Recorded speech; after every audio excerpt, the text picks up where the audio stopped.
grab some coffee and fruit, I think it's time to start up for the day. I'll start by saying thanks for showing up early. I guess I will be running a bit back and forth and letting people in and chairing at the same time because we have like an interesting platform sandwich with first we have Øyvind and we have Ellis caught in between, and then Ingvar and Fabian presenting last in this session on platforms and music making. No, on negotiating production platforms. We're on day 2 now. So first off is Øyvind Skjærdal with DAW affordances and musical projects, the technological work of music making. It's yours. Thank you. Yeah, so as Emil said, I'm on the platform project, doing work on how DAWs are used. And this paper aims to shed some light on digital audio workstations as platforms for music production work by focusing on some use cases from musical projects in which they are put to work. The term workstation indicates that these technologies can be places to work or sort of that people come to them to work. So it's interesting to ask what kinds of work they facilitate. And maybe how some of their features can shape the work people do, what DAWs afford music makers in the context of their musical projects. So these 4 are the relevant ones for the cases we'll look at today: Ableton's Live, Cubase, Steinberg, Apple's Logic, and Avid's Pro Tools. As workstations, DAWs seems to support some kinds of creative practices, while other practices reside sort of at or beyond the edges of the platform, which I think raises interesting questions about the range of uses that the technology can afford, and also the limits of what it affords. And as DAWs are the central technology of music production work, this paper asks what kinds of projects music producers can embark on given their technological circumstances. So sort of what do DAWs afford music makers in their musical project work? The term affordances has been used in some music production research and with regards to DAWs. And I use James Gibson's concept of affordances to try and place specific uses in their context, sort of emphasizing that the term can help place our focus both on material technological features and on sort of music makers' creative purposes and practices, and ideally at the same time. So there's this subject-object divide that it tries to sort of cut across, as Gibson writes. So there's the technology and there's the music maker, and the affordances are sort of what emerge when the music maker uses the technology. So they're specific to that situation. They're not the features of the technology, but they're what features sort of emerge to the music maker. James Mooney identifies a sort of hierarchical nature of the range of affordances that technology is likely to have. So this is his model, where it goes with the technology of a cup. It goes from an easy thing to do, which is to smash it, an impossible thing to do, which is to travel into space, and then sort of in the middle there is a drink, the drinking with the cup. And same for the violin, and he applies this model to digital audio workstations. And the interesting thing with this, I think, is trying to sort of look at affordances hierarchically to say that some of them are they're right there, and some of them are more peripheral maybe, and some will be shared by many music producers, while others are sort of more idiosyncratic to a specific project.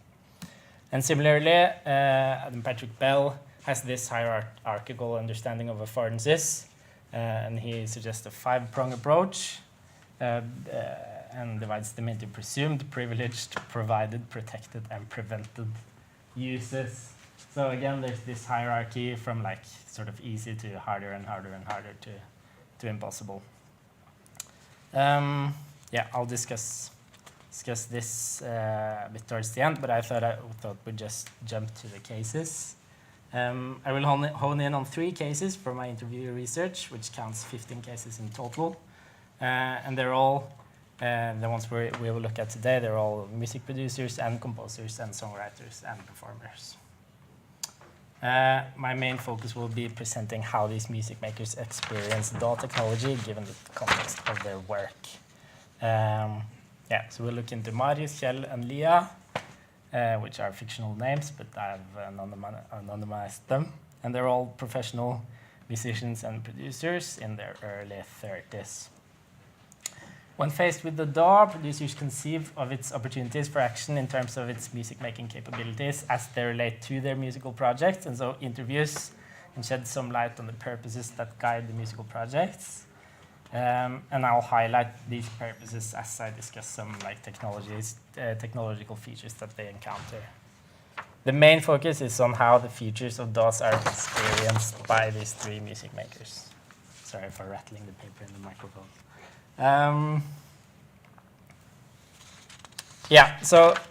I'll focus mostly on these DAW features, that DAWs are fast, flexible, and controllable.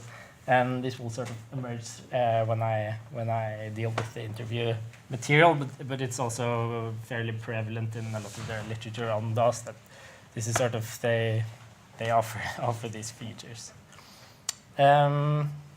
Marius emphasized that his Mac is the most important tool in his work, just because it's so convenient, it's so fast, it's so efficient. And when speaking about plugin choices for EQs, he chooses FabFilter's Pro Q3 because it's more effective and can give me what I want quicker, sort of. It's mostly about what you feel gives you the best results quicker.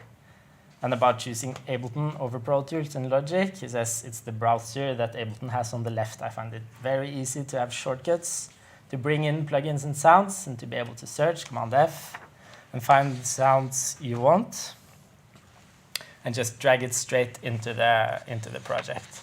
So he highlights some of the ways in which the DAW being fast helps him in his music making.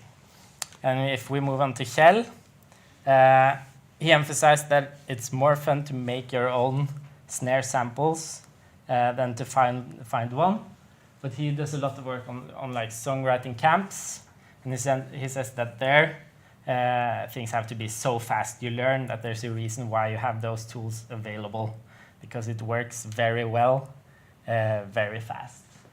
And there's this interesting sort of friction, I think, between what he values in his music making, what is fun, and in other parts of the interview, what helps him sort of express himself and have a creative process that he thinks is meaningful, and this focus on working very fast. So I think there's a slight ambivalence in his case, even though he seems to sort of thrive in that camp context, and he likes to work fast as well. So he's sort of it's a case of ambivalence, while Lia, she's more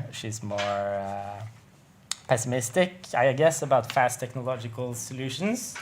And when discussing ready-made samples, she explained that those are things that I, inspiration-wise, always try not to be involved with, because I literally get sad if too much is served. However, she emphasized that she feels that she's in a privileged position to be able to care about those kinds of problems. So it's a kind of strange class that has that surplus to be able to learn about it in that level of detail and to have the capacity to value it. So for her, it seems that DAWs afford valuable creative experiences through value-laden technological choices. Navigating the technology normatively is itself a meaningful part of her music making. So those are three cases of fast DAWs that sort of shape the work of these producers in different ways, I think, and it testifies to the diversity of technological affordances, that the same technology can work very differently in different cases. Moving on to flexible DAWs. Lia, who has a background in Carnatic music from India and Sri Lanka, she uses her DAW to compose and to help her instruct musicians who will play her music by by making recordings that sort of communicate her music in a way that sheet music does not do for her. She said that, "I don't feel that my sheet music is enough. I think you need great skills to do that and musicians who read music." And working with musicians from an oral tradition, she composes in her DAW and sends audio files to her musicians to communicate with them. This speaks to flexibility, I think, both in the sense that the DAW affords the communication of types of musical material in ways that technologies for sheet music does not. And also because for her, the DAW sort of replaces sheet music programs such as Avid Sibelius, and music production skills make up for what she calls her lack of Western theoretical music competency. Her DAW seems to afford her control over her music as it leaves her workstation and reaches rehearsal spaces. Part of the flexibility of DAWs as experienced by music makers has to do with how they offer manipulation and replacement of specific parts. They allow for detailed control over audio files, making recordings flexible in the sense that prior decisions can be altered based on current needs. Ashburn has written that computers allow performers to focus on individual notes, to alter the tempo at will, and generally play about with it to their heart's content. I found that case with Leah interesting because usually those are presented as sort of westernized, piano-based, and criticized on the basis of that. But for her, it's when she does like non-piano-based music, it's the DAW that helps her compose that and communicate it to her musicians. Kjell, I'll just check the time. He also said something that I thought was interesting with regards to flexibility. Said that he works a lot with sort of playing ideas out, even if it's in a pop situation like songwriting camps. To sit down, play, and make the changes that you lose in a loop-based setting where it's like we've been playing these 4 chords now, and now let's write something on top of them. I think this usually putting things into the DAW and treating it as programmable data. That's like the tail of flexibility. And Kjell's quote sort of counters that by saying that it's when it gets into the DAW, that's when I lose the flexibility. When I sit by the piano and make the music there, I have flexibility, and then when we start recording and putting it into loops and sort of getting on with the music production, we lose that flexibility. So it just directly counters the idea that DAWs are so flexible. Another case with regards to flexibility has to do with like swapping instrumental tracks. And Marius, he drew our attention to a case where that kind of technological flexibility or fluidity has caused problems in his musical projects.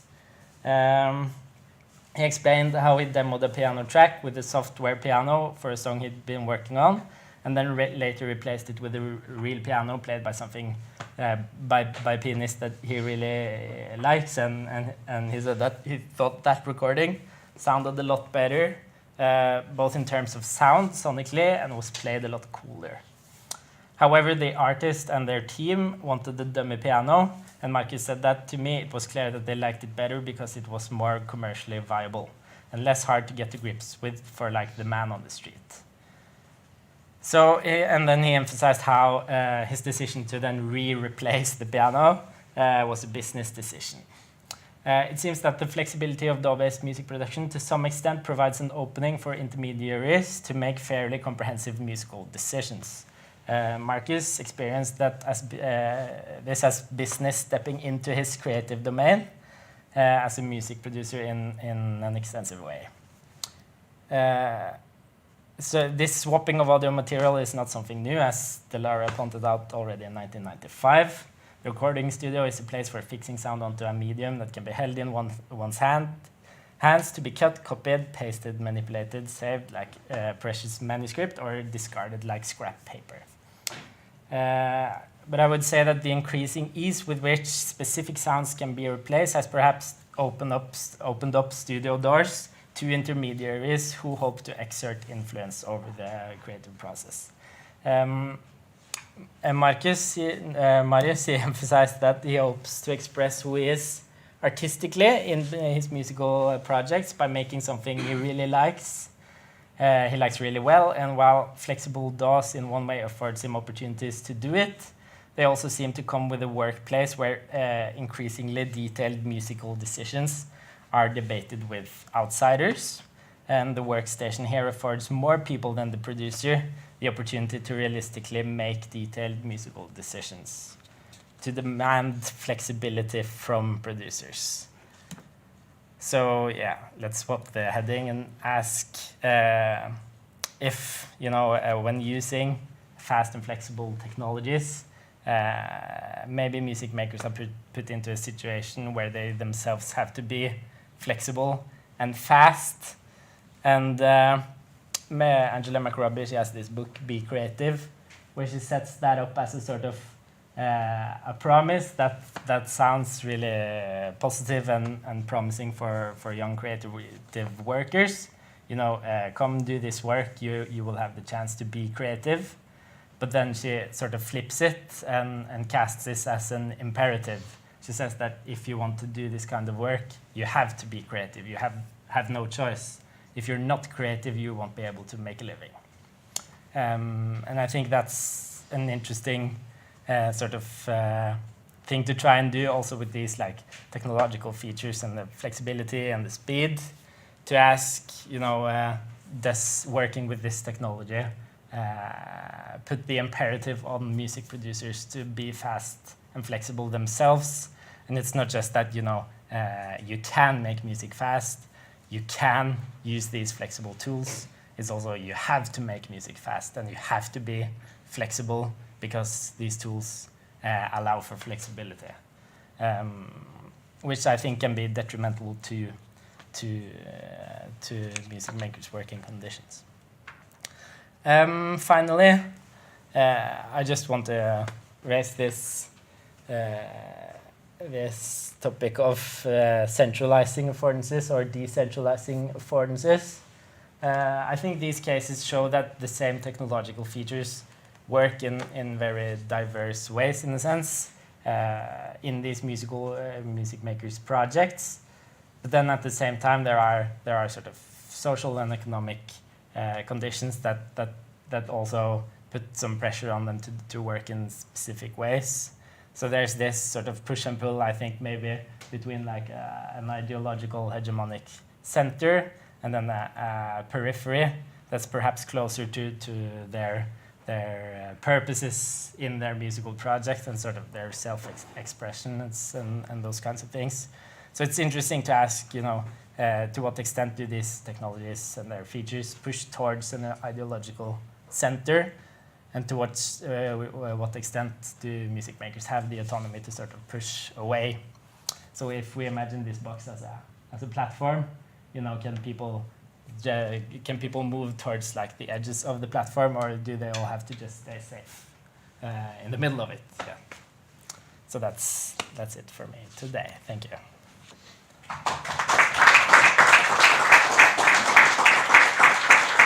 Thanks so much, Eivind. Questions?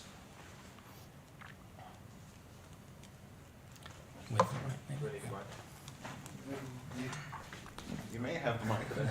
You like to have the mic, don't you? Thanks, Eivind. Are you saying that the affordances are part of creating the pressure to be fast and flexible, or are they a sort of coping strategy in a way that producers enable themselves to be the things that other people want them to be, and what are those forces, if that's what you're saying? I think it's hard. I think it's both technological forces and social forces and economic forces at the same time, sort of, and they emerge in the specific situation of each musical project. So it's hard to say that this is the technology working, this is their working conditions working, or whatever. But I do think that that these technologies can be more or less enabling of other forces to work their effect, if that makes sense, or that with Mari's case of swapping the piano, for instance, I do think that it's the technology being that flexible, which allows other people to sort of be realistically ask him to swap that piano and make more detailed musical decisions, while a less flexible technology would not open up those kinds of opportunities. Maybe if you print it to like a master tape, and you can say, okay, this is the master tape, take it or leave it, sort of. So there, I think there is something like material or in the technology that works, that doesn't work as well. Yeah. Thank you for the presentation. I was just wondering if you have considered whether these affordances on a broader scale is just a condition of 21st century digital environment, because I had an interview a few weeks ago with a DJ who had been in the scene for 25 years, and he said one thing that he noticed was that the latest generation of the new upcoming people that send him tracks is that they come from a gaming background and they work extremely fast. So I was just wondering if these affordances, if you've considered it. Yeah. I mean, there are clearly similarities between music making technologies and other kinds of technologies that people are used to working with. So in that sense, I think it's has to do with like the times we live in. But there's also the question of who gets to make music, and not everybody is a gamer, and not everyone enjoys spending time with technology in detail or with laptops in detailed ways and sort of going about their music making in that way. There are people who make music in other kinds of ways and appreciate sitting down and talking to people and getting to know them, and then making music on the basis of knowing the other person and trying to express some kind of shared experience or whatever. So there are other kinds of skills that can go into music making. So then it becomes a question of like, are we excluding that kind of music making because we set it up around the laptop in to the extent that we do? Yeah. Thank you very much for that presentation. I was really interested in what you spoke about business stepping into the creative domain, right, was one of the quotes. It very much resonates with stuff that I've experienced in my work as a producer with business, oftentimes having a sort of a total fascination of the demo material, so to speak, like the new piano isn't good enough, let's go with the old one, some kind of condition of demolitis or something like that, right? Where like things happen because it's that energy of like being in the room and discovering this new artist in some form of way, right? Did you have more encounters with like business stepping in, or did some of the other participants talk about like how that translates into their approaches or their affordances on the music platforms? I mean, this is like the eternal debate, I think, between like art and commerce, which is there in a lot of kinds of music makings, and of course, a lot of people seem to experience that as sort of a burden, but there's also I think some of these people are motivated creatively, just to sort of flip it, that some of these people are motivated creatively by the prospect of making something that works as sort of a product in the market. And I do think that kind of music making is also sort of musical, and it's spending time with music to achieve a purpose, and a purpose that is meaningful to them, to make commercial music. So yeah, I'm not sure that divide between like art and commerce is that productive all the time, because there is art in making something commercial, and there is commerce in making art art as well, because we're living in capitalism and everybody has to make a living in one way or another. So yeah, I think those sort of blur into one another, and it's I will definitely spend more time looking at those kinds of topics in the interview material.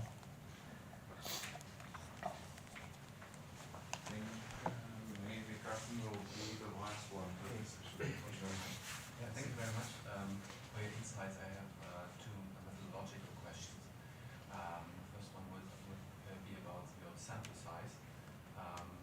Do you think about getting more interviews, or do you have a specific methodological background which frames this approach? This was the first one. The second one would be why not doing videographies as well with these three people? Because I would say that when it comes to how somebody works fast, it would be very good to actually see what this means, working extremely fast. Because, for example, does working fast mean that you are really flexible, or does it just mean that you know all the shortcuts, for example? Because I have observed in one of my songwriting camps I attended that there was a producer who first started producing as a post-production editor, and so he only had his standardized workflows and knew all the shortcuts, which led to him producing like someone who's a gamer, better to get back to the argument. So maybe to amend this or to have this as an add-on to your research will maybe be very helpful, I think. Yeah, thank you. I've definitely thought about that as well. So we're doing, we've done 15 interviews, and then we also have this survey with more than 300 people answering. So that's like the background for this. So in terms of like interviews and ethnography and then surveys, the step is in the other direction, I think, and sort of trying to get the wide perspective. But definitely, while I've been working with this, I've been thinking many times to myself that it would be interesting to sort of get deeper into fewer cases to really get that sort of the details. But yeah, then this project, it's 15 interviews and then a survey, so it's more, I guess it's more of a bird's eye view on this. Yeah. I think we'll have to leave it at that. Thank you. With opportunities to ask more questions during the breaks. Thank you, Aidan. Next up is Ellis Jones, who will be presenting on cheap music, question mark. I will. You, the role of AI platforms in the production of library music. Thank you. Yours? Thank you. Good morning. I'm reading, I'm afraid. Library music, sometimes called production music or stock music, is music created for later inclusion in television, film, games, and digital media content on a non-exclusive basis. Scholarly overviews offer several characteristics that help define library music in relation to other kinds of music. It is affordable compared to the alternative of commissioning a specific new work. It's composed with a functional purpose in mind rather than as autonomous art. It is a significant sector of the music industries with an annual revenues of around $1 billion. But library composers and firms tend to be effectively anonymous, certainly compared with the fame of featured artists of popular music or the elevated composers of the classical world. Library music is critically either ignored or derided, and with a few exceptions, seldom held up for acclaim or extended analysis. It has a reputation as non-prestigious, unglamorous music, and is often seen as a, quote, lower quality alternative to other forms of composition. I'm drawing on Toby Hewlin and Julia Duranda. Background music, as a more general category, has long been identified as a potential first victim of computer-generated music composition, stemming perhaps from a sense that this kind of musical work is less labor-intensive than some others. A 1997 New York Times article summarizing the capacities of Professor David Cope's experiments in musical intelligence software argues that professional composers shouldn't feel threatened by this machine's capabilities, but, quote, creators of new age elevator music, sonic wallpaper might have something to worry about. Further back still, as Eric Drott notes, the creators of the RCA electronic music composing machine, Olson and Ballar, note in a company memo circa 1955 that their machine might compose music, quote, which should at least be pleasing in the order of background music. Perhaps unsurprisingly then, library music has been an area of focus for several AI music startups who have identified it as low-hanging fruit for emulation and replacement. Numerous services have emerged that seek to offer a simple process or simplified process for non-musicians to bring forth AI-generated library music without any substantial music expertise. Some services like Moobert, Beatoven, and SoundRaw explicitly advertise their capacity to generate production music, hailing a user base of creators who would seem to primarily be freelance and independent digital content creators. So today, library music is in a sense doubly targeted by AI firms who seek both to replace human-made library music and also to gain access to library music databases to train their AI models. Library music is itself already platformized in many key aspects. The largest libraries today are searchable online and make extensive use of metadata to organize and present their repertoire. Some of these libraries are digital native entrants to the market, such as Audio Jungle, Epidemic, and Pond5, the latter owned by stock image library Shutterstock, with business models broadly reliant on content created by a community, it's always a community, of independent producers. Traditional library music production is also presented through platforms, but with a more selective and professionalized approach. This has been exacerbated through various mergers, acquisitions, and distribution deals in recent years, resulting in many of the foundational library music firms now being distributed through one of a few platforms, such as Extreme Music, Universal Production Music, Warner Chappell Production Music. Many of these platforms boast AI-powered search functionality, but for the most part do not allow AI-generated music in their libraries. In this paper, I will explore the relationship between library music and AI-generated music with a focus on three areas of discourse. First, the presentation of AI music platforms themselves, as that manifests in interface design, really. Second, the response of existing music library platforms. Third, the response of library music composers. Lastly, I'll suggest that an understanding of library music's culture of production might help us specify something about the nature of knowledge work or mental labor that is being appropriated and objectified by AI technologies.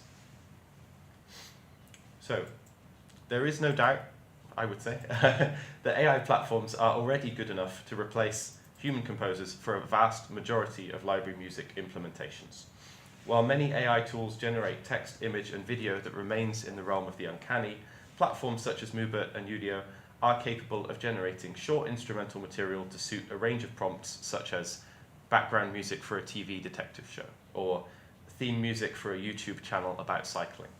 Rather than provide the evidence to prove this competency, which I assume many of you will have heard already, I will highlight a couple of aspects of their discursive presentation that seem to suggest an affiliation between AI tools and the cultural practice of library music production. First, many AI platforms foreground the role of social and contextual prompts in place of or in addition to specifically musical instructions. Genre remains important, as does instrumentation, but AI platform developers seem particularly keen to highlight a capacity to create music that responds to a sense of place, time, and purpose. Moobert draws attention to lists of prompts titled genre, moods, and activities. AI platform Suno autofills its prompt bar with randomized suggestions that combine broad genre categories and with descriptive terms, conflating musical characteristics and intended emotional effect. Researchers at Google Alphabet, working on the text-based music AI model MusicLM, show its capacity to respond more or less appropriately to location-based prompts, such as beach in the Caribbean, street performance, as well as to epoch-based prompts, i.e. 1970s rock, and to mood-based cues. Library music is an important precursor to this use of mood and activity to characterize music, and may even be seen as originating this non-musical categorization of musical works, at least at such large scale. As an indicative example, I'm grateful to be able to draw on interview transcripts created by the late musicologist Philip Tagg, who conducted several interviews with library music staff and uploaded these to his personal website, tag.org, along with many, many other things. This is an extract from his interview with Terry Moss of the Boosey and Hawkes Recorded Music Library conducted in London in 1980, discussing Moss's work in supporting clients locating appropriate music. Moss says, "Invariably, I find a great many people who don't know what they want. I'm not trying to knock users, but it seems they want a noise without knowing which noise. We get people in here who spend hours with us." Philip Tagg asks, "You mean they don't have words to specify what music they're looking for?" And Terry Moss replies, "Yes, exactly, and there we're back to the classification problem again. The guy's got a film in his head. He's worked on it for, say, 3 months, the whole thing's in his mind. Now he needs some music to give it an extra lift. Where do you start? If you're doing a film about brass bands, it's easy. But if it's about racing cars or rosebuds, it's more difficult." The job of library music companies and the job of many AI platforms is to take the starting prompt of racing cars or rosebuds and make this sufficient for identifying appropriate music. Or, in the same person, Terry Moss's alternate framing, to help people who want a noise without knowing which noise. Of course, this sense of stumbling through a creative project without adequate terminology is not unique to this context. Any producers or mixing engineers here will know the feeling of trying to respond to comments that a mix needs more energy or should sound different. But in such cases, I think a quasi-musical language does generally emerge, whereas in the case of library music, an ability to translate across creative worlds is part of the raison d'etre of the sector. AI platforms also foreground the provision of choice at speed. It's notable, I think, that many of the leading music AI platforms respond to user prompts by providing 2 or 3 tracks rather than 1. This demonstrates the provision of choice and access that is not necessarily the norm in AI interactions. ChatGPT, for example, doesn't respond to a student's essay request with multiple potential options. It condenses, and this capacity to reduce possibilities is part of the impressive predictive capacity of AI models. So again, there is a parallel to library music that I think is worth teasing out. Philip Tagg's interviews with those library music staff circa 1980 highlight the provision of choice as a key aspect of libraries' offerings. In tandem with this, those staff highlight their ability to work, quote, against the clock, and show their understanding of project deadlines. These are the means by which music libraries differentiate themselves from bespoke production. They are able to offer an appropriately curated choice, i.e. comprehensive but not infinite, and with a speed that bespeaks a professional mindset rather than, say, the artistic temperament of a composer. However, the provision of choice on AI platforms is often couched in visual or discursive language of randomization, the presence of a dice icon, for example, to re-roll for a new composition.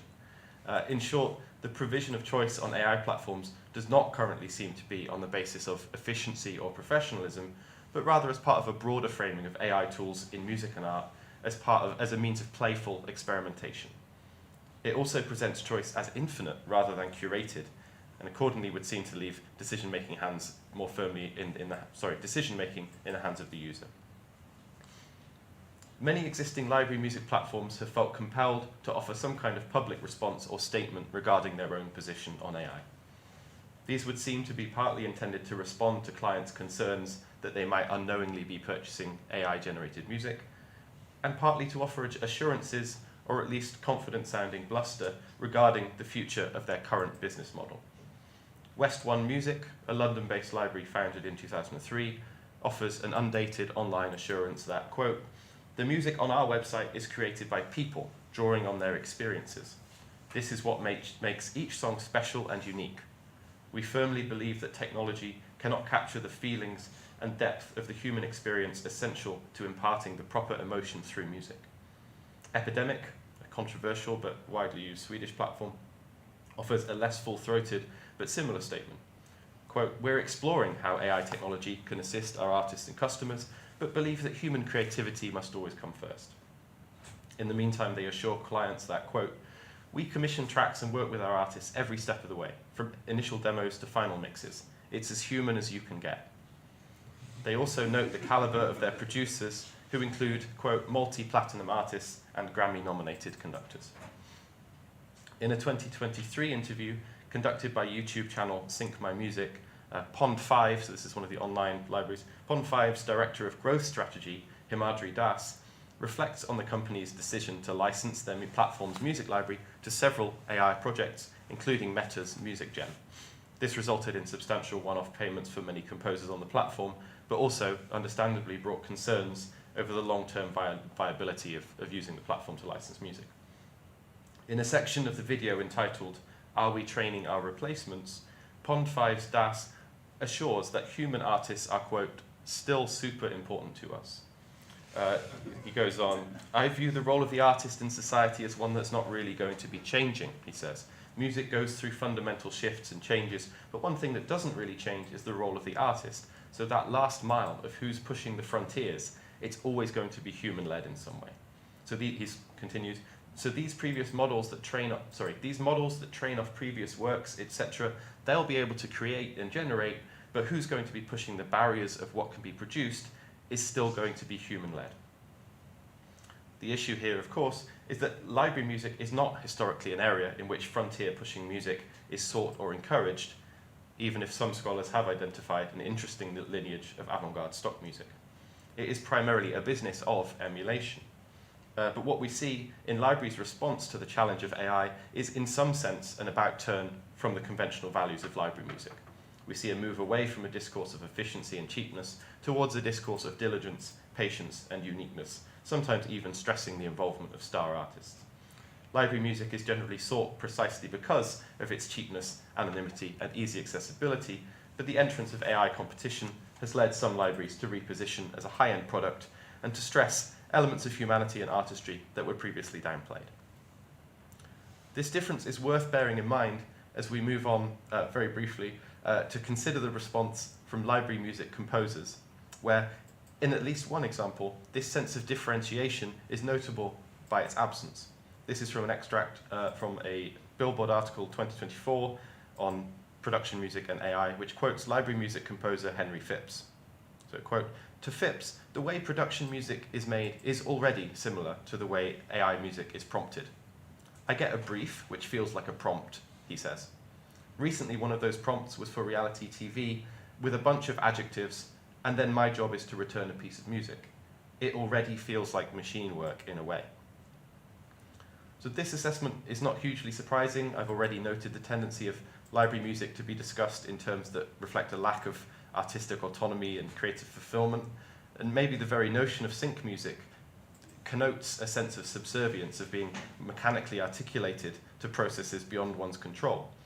But did this mechanical element of library music work already exist? Or is it that AI's capacity to produce competent library music pushes us towards a retrospective assessment of library music as machine work? We might compare Phipps's quote with noted library music composer Keith Mansfield's much more positive assessment of the job as it was in the 70s and 80s. Quote, "The thing about library music was that I could be whoever I wanted to be." This suggests a very different interpretation of composing to brief, in which the work becomes an exercise in adopting other perspectives or trying on new identities in the name of authentic, faithful emulation. But this may be a useful point to note that in Philip Tagg's interviews, which again of 1980, library music managers seem broadly distrustful of composers' capacities to understand the emotional resonances and social applicability of their compositions, which the managers see as their own responsibility. In other words, the composers don't necessarily know exactly what they're writing and what it will be good for. So this historical, and I'm fine for time. Okay. This historical division of labour between composers and managers highlights that there is more than one kind of work involved in the production of library music, and more than one kind of expertise involved. One way that I'm beginning to try and think through this is via the different conceptions of knowledge offered in ancient Greek philosophy. So, in particular, there is an important distinction between the Greek techne, which indicates a kind of technical, rule-following capacity in carrying out a craft or profession, and the concept of metis, which is sometimes described as something like cunning or craftiness, and which is much more concerned with the ability to deal with contextual information and to think on one's feet in any given situation. These are distinctions that have been utilized in the work of Hubert Dreyfus, James C. Scott, Michel de Certeau, and others, although not always with the same emphasis. The work of library music as a business involves not just the specific technical capacity to deduce musical formulas and use them to generate new works, but the more situated, contextual ability to relate those musical signifiers to specific use cases. In the music libraries of the 70s and 80s, this work was done by two separate types of worker. Composers had the technique required to formulate music that met generic criteria. Library managers had the transsectoral know-how to respond to requests with speed and efficiency. In the 2010s, the platformization of library music kept the technical skill with composers, but broadly suggested that the metis, the kind of contextual skill of library music managers, could either be replaced or dispersed. The efficiency of library music managers in curation was replaced by huge advances in searchability.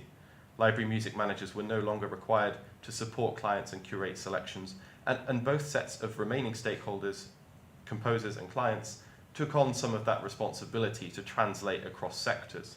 In short, clients learned how to use the search function effectively, and both clients and composers developed practices for utilizing metadata effectively. This seems to me to be a fairly consistent aspect of platformization. Cultural intermediaries are done away with, platforms use brute force and scale to replace some of that expertise, and it's the responsibility of platform user groups to pick up any remaining slack by establishing new communication norms that will complement platform affordances. I think this categorization of sort of metis and technique also helps us to understand something about the appropriation of labor taking place through AI's encroachment into library music. It's not just the technique of musical composition that is being appropriated, but also the metis, the contextual expertise of matching the right work and the right project. When AI companies make deals with library music companies to use their data for training, then they are accumulating technique, which is the musical rules that are deployed in a particular instance, but perhaps most importantly also the metis, the accrual of metadata and any associated data that represents and reifies the self-trained capacity of composers and clients to communicate via platforms. It seems to me that platforms are, in many instances, really the only feasible site for undertaking this mass capture and exploitation of social know-how. Just to offer a brief concluding thought, or maybe a provocation, depending on how interesting it is. Tarleton Gillespie wrote a famous article in 2010, which I'm sure many of you are familiar with, which explores and unpacks the term platform, highlighting the discursive and sort of metaphorical power of the platform to suggest a kind of democratic raising up of voices akin to a public stage, but also a kind of neutrality that belies platforms' actual economic, political power and agency. In hindsight, I think there is a further meaning of the term platform which is relatively unexplored in Gillespie's piece, which is the idea of the platform as a starting point. As the OED puts it, this is a figurative use of platform to mean, quote, a position achieved or situation brought about which forms the basis for further achievement. This seems to me a useful way of considering the role that Web 2.0 platforms have played in enabling the widespread capture of general intellect in readiness for its conversion by AI firms into a force that now confronts us in a commodified and mystified form. And that's it. Thank you.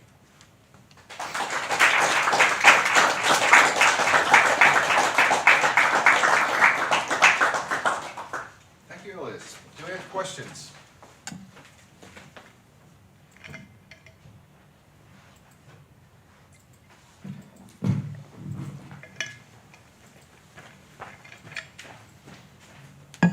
I'm still trying to formulate this, but Me too. one of the one of the things that is interesting and confusing, and I'm not sure how it's resolved in all of this, is starting with that notion that people don't know what they want and they don't know how to express it. Because ChatGPT stuff relies on your ability to at least give it enough prompts that it can work with it, and you can sometimes just change the prompt around and get different results.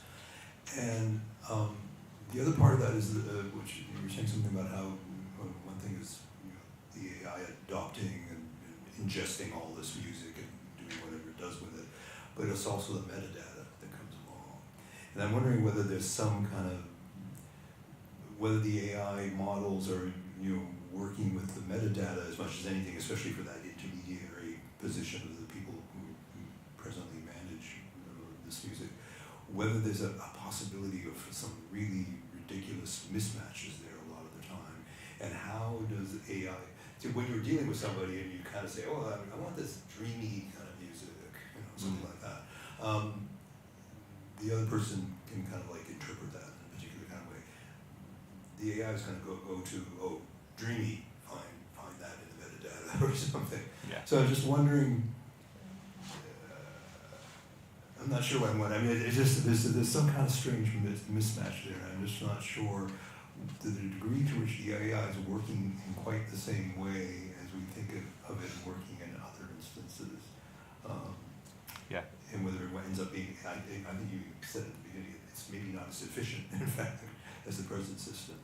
Yeah. Is there efficiency to be had here? I think, I suppose what I'm interested in, and I think this relates, is the sense in which platforms have got us used to the idea that things are not going to be curated for us, and that we need to do a little bit of the work to get the right response. There were again, those Philip Tagg interviews are really great. There's only sort of four interviews, but they're really good. And in one of the interviews, he's interviewing a library music manager, and they get interrupted by a client who wants to come in, and Philip Tagg says, "Can I keep the recording on?" And so you get this great thing where the guy says, "I want music that works for a boat." So I want music that sounds like waves. And they go through all these examples, and what they end up with is not at all the first thing that they tried. And you would never have guessed that was what they wanted, basically. That is the service of library music, is that kind of assistance and curation. The platformization of library music, I think, and I've not worked in this field, so this is partly speculation analysis, gets us to a point where you're used to the idea that you are doing a little bit more of that yourself. You will have to play around with the search terms, which in AI become prompts, essentially. You will have to be reliant on composers to be organizing their metadata effectively. It puts more of an onus on the composer to get that metadata right in the first place, and you get feedback that way. And AI, there's still that feedback there of, I think that's why the metadata that library music platforms have is so important, because the AI doesn't just need music, it needs to know whether it's getting that right and making the right associations, and that's what metadata can help with. So yeah, I think for me it's about what kind of labor is being appropriated here, where's it going, and to me platformization is an important part of understanding where we've got to now with AI, is that it gets us used to that idea that we need to be doing some of the work ourselves, and it's a kind of individualization of that labor.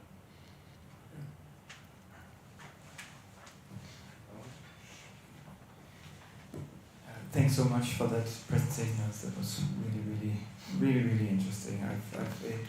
It's so fascinating to hear these kind of statements from academic, especially if in terms of their kind of approach to their own artists, or how they kind of have a history of exploitation, right? Yeah. I'm noticing when I'm searching on the Moobot AI thing that of course, like mood and genre, as you say, are super important. And it seems like the kind of the genre, mood and theme combination of things are sort of similar to what happens on playlisting, for instance, on other music streaming platforms. Yeah. But it also seems like new things. Like I saw a genre that I've never seen before. That's called chill aggressive, right? And you've seen a lot of genres. And of course that really spikes some interests in me, because something like of course a lot of things on YouTube have been super contradictory in their own right. But I was wondering, like, if are you experiencing that AI can, at least on these platforms, can AI sort of deal with these like contradictory terms in a more efficient way than human creativity can? Like, is that sort of the incentive of going forward with technology like AI? Like, for instance, the as human as it gets is sort of the tagline from academic, right? Yeah. But the combination of chill out and aggressive are two super contradictory terms that is maybe from from training easier for AI to configure, or is it? Yeah. Well, I guess one thing, from what I understand of how AI models are trained, it wouldn't see a contradiction there. And I guess part of the appeal of AI is the capacity to spot patterns that we would never spot, or to find the actual important components that may be different from what we think are the important components in creating something, which is sometimes hype and sometimes is genuinely just the way that they work. So I think there's scope for it to respond in unpredictable and potentially surprisingly effective ways. I think a broader point is that one of the kind of complicating factors in what I'm looking at is an overall trend towards identifying music on the basis of mood and activity and function. So I think library music remains important as a key, not necessarily a starting point, but a key lineage of that. But it does complicate what my understanding of what AI models are trying to do when I see your presentation and here are 50 genres of music that I've never heard of, but most of them are contextual names. I guess a lot of genre names start that way, but these are titles that kind of explain where the music is supposed to take you, or the emotional state that they're supposed to invoke. So that I don't have a good handle on that, but it's a complicating factor in trying to understand how AI models what they expect of what the firms are expecting you to put in that prompt box. Yeah. I think last question from Lemon. Yeah, thank you so much for the presentation. It was very interesting.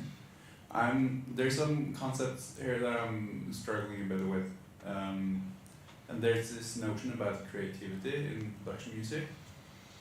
And you mentioned like these old library companies, like you have KPM, Bruton, Shawshank, which are all very coveted and seen as like avant-garde music, and especially like the library music head and hip hop environments, they're kind of seen as very avant-garde. Yeah. And from interviews I've done with sample makers who are kind of in a similar position, and as well as there was this masters that you supervised that interviewed epidemic sound producers. Many of them see their productions as kind of a creative outlet as well, and see their work as very meaningful. And in the case of epidemic sounds, they even found like the platform as a kind of a label to promote their own music as their own creative music, not just responding to prompts coming from users. Yeah. So I think there's also, in addition to users guiding how the music is produced, maybe there is also some sort of the artists trying to express themselves. But I don't know, how do you think the platforms play into this? I think the intermediary part is probably still there, I think, in some way. Yeah, this is where I want to go next with it, is a more substantial look at how composers are feeling about this and how AI, and that might be sort of empirical work really. Looking at like Pond 5, for example, this kind of big library music platform has a kind of forum that I've been looking at, and there people seem to be in two minds, and it fits in with, I mentioned this to someone I think yesterday about this idea that music's kind of undergoing, or potentially undergoing, a kind of bifurcation, where there's a kind of the quality stuff that everyone thinks is going to stick around, and then there's the cheap stuff that people think is going to get AI-ified, basically. And I'm not saying that's happening, but that seems to be a concern that lots of people have, and the difference is where people are putting that boundary. So lots of music composers are saying, a machine could never do what I do. It's creative, I love it. Some people are saying, a machine could do what I do, but it doesn't mean I'm not going to do it. And then there are people who are so pessimistic and saying, well, yeah, they got us, like. So I think, to be honest, there's a wide spectrum there, and that I'm interested in that spectrum and how to understand the variety of responses there. Thanks so much. Thanks so much.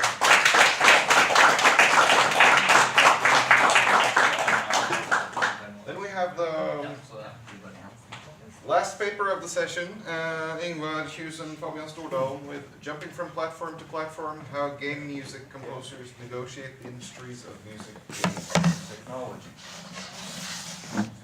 So Thanks.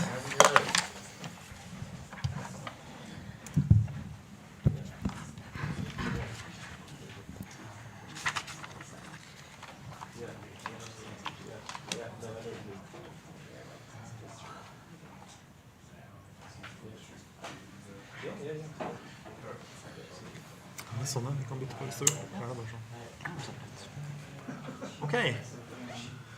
Thanks a lot for the introduction and for being able to follow up on the previous presenters. I think this what we have here is gonna jive a bit with what you've heard so far today. So we're gonna talk about how game music composers negotiate the industries of music, games, and technology, and thereby are jumping from platform to platform. So we start just to get us in the right mood with this small piece of. I have to plug in the right jack. That's okay. Let's see if this works. It doesn't work. Yeah, here it goes. Oh. Just to set the tone, we all have heard this small wonderful tune from 1985. It's a ground. It's the ground theme of Super Mario from 1985, and it's was a kind of a milestone, kind of. Starting the whole, or an important part of what we has grown into a big industry, the game industry, which alongside that, the music game industry has evolved. And we are, okay, this needs also to be plugged in. Okay, there we go. Okay, so, okay, sorry. Sorry about this. Now we're talking. Okay, so we want to know how are game music composers exploring new technological opportunities, and particularly DAW platforms and AI-based platforms. And to do this, we have an empirical approach, basically. We want to start with talking to the people making the music. But first, we want to present what we find is a kind of a robust approach and perspective, we hope, across industry perspective on game music making. So, yeah, we think it can shed light on some of the challenges of that specific kind of music making. And it's essentially by kind of acknowledging that it all starts with the game music industry and its need for music and sound. And to get this, it turns to the music industry to get this into the games. But both sectors, they rely on resources and tools from the technology industry to make the music and the games. So that's a kind of I think it's a robust starting point. And if you look to the literature on game music, which has flourished in recent times, you have the numerous accounts of the challenges and the heroic feats of getting the music into the games, depending on the ingenuity, innovation, and feats of the composers and the game developers. Because in the beginning, the tech sector offered tools for music and games respectively, and not really game music, relying on low-capacity sound chips. Using this kind of unique sound, which has, as I guess some of you know, it's turned into a genre, chiptune, which is a kind of, I think, is an interesting example of how kind of music developed as a background type of sound, has been appreciated and revalued and kind of been re-articulated in later times, which I guess is kind of an interesting aspect of exploring the continuum of or the spectrum of music as being can be background music, but it can also evolve into something else, which I thought was inspiring by the recent talk we heard. Right, but since then, the technology industry has increased the capacity for So the tools for each sector and also for working across them. The technology industry has engaged in that and also kind of actively developing platform tools, which are presented as integral to the entire production process and able to act as intermediary between industries and platforms, according to Maxwell Foxman. So we have seen products, platforms like this, record, edit, mix, deliver for sound, television, video games, and more, as we heard Paul talk about yesterday. And some of these platforms explicitly try to connect games and music. This is directly to the music industry, so you can produce music for games. And on the other side, we have technologies being developed for the video game industry to take music into the games. And these various tools, as we also heard yesterday, are all taking in comprising AI-based tools and plugins in different ways. And as we also saw yesterday, this kind of tool here is offering to make pieces of music to any industry. And we also have specialized versions of them, tailored to make music for the video game industry. Some of them suggesting prompts. So you have a whole list of prompts. If you want epic fantasy adventures, you can copy this prompt and paste it into the machine, into the model. And you can get and adjust this and get more or less what you want. So it's a kind of an educational element of how to prompt in a way that they incorporate in here. Right. And with this development, we're interested in what happens with the relationship between the industries, and what's the role of the tech industry, and how are the game music composers dealing with all the new technologies. So to explore this, we talked to the game composers. Yes, so I will take over, go through some of our methodology through this, which we've gone through. So we conducted qualitative interviews with 9 composers based around the Nordic region, 8 of them male and 1 female, with an average age being around early 30s. So most of these composers started as musicians and hobby composers before moving into the game industry. Each of them have different levels of experience in the field at large, with some of them being award-winning composers, while others are mostly working on smaller titles, and some in between. What they all have in common is that they typically had worked their way up the industry, forging connections and establishing their name and reputations. The work that they do is also quite varied, as video games require a lot of different types of sound, not only music, but also sound effects, sound design, all of which must then be implemented and then later integrated into the games. And all of these are tasks which our composers have had experience with to some degree, and many of them have been involved with all of these parts of the whole sound part of video games then. So, an important point to make that is that the composers are hired to make music for a specific medium. So one of these things is they have to make music aligned with the game experience. So as we have found that composers are often hired, not necessarily at the beginning of the development of a game, but often much later. So one composer then describes himself as a sort of a businessman hired to solve a problem for the developers, and that problem being the problem of sound. His job is therefore to solve this problem by creating the necessary audio for the game. And to do this, he needs to understand how the game works, and what the context of the game is, and also what kinds of moods and feelings are to be evoked. So typically for video games, there's a lot of different audio required, all tied to different environments, objects, actions, and outcomes, and all these things need to come together to create a cohesive auditory experience for the player. Therefore, communication between developers and composers is then quite vital to the process. But as mentioned earlier, composers in many cases hired quite late in the development process, meaning they had to work with tight deadlines. This requires having a fast and effective workflow and specialist knowledge of the DAWs, and composers often then choose tools based on how they enable or complement their pre-existing workflow, meaning if a tool lets them work like they've always done, or in some cases even faster, they will be more likely to adopt such tools, whether they be AR-based or traditional plugins. So, focusing specifically on AI tools, composers were more eager to try tools which could be regarded as assisting in some way. These tools can be helped with processes such as mixing or mastering, which again relates back to the point that composers adapt tools to help with pre-existing workflows. So examples of these tools are, of course, Lander and Ozone, which Paul mentioned yesterday in his talk. So when it comes to generative tools, these were not used quite as often, as they would rather serve as a potential source of inspiration.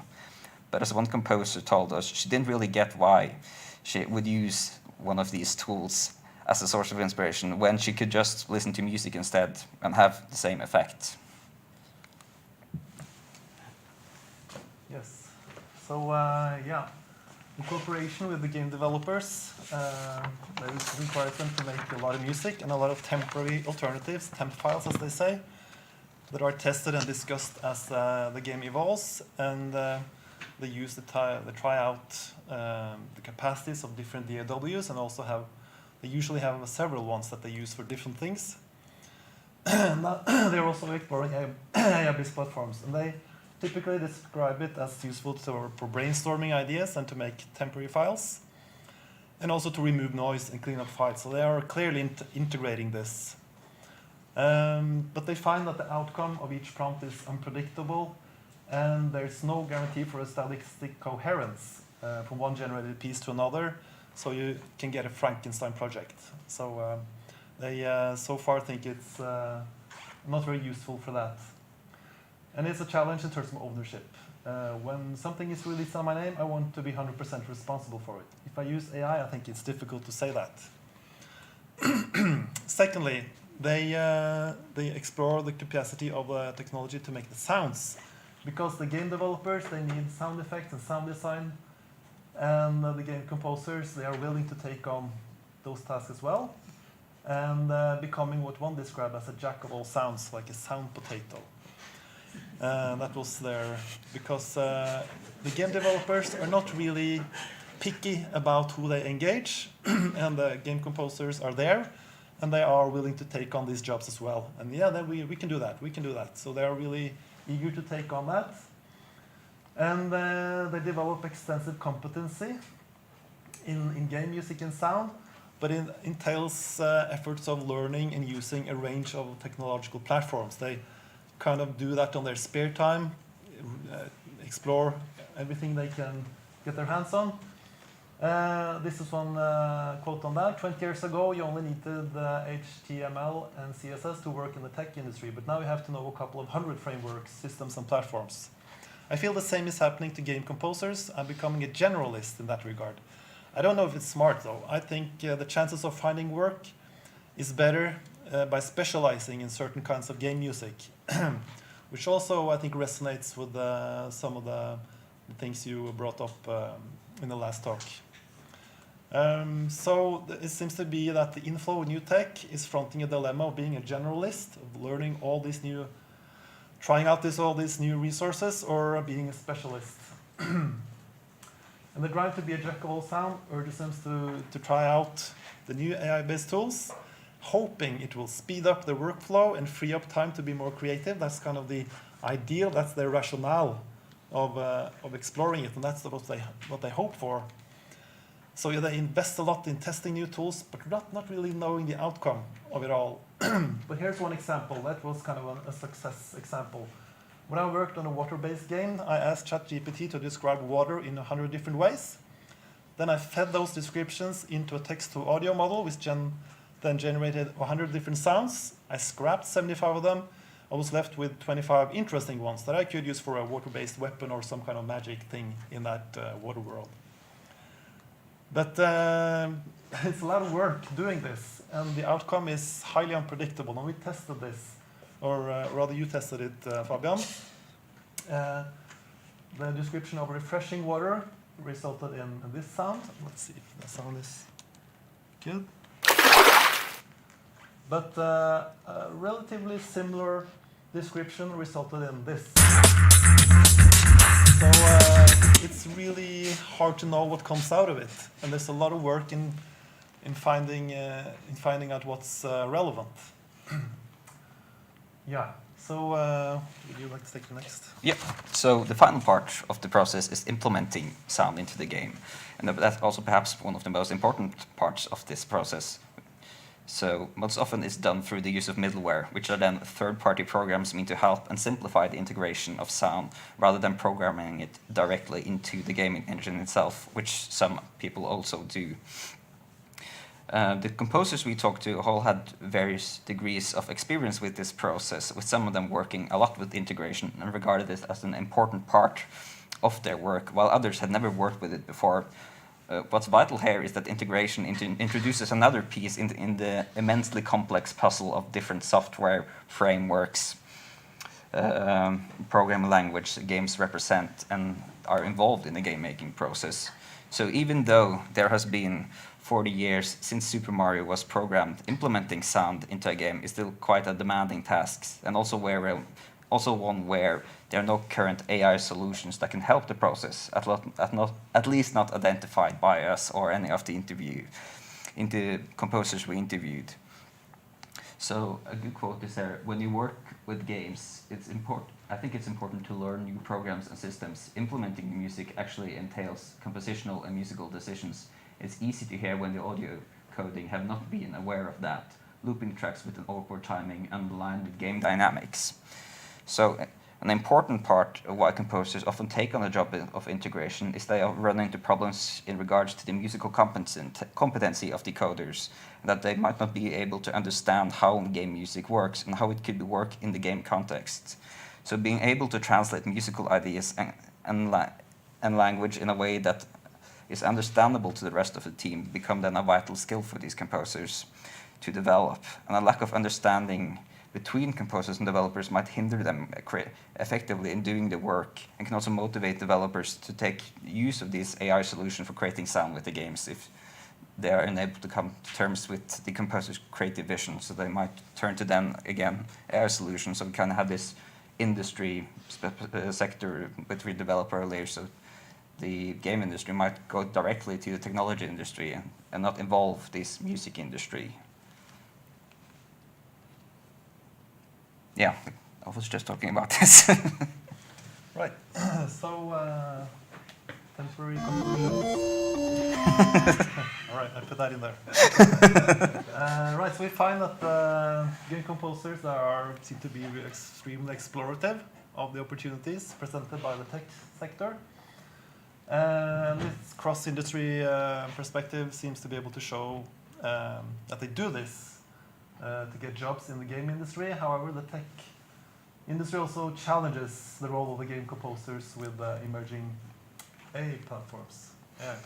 Yeah, so this jack of all sound, or sound potato, as one composer described as being thrown in between different tasks. So you as a composer are not necessarily only a composer, but you make sound effects, you do sound programming, you do sound integration.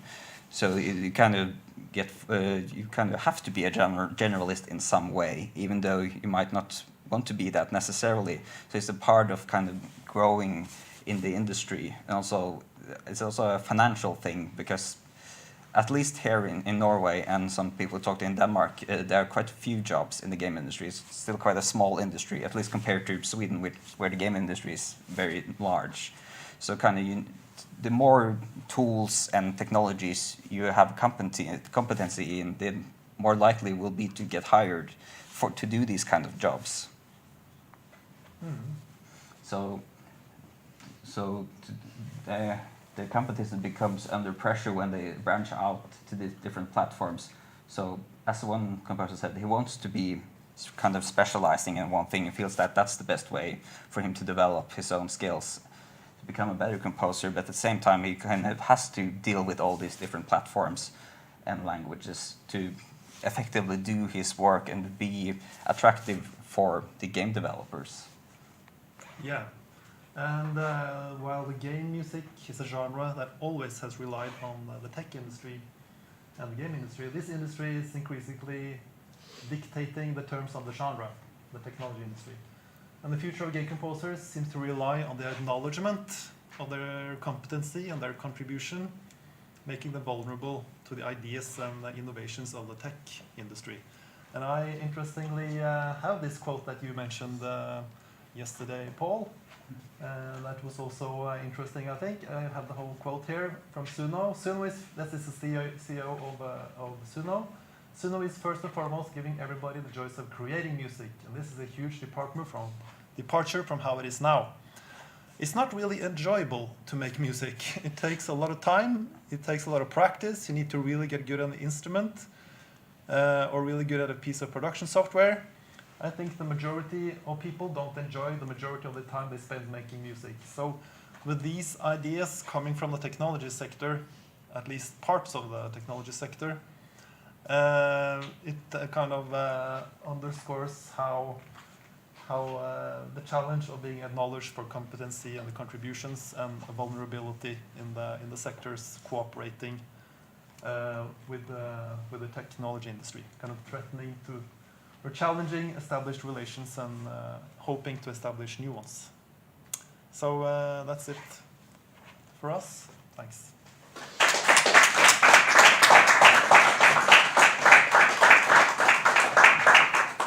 Thanks so much. Questions? All the Eva. Thank you. This is the linkages between the two papers is actually quite interesting, and both of them are interesting in their own right. But what's that comes up at the end here? You know, it was kind of in the back of my mind when you were speaking as well, Alice. There's some old work by I think his name is Robert Faulkner. I think William Faulkner, but it was Robert Faulkner, who did sociological studies of session musicians and Hollywood composers. He's got two books from way back. And one of the things that he speaks about that, and I've seen something similar in people's work about Hollywood sound designers as well. This notion of creativity that we bring to the table all the time. There's this kind of, creative music, that narrow band of creative music that's going to exist, and then everything else is just going to be schlock. The people who work in these industries as composers and sound designers and stuff often don't use the word creativity that much, because they know that the creative part of their work is this thin line at the top of it all. But they think of themselves as being competent. They have craft, and this is the word that comes out of Faulkner's work a lot. There's a craft to what they do, and they take enormous pride in their craft, or maybe in this case, competency. Because you go into a situation and there's this whole thing about going into the studio, leave your ego at the door kind of thing. Because you're in here to do business, you're in here to do the job, right? And there's a kind of sensibility and pride that comes about in doing the job, and then just adding that little bit of creative spark to it when you have the opportunities or where it seems to work for you're particularly on top of the game in a particular sense. But we always go to the notion of this distinction between the creative and the whatever. Right? But they have a very different kind of pride in what they do. And I'm wondering how this works with AI, because what they're talking about, then there's all these platforms that have to be on top of, and being able to negotiate with the coders and the designers and all these people. There's a social skill as well as a musical skill. So they bring to the table their social skills and their musical knowledge, and their knowledge of the medium that they're working in. And that's something that AI is always going after, because those are the people who are seen as being just business people. They're just something that's they're easily replaced. But I wonder if we even in the analysis of it, we go to the creative idea too much. That it's a distinction that may be irrelevant to the medium, in fact. I think that's probably true in what you're doing too. Yeah, and I guess they didn't really speak so much about the creative. They spoke very much about being able to understand the game, and they didn't really felt threatened by AI, because they felt that the dialogue with the game composers and their understanding of it and their day-to-day dialogue about what fits in different scenarios and different actions, that was so valuable that the ones having established really a foothold in the game industry, they felt relatively safe, wouldn't you say? Yeah, no, absolutely. So But there is an interesting parallel, kind of the prompt that the game developers can give to the tech industry, but they'll continuously give prompts in a way. The prompts that they give to the game music composers, they described this as the game developers don't really know the music and they have to interpret. It's supposed to be medieval. It's supposed to be, and they get some prompts and they work with that, develop some drafts, temporary files, come back with them. It's a continuous dialogue. So I guess the prompt, if you use the prompt metaphor, is a continuous go back and forth. So it's an interactive, but that was a challenge for them, that the game developers don't really have that much musical competency, and they felt that they had to be strategic and smart in order to convince the game developers that this is how it should be done, and work a bit with reducing the complexity, because the game developers could be a bit uncertain about what is really the best solution, and they would have to convince, okay, this is what we should go for.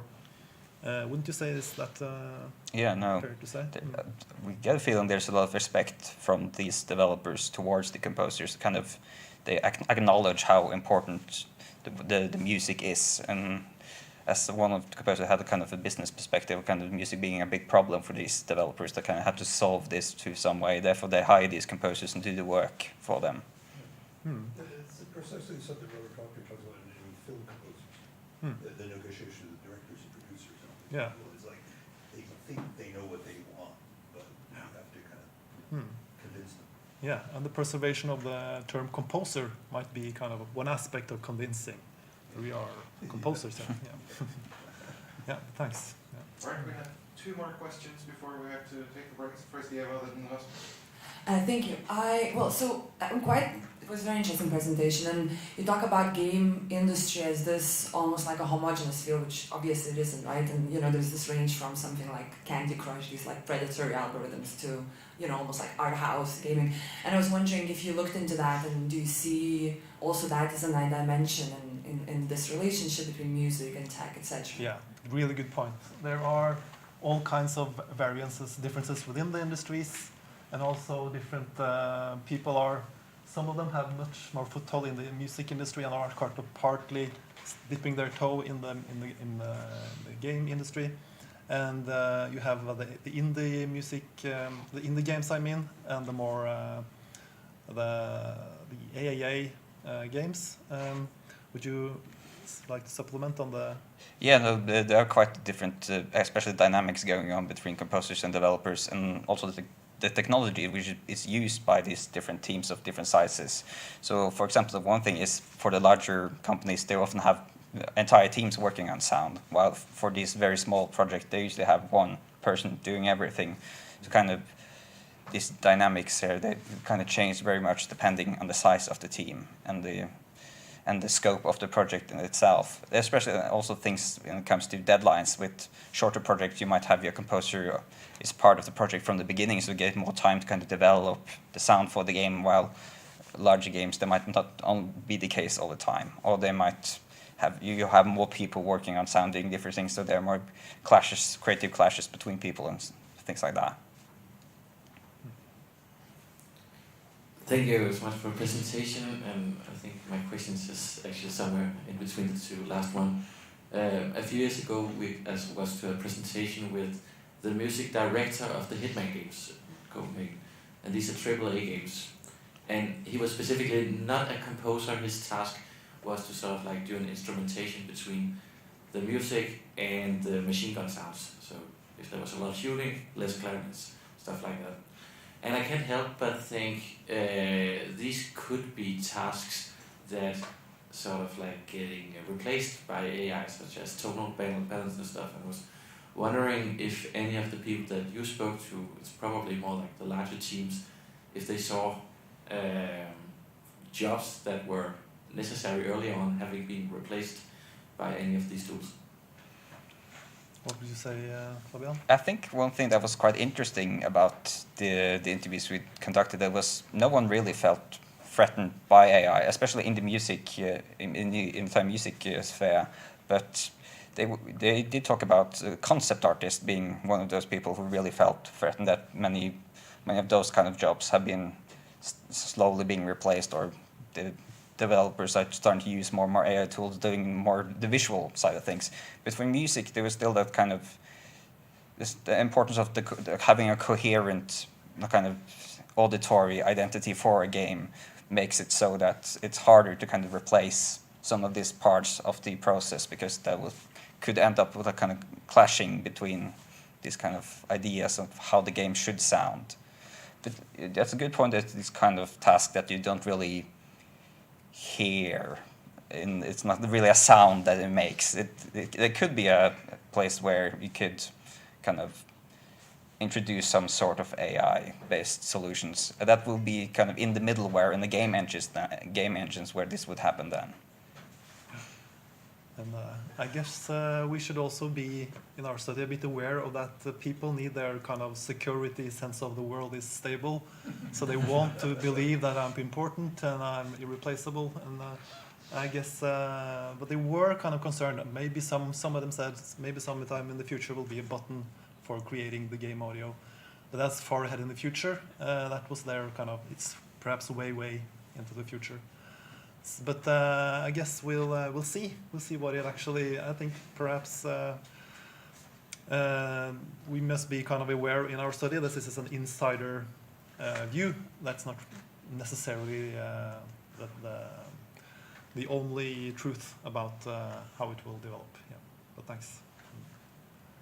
Thanks so much to Ingvar and Fabian.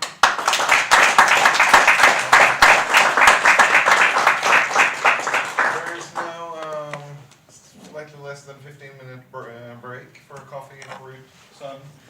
If you want to get out, have some fresh air, please get a hold of one of us and we'll help you. And the Zoom session will start at 15 past. Just one reduction. Oh. Fabian just received the note, right? Yeah. So Valentina Pascal won't be able to make it, so we have only one early lunch today. All right, enjoy.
Hæ? Somebody. Er det det? Fabian? Må jeg unmute øyet der? Ok.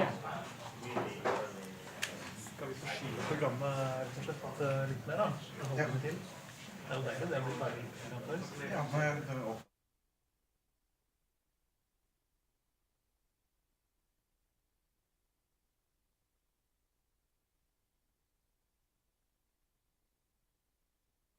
So one update on the program. Instead of taking a very, very long lunch, we will try to end the entire day sooner. So we'll stick with half an hour lunch, and then the session 6 will be moved, and session 7 will be moved, and after this paper we'll update you on the exact times. And the online program will be updated with the correct times. So if everything is with us, we have now our 5th session with Spandita Das, who will share her paper, Dual Aspects of Platformization of Jumeirah, Construction, Continuity and Preservation of a Musical Tradition at the Grassroots Level. So Spandita, can you hear us?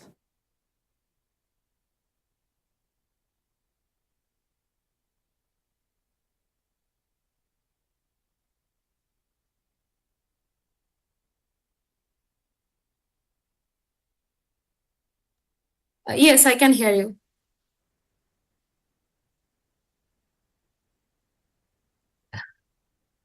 Should I turn on my video and start sharing?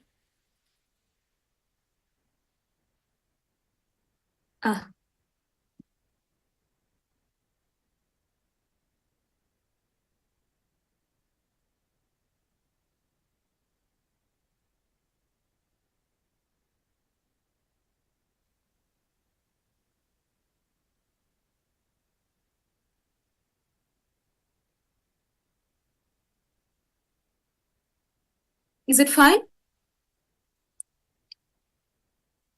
Okay. Will there be some introduction or something, or should I just start?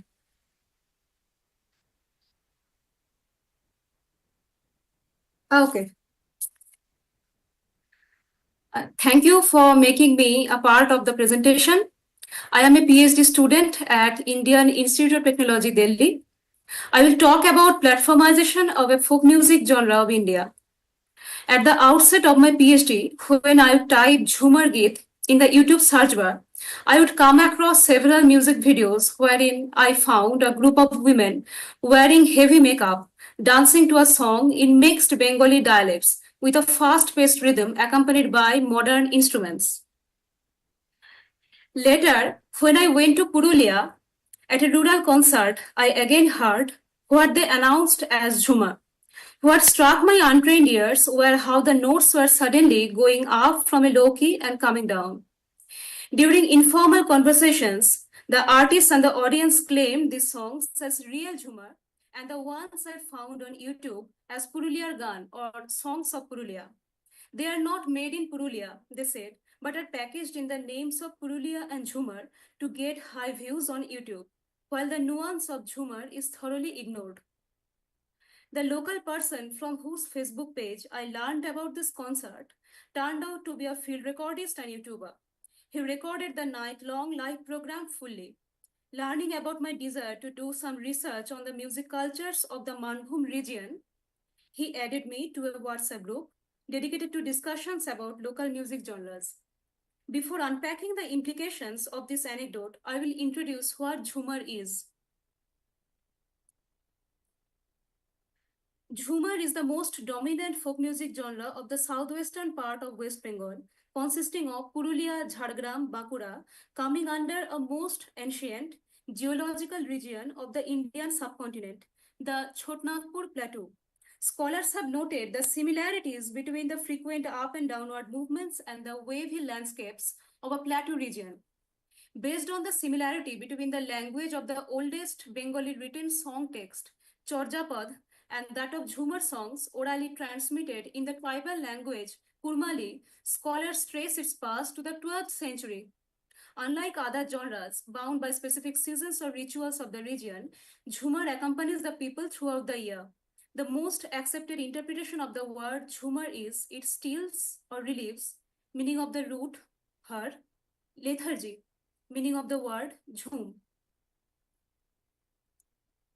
Depending on differences in structures, rhythmic and melodic patterns, Jhumar is classified into many types. What is, however, relevant that over the 6 centuries, its tradition has been evolving.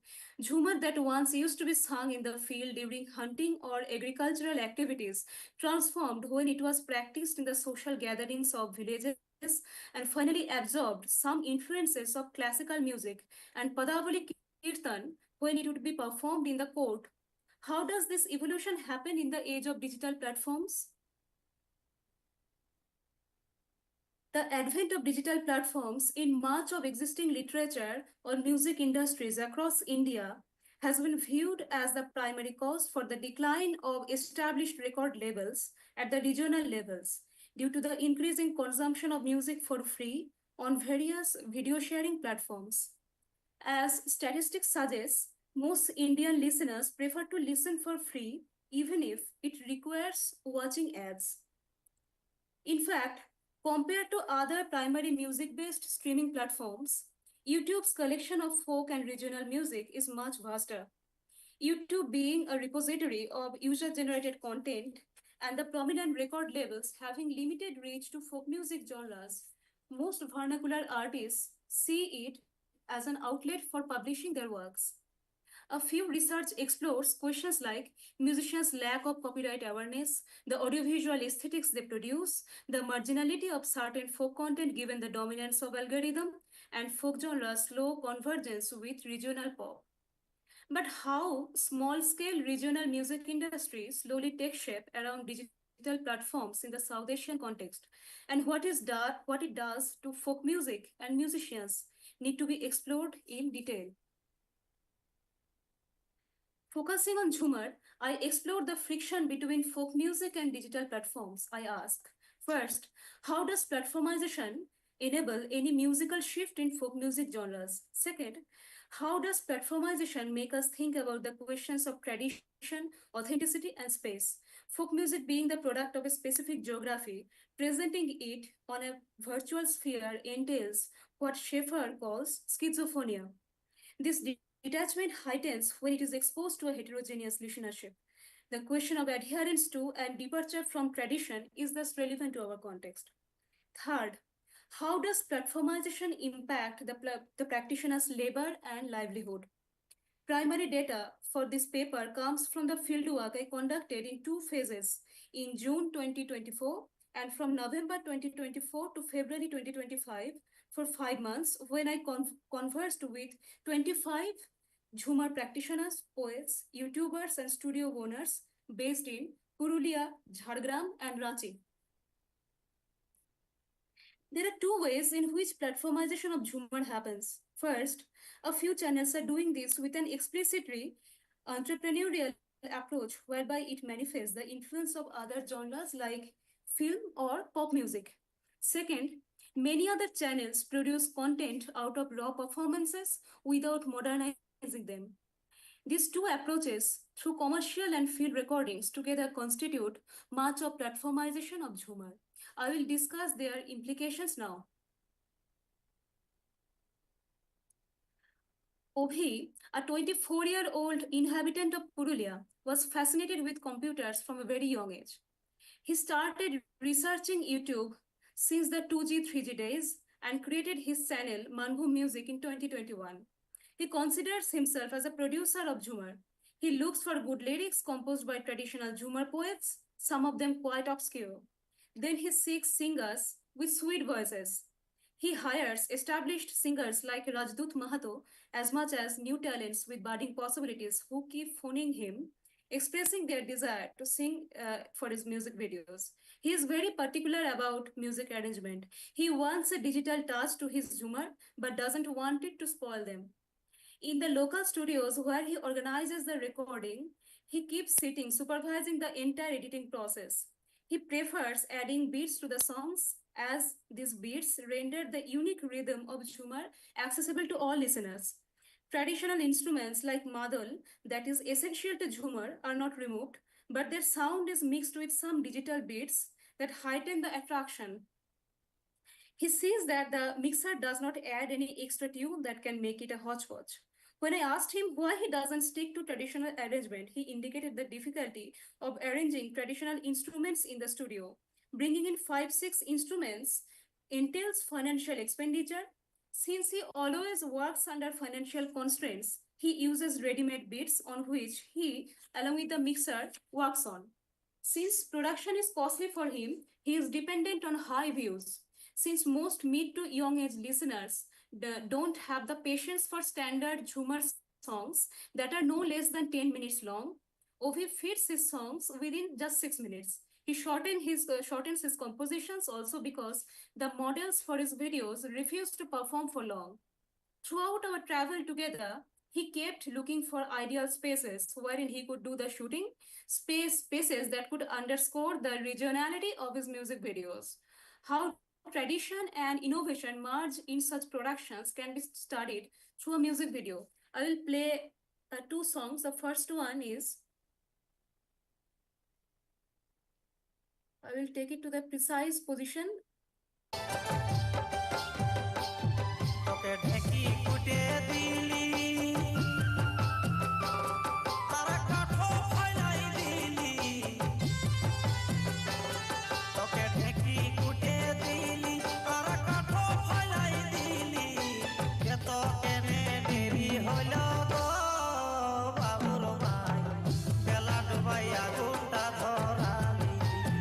So this was made in 2023, this production, and I will request you to please see the similarity between the melody of this song and the one I will play now.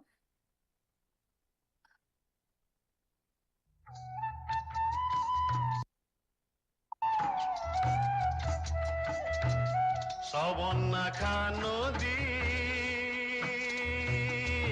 Sabonna Kanodi, Sona Payo Jodi, Sabonna Kanodi, Sona Payo Jodi, Bichi Binigo, Lodi Kinarai, Jinigani go, Hame Devo Bita. So this song was composed in the 1980s and recorded around 1985. And this song has been a part of the what is now known as the tradition of Jhumar. So you just see the similarities between the 2 songs in terms of their melodies, but the presentations are different. So in the first video, dramatizing a small and familiar incident, the narrative constitutes a traditional society-oriented Jhumar. As comparison with the second song suggests, the melody and the movement of notes are also characteristic of what is known as traditional Jhumar. The instruments are, however, not traditional in the first case. The jumpy music used in between 2 stanzas sounds rather filmic. The voice is also auto-tuned that has its own appeal. Thus, a significant way in which platformization of folk music happens is through genre blending, through instances like folk pop or Jhumar pop. After the advent of channels like this, many artists sing both traditional and folk pop genres at once. A noted Jhumar artist, Subhash Quiri, who has been singing for the All India Radio Ranchi for the past 25 years, is recently singing for folk pop type music videos. He said, it is the question of livelihood that pushes him for the latter type, given that the earnings from traditional Jhumar concerts are typically small compared to its modern blending.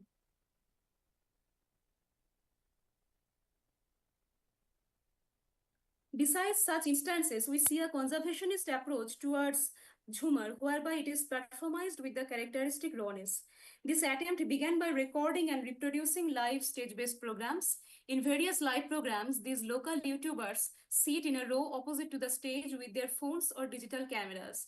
They record, edit nominally, and upload these recordings on YouTube. Shaktipada Kumar, a native of Purulia and formerly a PhD student at the English and Foreign Language University, Hyderabad, started this trend from 2013 to document Chhau dance and Jhumar. His example eventually inspired at least 15 more individuals to become professional YouTubers. What these channels uphold can be seen as close to the roots in how they derive raw materials through field recordings. From this mode, some of them have graduated to recording individual singing sessions they organize at home or in the field. Informed by the aesthetics of field recordings, these materials are marked by an absence of sonic perfection characteristic of studio recordings. To secure increased views, these YouTubers seek innovative ways like making catchy thumbnails and sharing the links to their videos on Facebook, WhatsApp status, and Instagram all at once. The first aspect of this type of platformization is how they act parallel to real-life platforms. Whether YouTubers produce recordings from stage performances or planned music sessions, these contents promote the artist by underlining their online visibility. First, often new artists and those based in obscure places or without adequate networks may find some listenership. When during the pandemic, there are very few stage shows.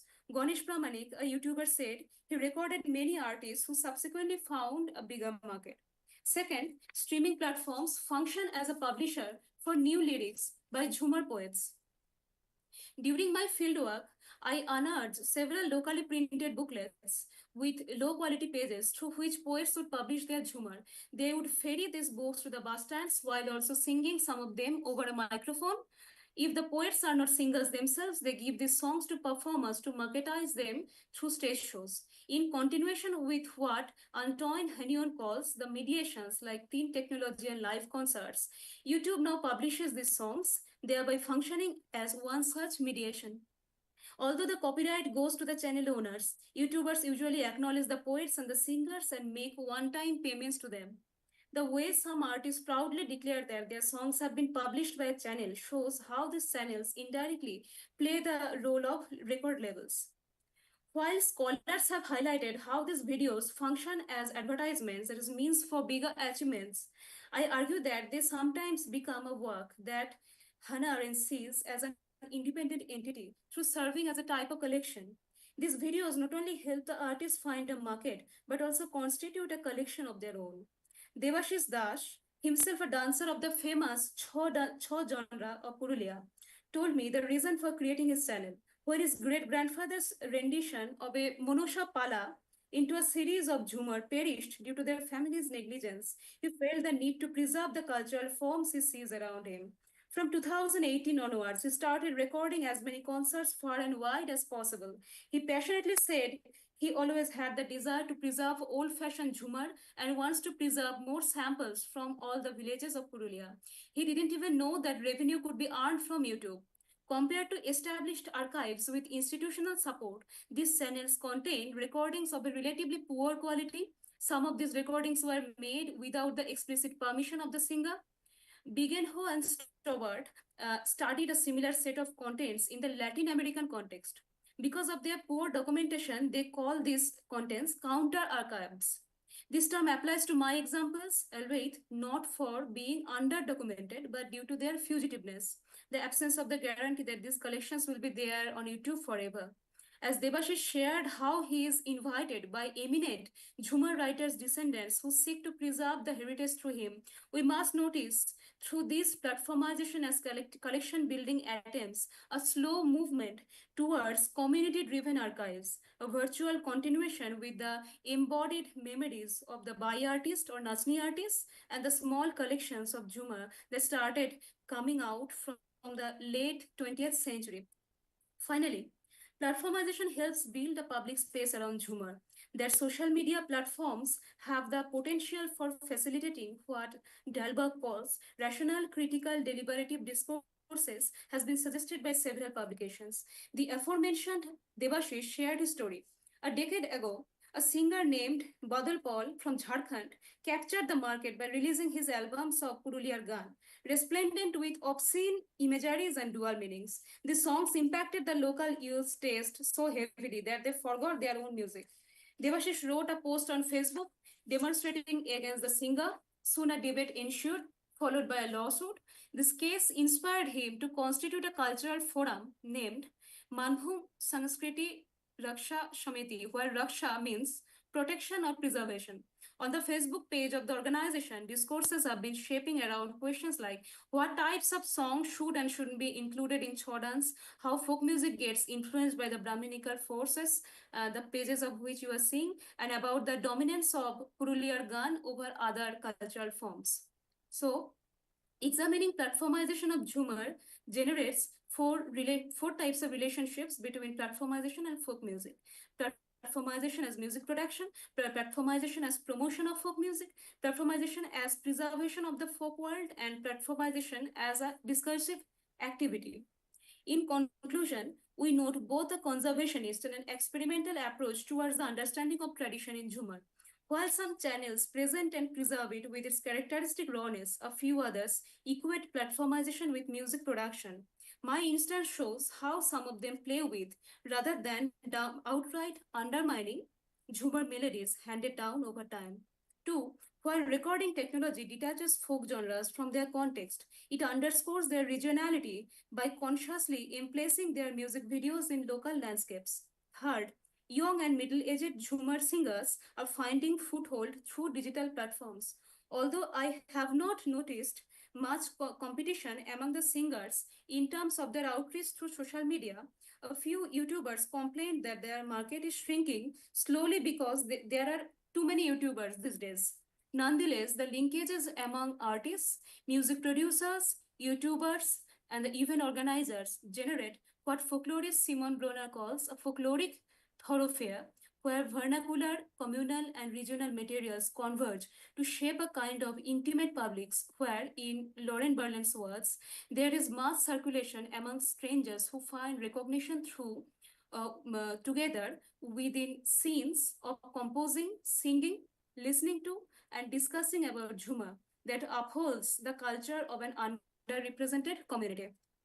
So these are the individuals who served as my interlocutors. I'm grateful to them for making me a part of their everyday lives and sharing their stories. These are the works I cited, and thank you for listening. I am waiting for your questions, comments, and suggestions.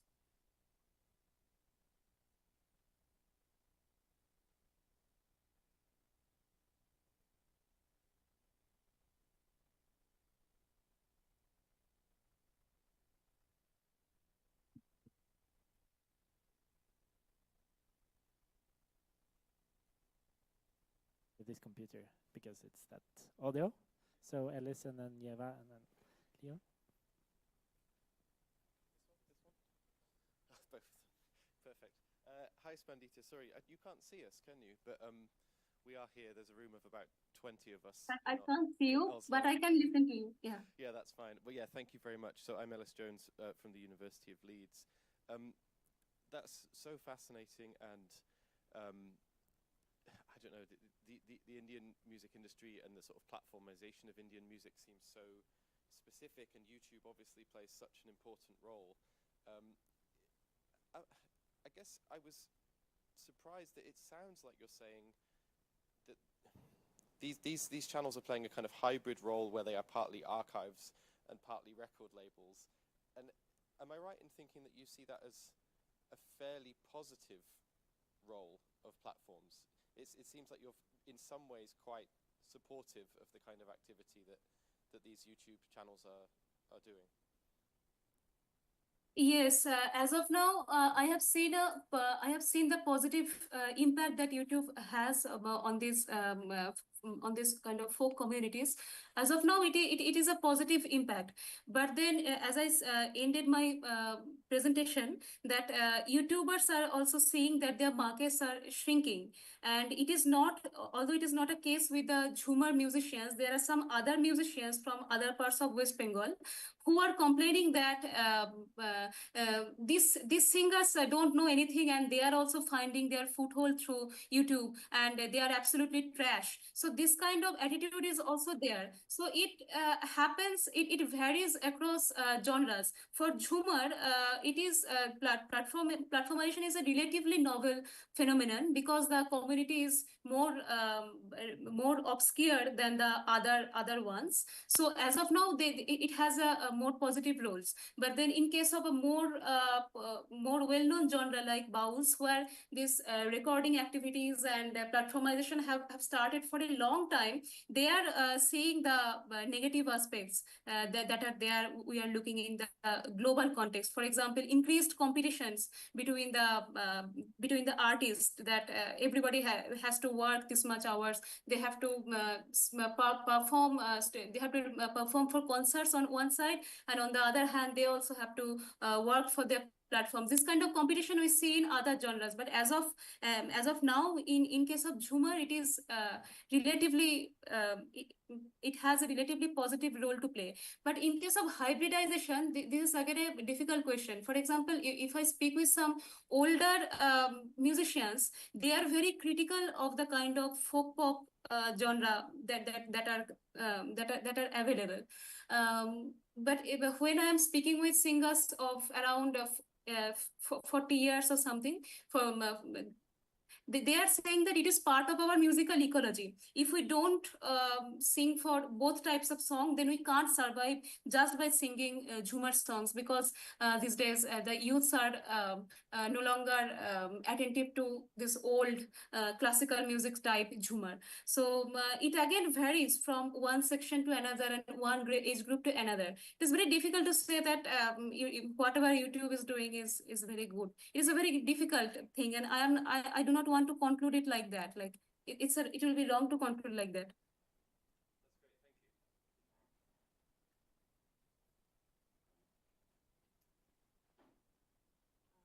Hello, yeah, thank you very much for the presentation. My name is Yeva Gudetit. I'm here at the University of Oslo. I'm also very interested in this idea of YouTube as an archive that is kind of like interactive and what you call this kind of music ecology. I was wondering, is there also an element to that of discovering very older recordings or like home recordings or all kind of that, like archive in a sort of more like traditional sense of, heritage rediscovery that happens then between community members and musicians? Yes, that possibility is there, but these are not born digital materials, right? You are speaking of old recordings that are like made in the age of analog media, and now it has been digitized. Are you talking about that kind of materials?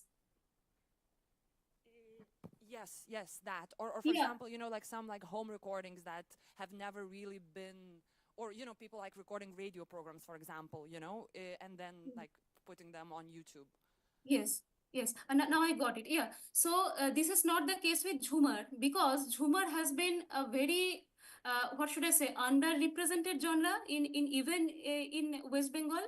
Like there used to be some songs played in from Ranchi. Ranchi is a like is the capital of a state called Jharkhand. So some songs started playing from 1970s, but when I visited their archives, there is absolutely like no recording available at all. So digitization is a far thing to for them to imagine.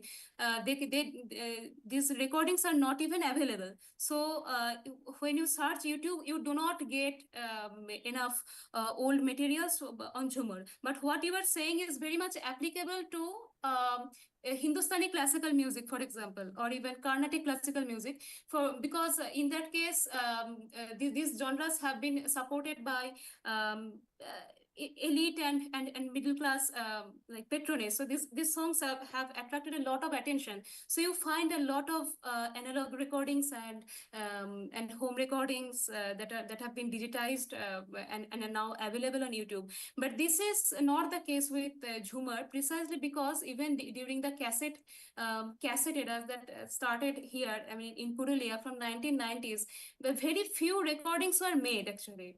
And those that were once made, because they did not receive any patronage, most of them were perished.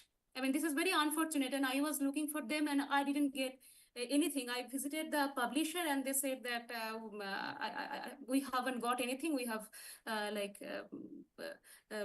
got rid of them. So this is the situation. So digitization of old recordings are not available in case of Jhumar. The oldest recordings you find maybe from I don't know, like um, 2000 onwards you get, but not older than that. So it is a possibility with the other genres, maybe even for Baul Fakir music or Hindustani classical music, but not for Jhumar. This is a very, what should I say, underrepresented genre, which has a very long history, but for some time has failed to secure enough market attraction or whatever.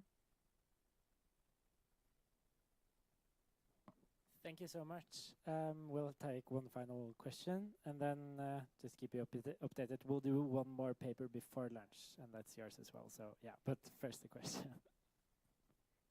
Hi, thank you, Spandita. And this is Li Zhuan from University College Cork Island. Enjoy your paper and tell us about how people in that region use the YouTube to present traditional music. And also happy to see the people start to land the community movement towards the community drive archive. My question today is about how is it a kind of similar local web sharing platform like YouTube? I think because India is a big country like China, we actually don't use YouTube very much, apart from people can use VPN.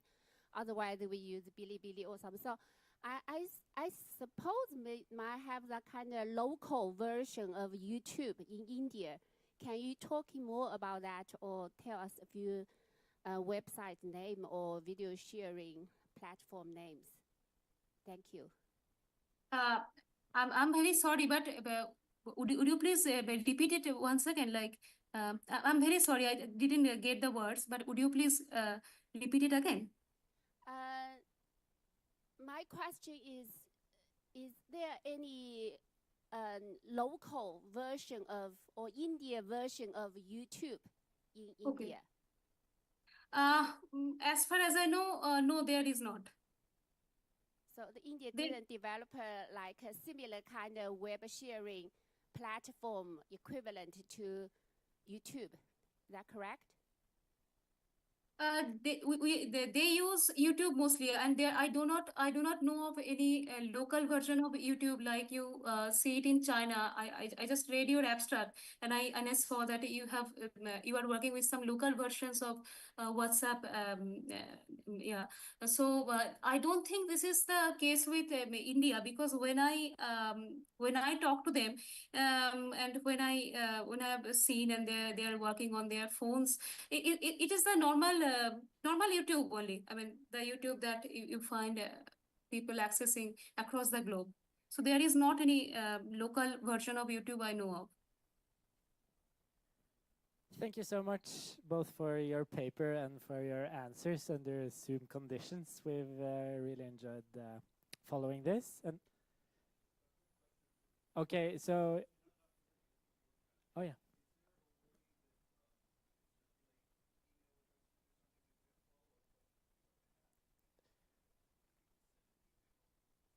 Yes, we will take care of that. Yeah, we will. Okay. So instead of moving lunch, we'll do one more paper before lunch, and that's what would have been the first paper after lunch. So you can come and set. Yes, you can use your laptop. So we'll take 1 minute to set it up.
So we're happy to welcome Liuan Kian,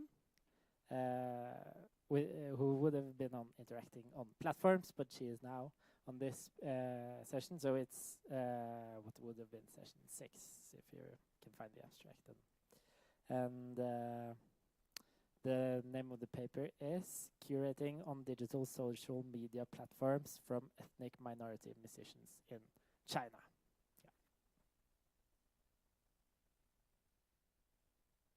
From University College Cork, and I appreciate the organizer provide this chance to learn the many different aspects to approach the platform and our music product.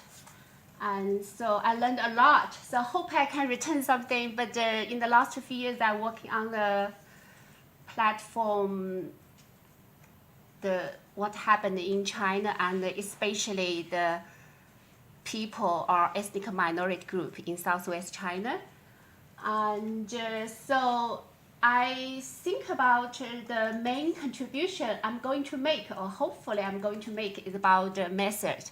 So maybe some term I used is different from the presenter yesterday and today, because I'm from ethnomusicology background. So I would like to use communicate rather than negotiate, something like that. So apologize for that kind of unfamiliar or some kind of odd feeling if there is any. Can I sit down, because I just my eyesight not very good. So just talking about this project is funded by European Research Council from 2022 until 2027. So I'm in the third year. And this is a community engaged project. So we're mainly working with villages in 3 ethnic minority populations in Southwest China. See the map here, Yunnan. So we study how they use digital media technologies like smartphone, TikTok, etc., to support their traditional music and dance. And we also aim to develop new support for indigenous communities in the field. We have a project website. I'm still developing on that, but just record what we are doing. So this starts from we find a challenge on ICH, intangible cultural heritage in digital era, because we try to address a long-standing challenge in the field of endangered cultural sustainability, because many cultural bearers from socially marginalized groups are not well equipped to sustain and transmit their cultural tradition under the impact of urbanization, digitalization, labor migration, political interference, and in China, and the loss of mother tongues, and the low literacy levels, and the self-colonial, etc. So, but the rising global digitalization also increased the risk of disappearing or dying of this indigenous culture, as it allows dominant cultures to expand their influence into these populations. But this actually also creates a new opportunity to allow the population in marginalized group to take them as a tool support their cultural sustainability. You see the figure in 2022, March, Chinese smartphone user already reached 1.23 billion. And so basically little kids, they use that to play game or something. The older people take it as voice, mail, all that sort of. So we use different usage. So this emergent active participation in social media platform by ethnic minority group brings a new opportunity for them to participate in sustaining and promoting their endangered culture. This is the first time the community member on such a large group have involved themselves as active participants in sharing their own culture. So this raised a question: how can we empower ethnic minority group to be the main actors in sustaining their heritage through their participation in digital social media.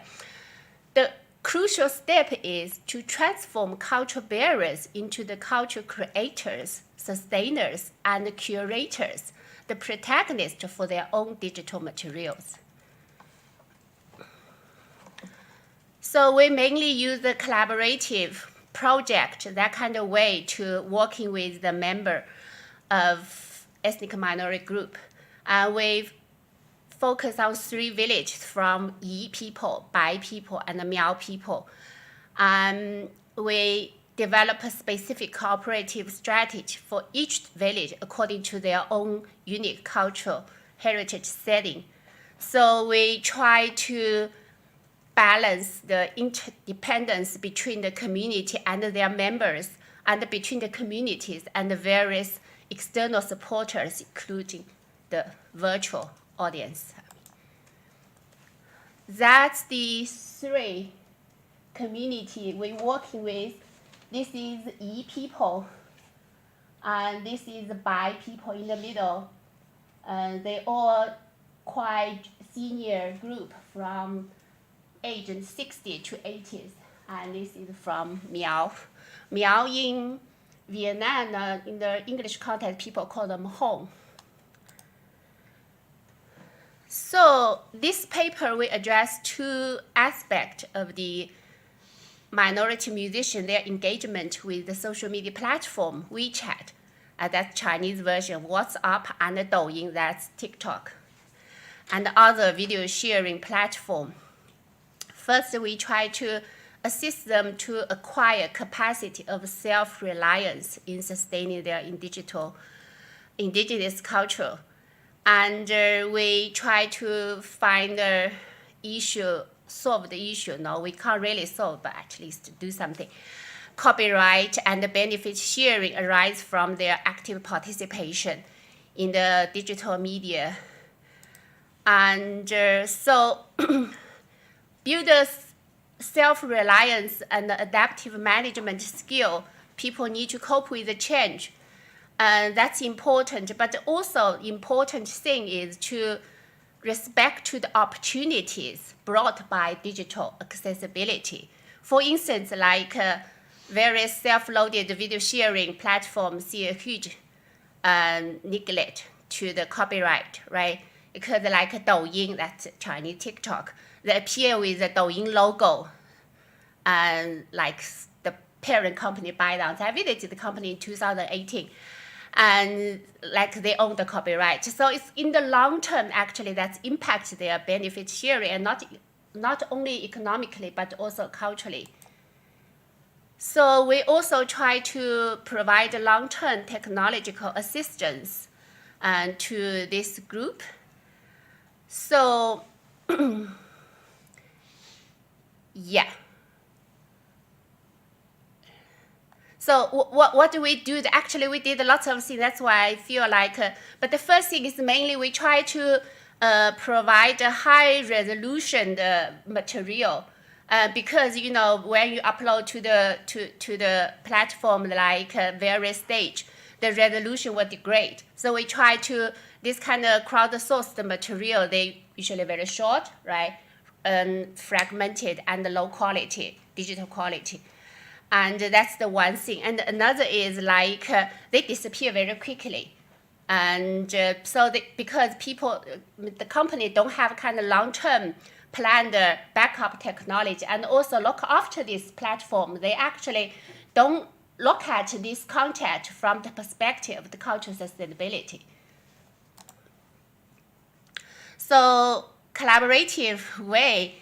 And we use the applied ethnomusicology. That's quite common in the field of ethnomusicology. We try to use kind of daily communication online, and if we are in Ireland and in person when we were there, and we usually send to one team member in the village most of the time, and we use like community outreach and workshop and find the issue and try to tackle the issue.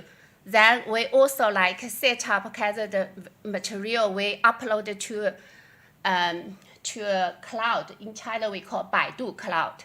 So we basically all can keep this material rather than like in the original resolution, so we can use it in the future.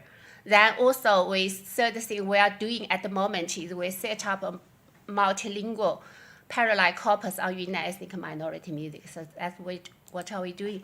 I'm sharing some pictures, see what we did. That's in the Qifeng village. The postdoc is trying to teach them use smartphone to short edit and upload the videos.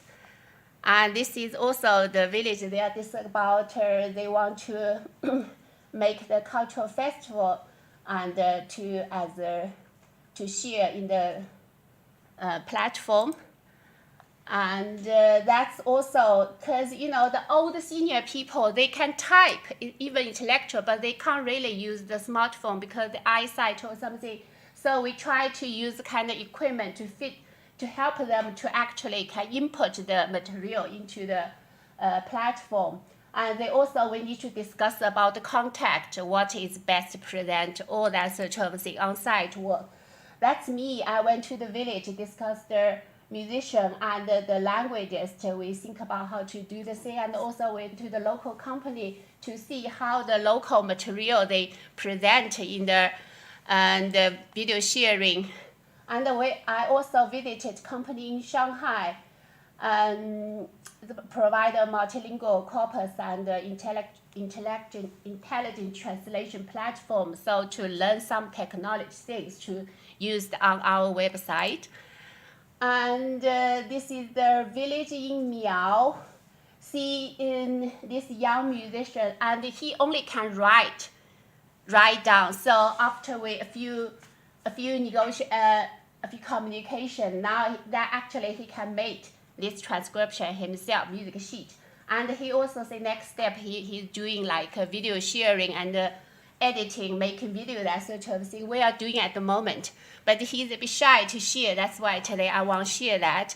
So I try to give 2 examples at the moment for what we are doing at the first is in the Yi language village. We working with children's group because China people still learning English as their kind of main subject.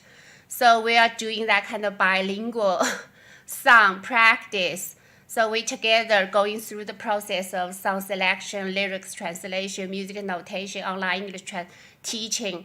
And so they already, this class, they can learn, they can sing 10 songs, like both in English and Yi language. So I just say the Yi language actually have 6 years of history of 6,000 years. So it's very few ethnic minority that they actually in the written form, not in the oral form. So that's we are doing that on site, and every Saturday, sometimes we do it on the office to connect online. So that's an example. Let me play.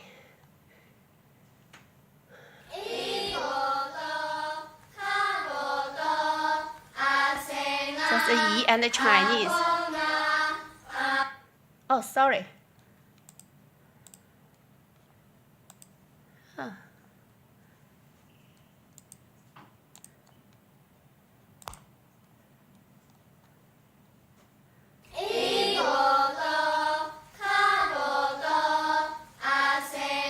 That's the Yi and the Chinese. I didn't show English here because I want to give you some surprise when you see English.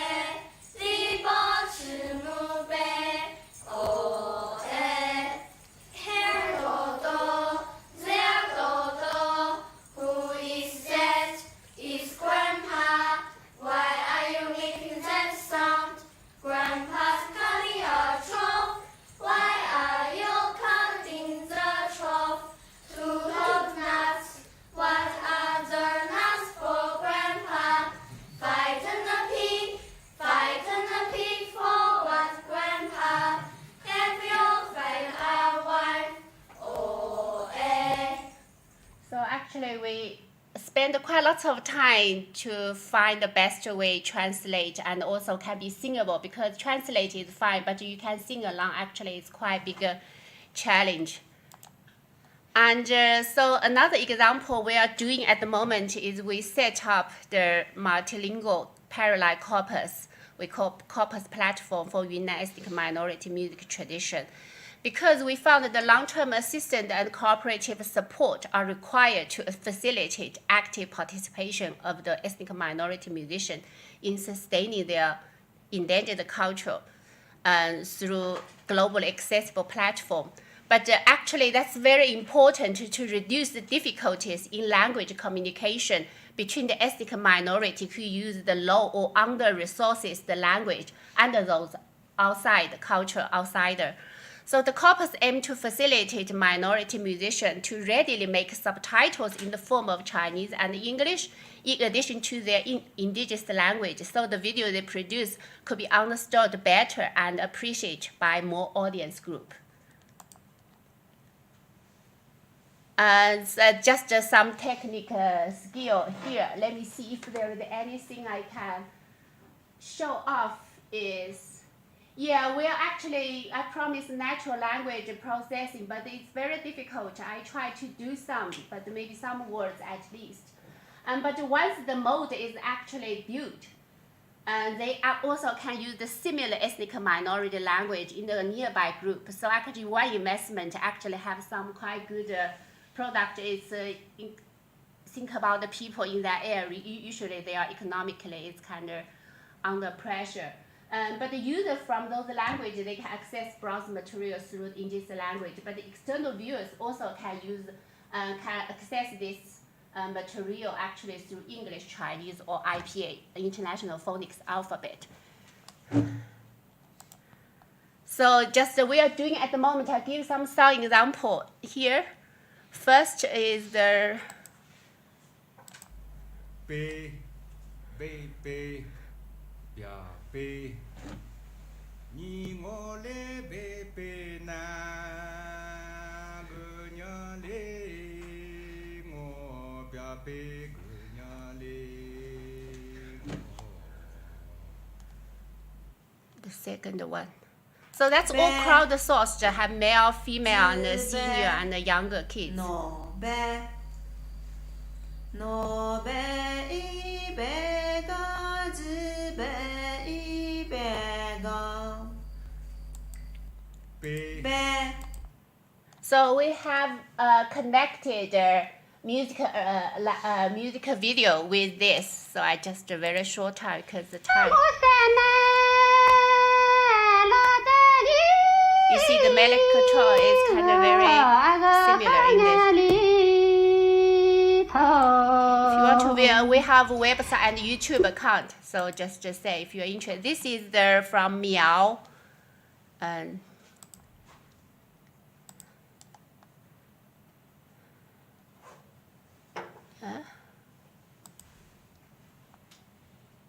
Đấu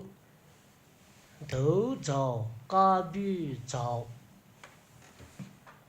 ô ye đấu dầu ca bi dầu ye. The ethnic minority group, they have many. They have their own epic for record their history and knowledge.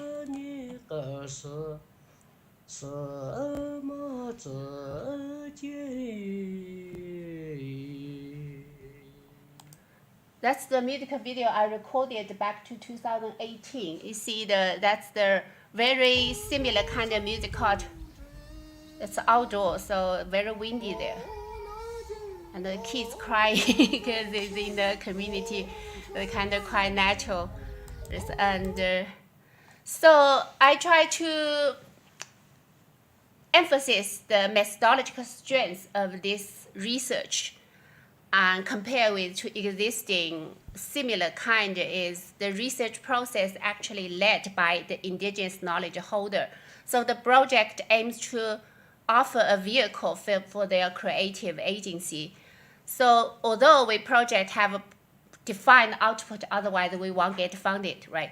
But the project team, actually, we engage reflectively and collaboratively with the emerging aspiration or reservation expressed by community partners and advice. So we are ready to allow this to feedback, challenge, and reshape the proposed goals.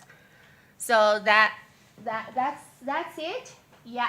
Thank you for listening. And if you're interested, please. We haven't done it because the postdoc lecture I haven't managed to, but we have some here in the YouTube account.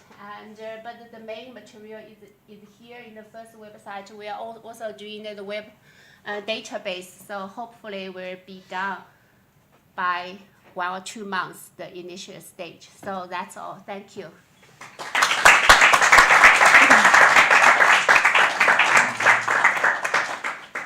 Thank you so much.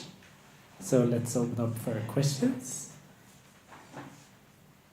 Yes, Alice? Thank you, Lee Johan. It was really interesting to see that mix of what seemed like kind of archival intentions along with what seemed to be like kind of professionalization goals in terms of people shooting better quality video and kind of better quality audio and things like that. And you said that these goals are kind of determined in part by the knowledge holders in those areas. Yeah. Would you be able to say a little bit more about the priorities of those people? You know, were they interested in primarily archiving, or is it more exciting and interesting for them to learn, you know, how to use, you know, how to circulate their music and their videos online? And, you know, do they have aspirations to grow a big audience and things like that? I think they surely have aspiration, because basically the musicians, they want their music to be heard. So, but I think the aspiration is aspiration, because like archive, that's such of a database, because we have every ethnic minority, we have like around 1,500 to 2,000, that kind of data for one ethnic minority group. So lots of work we have to sit down and check and back and forth. For lots of musicians, they can't take that. They're happy to sing and something. So they promise that later they say, okay, teacher chair, we can't do that. How about this one, do this? I say, yeah, please, then hand another one. So we maybe like 5 or 6. Then we found finally we can make it happen.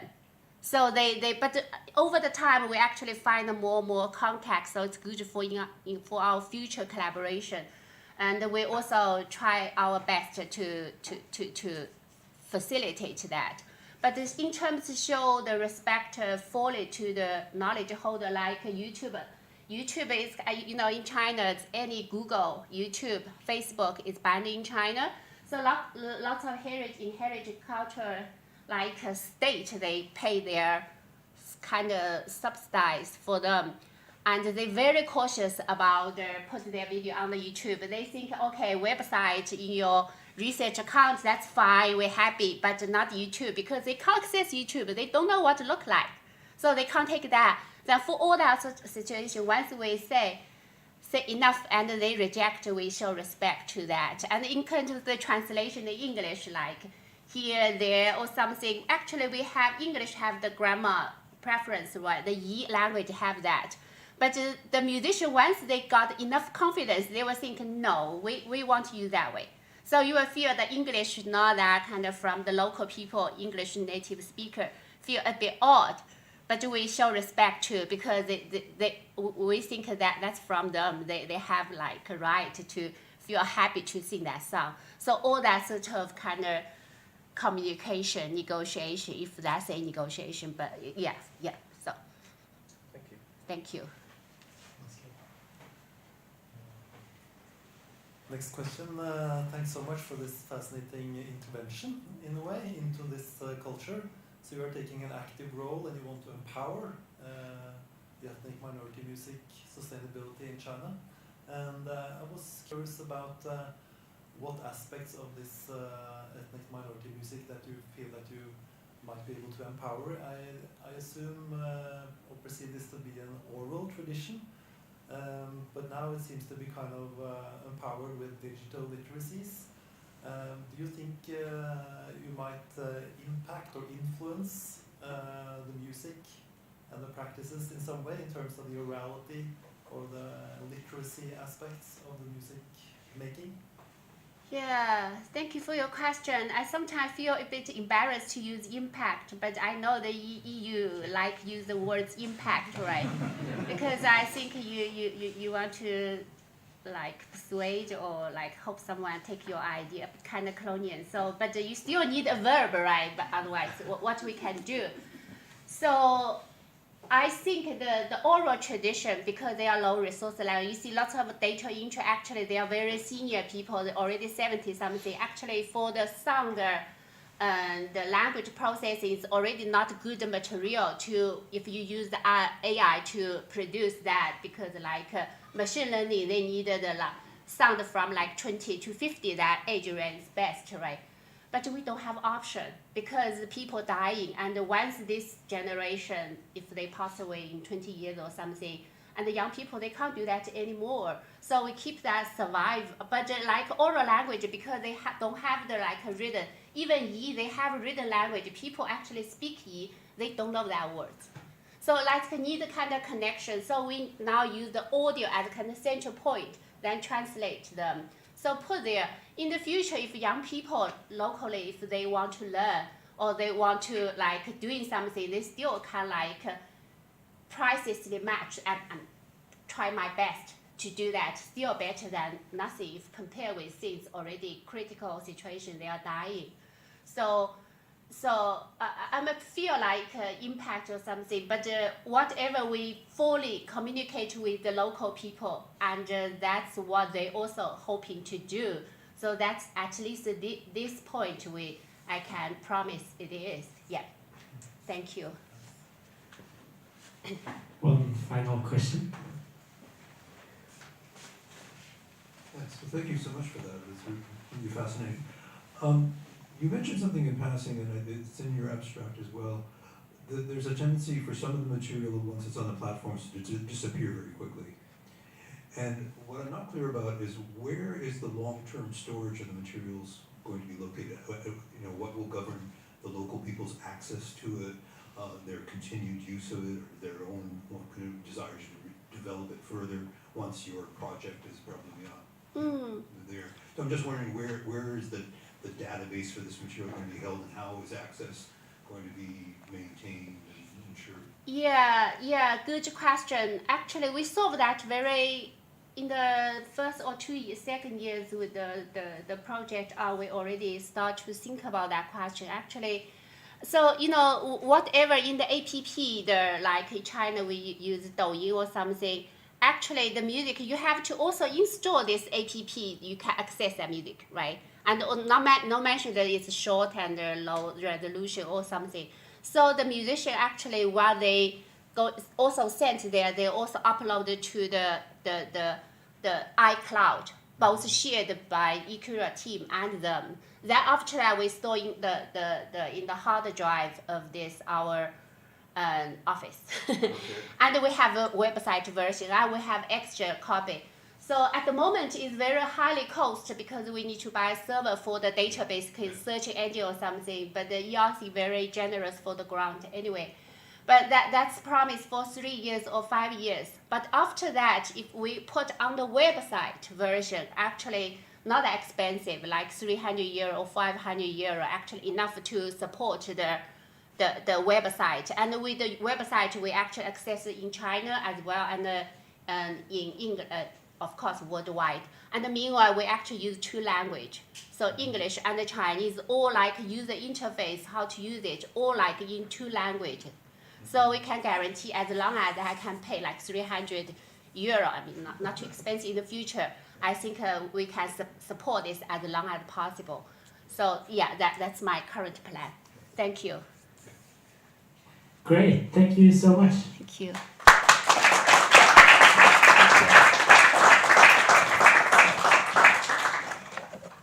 So if there are no questions, I think we'll just go for lunch. Yes, let's do that.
organizers are, I guess we're beginning to let our shoulders sink, so we kind of lost a bit track of the program, but we're only a few minutes over, so without further ado, let me introduce you to the next. I'll let you introduce yourself. Yes, my name is Rasmus Riegels. I'm a first-year PhD student in musicology at Lund University. So my research is focused on programmed music, especially in techno and its adjacent genres. What I'm particularly interested in is the underlying ontology of electronic music, how that shapes its aesthetic expression, and then also how it fits into the media ecology when it's shared online. And for this presentation, I'm focusing on producers that stream while they produce music. One such example is John Selway, who has a weekly show called Selway's Techno Saturdays. And I'm just gonna show a brief clip from it. I just have to. Oh, this is small. There we go. Let me give some mid-90s Belgium.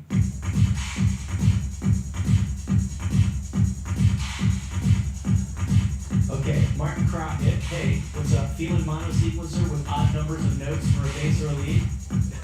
Not a bad idea. You know, I like to use mono sequencer. I've used it a million times. So let's follow Martin's lead and use the mono sequencer or just some kind of sequencer. But what kind of sound? What kind of sound do we?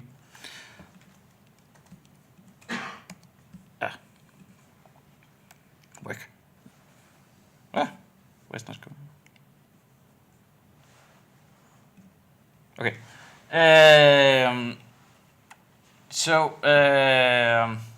Before we return to the scene, I just want to point out some things. I said I focus on the ontological underlyings of electronic music, and what I understand with electronic music is that it's based on sound processing and synthesis at its core. So in that sense, I understand it as an algorithmic music, which leads me to a very central but also quite broad question, which is how is an algorithmic and loop-based electronic music different from traditional forms of musical performances? Because if we understand this question, this brings us onto a more platform-specific question. Namely, what is it about platforms that makes it so suitable for collaborating in electronic music? So, in other words, how do the features and affordances of platforms like Twitch and YouTube align with the practices and aesthetics of electronic music production? In the scene we had before, I called it not a broadcast, but it is for me, an expression of a very 21st century media, something that Mark Hansen has described as being outside of our immediate perception, yet it still shapes our everyday lives. As he puts it, more of what goes on in our daily lives is carried out by machines functioning at their own timescales, meaning outside of our direct perceptual grasp, but in ways that do significantly affect our activity. So what he points to here is an ontological shift. It's a need to adopt a non-anthropocentric perspective to truly grasp the present, where non-human agents play a growing role in the shaping of our reality. And much of this, it remains black-boxed and inaccessible. And I believe here that live streaming of music production offers us a unique window, a way to make some of these expressions visible and open for interpretation. Because if we take a closer look at the streaming scene that you just saw before, what happened was not a home performance where the musician on one end is using the computer screens on both ends to broadcast it through the internet to passive viewers. Because the viewers, they are actively engaging in the process of how the music comes to life. And this engagement, it differs a bit from something like how a garage band could have a rehearsal, where you might suggest that the bass player should fit better into the pocket with the drummer.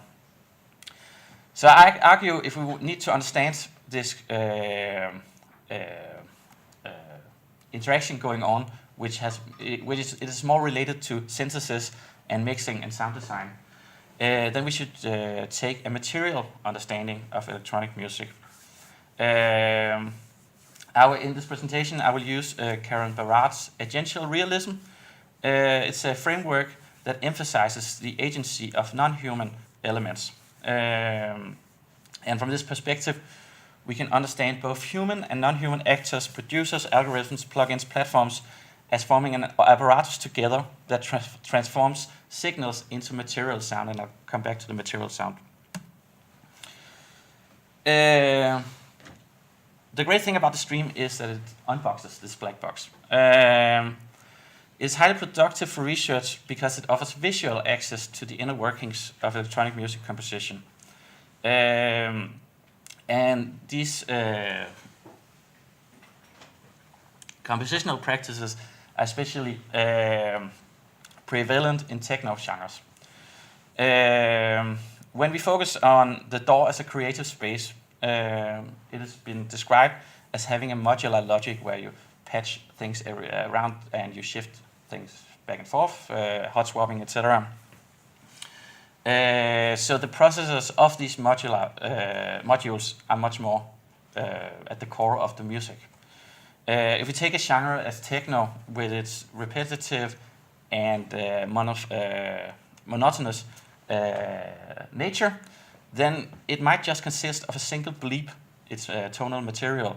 But this bleep will be varied by constant variation of the modules that we put in, next to it.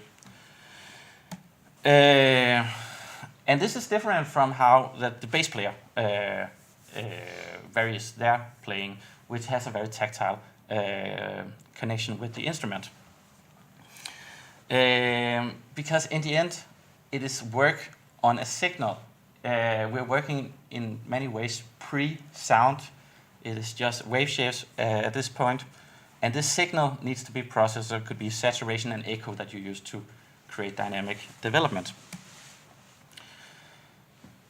Instead of relying on tactile feedback, it is the visual feedback. For example, the envelope curve of a compressor that guides the creative decision. It's not played in the traditional sense, but is rather adjusted, shaped, and decided upon through the interface. And this is because the apparatus of electronic music consists of many non-human performances. It is small performances of envelopes, oscillations, wave shaping, dynamic and spatial processing, if we take some of the basics that you work with. And these elements, they are then programmed or patched together to create a sonic entity. However, none of these elements are being played by an instrument as much as they are being played by a musician, as much as they are being guided together.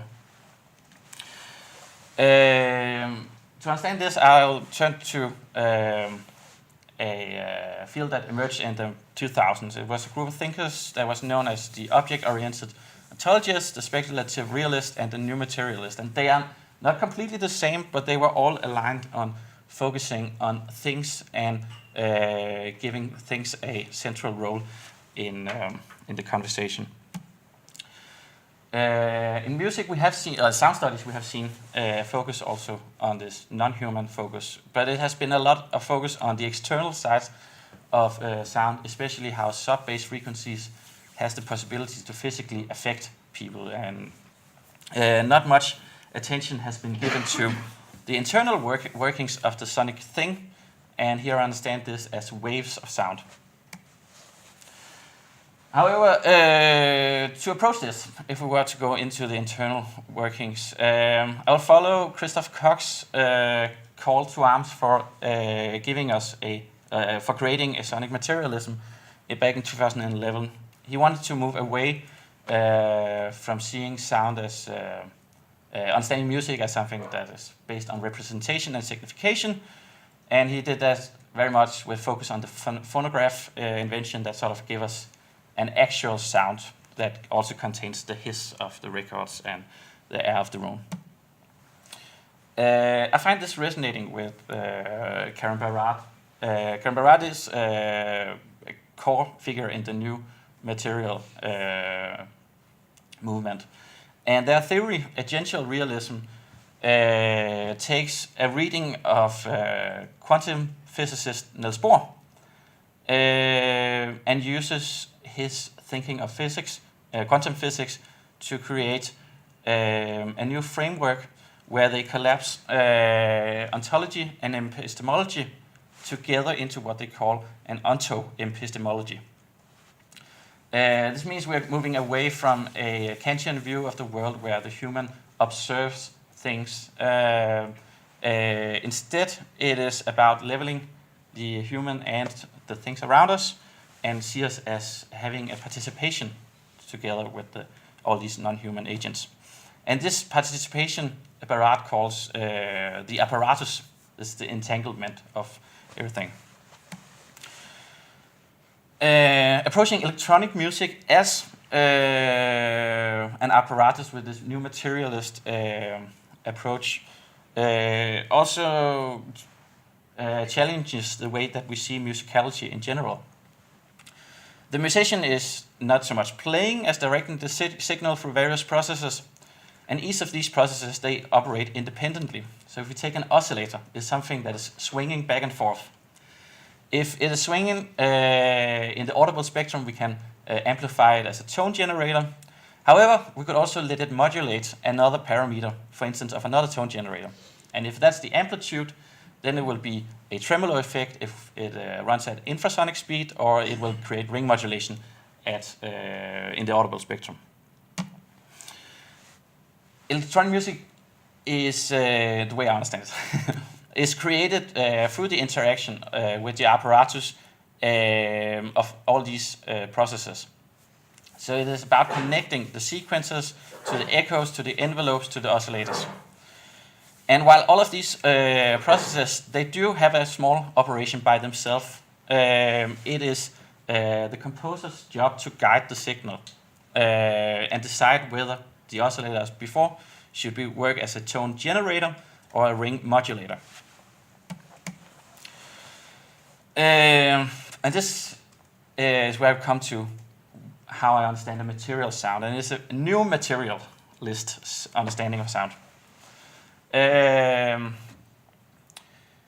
Because when we engage in the apparatus, the end result is a signal in the form of oscillating and pulsating waves.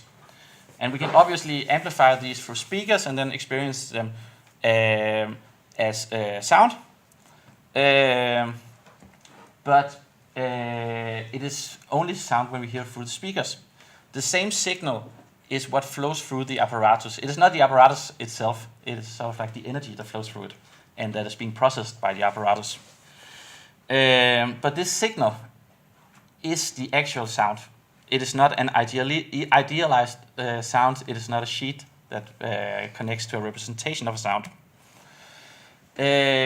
Interacting with the signal is what Barat calls interaction. And here they bring into account something that had been lost a little in Western thought, objectivity. For Barat, we do observe an objective thing in the world.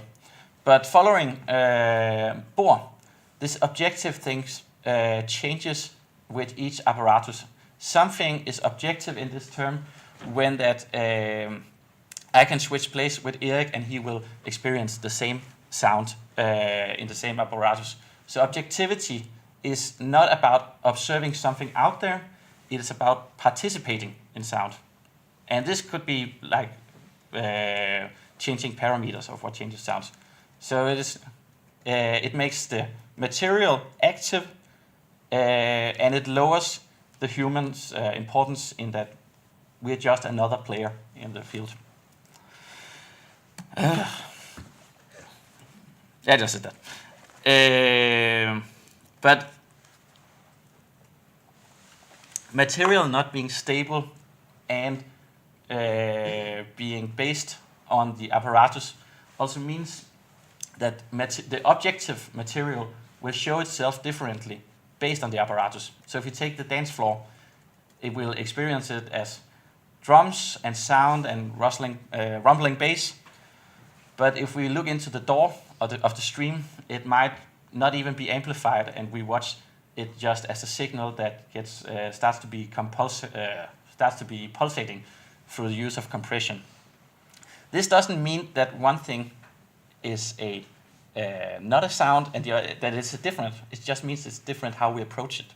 So the signal can show itself in different ways. All right. So if we understand sound material in a way where it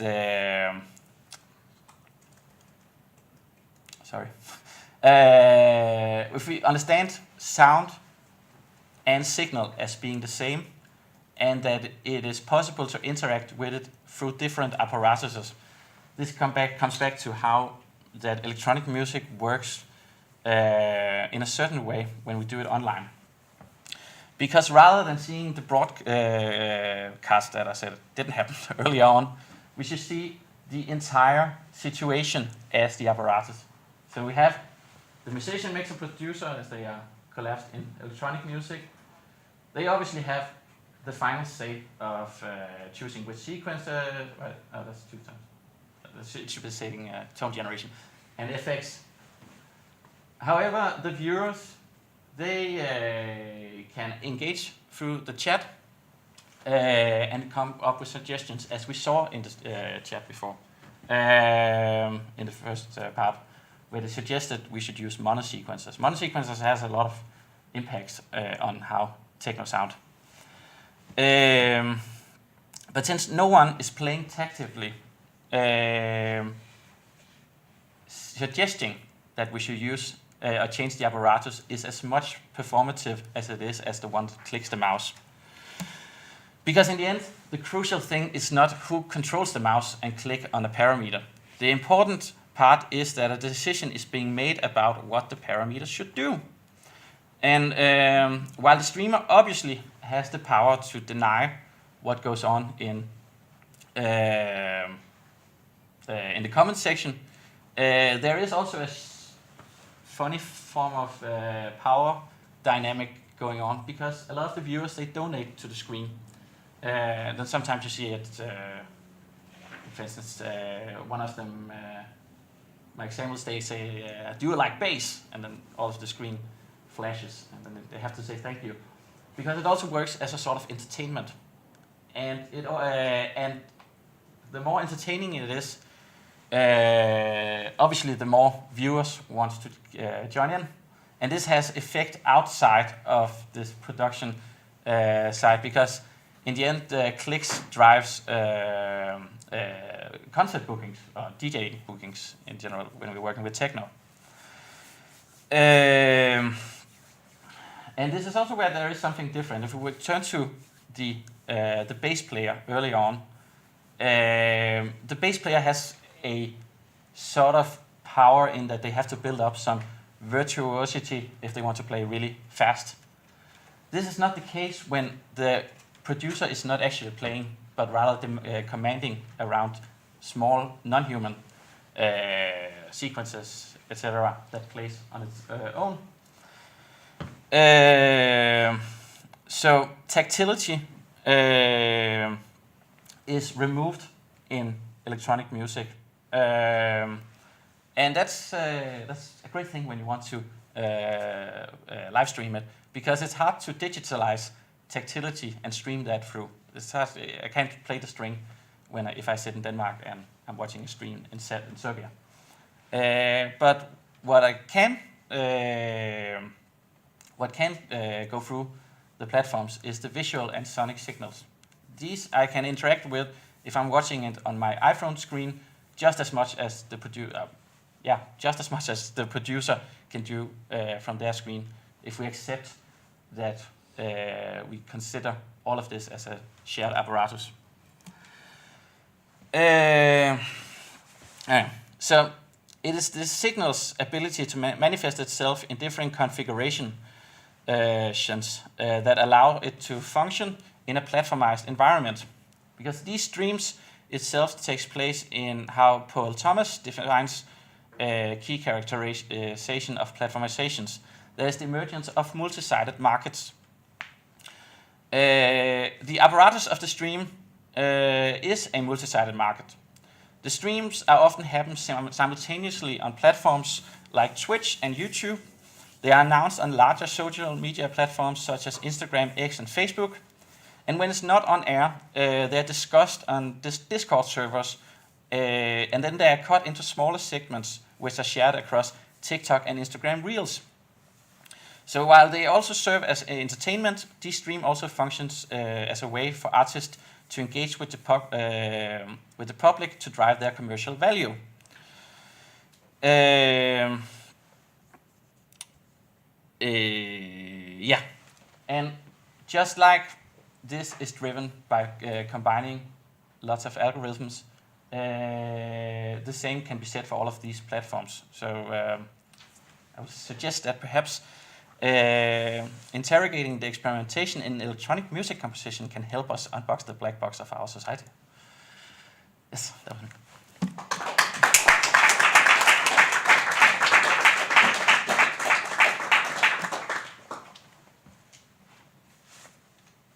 Okay, thanks a lot. Anyone wants to go first?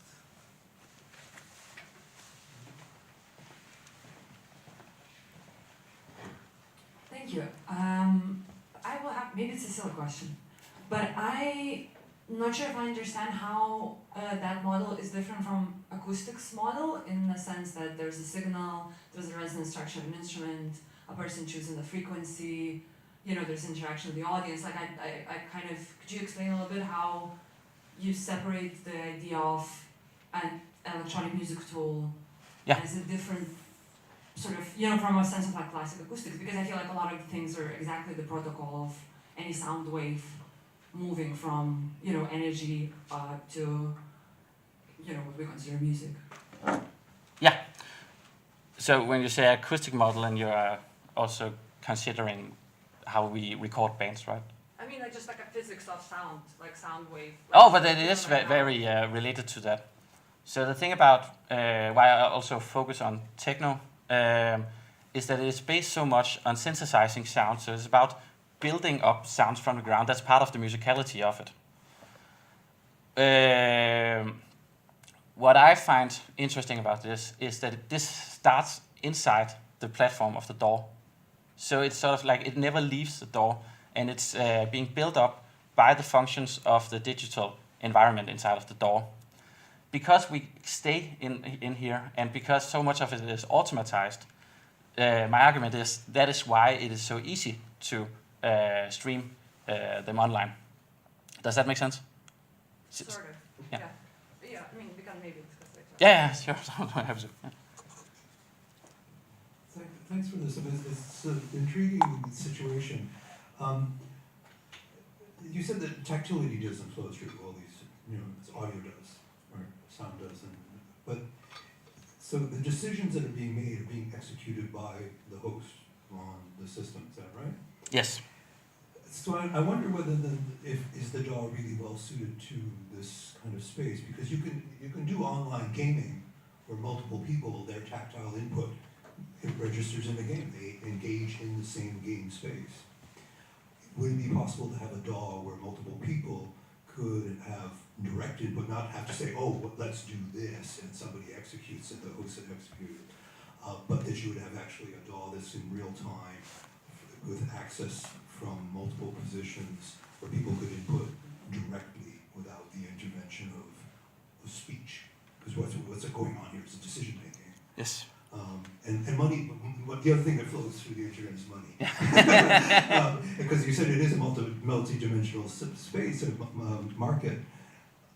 The host is the one who's making money from this, right? There's from all the interactions with it's a spectacle.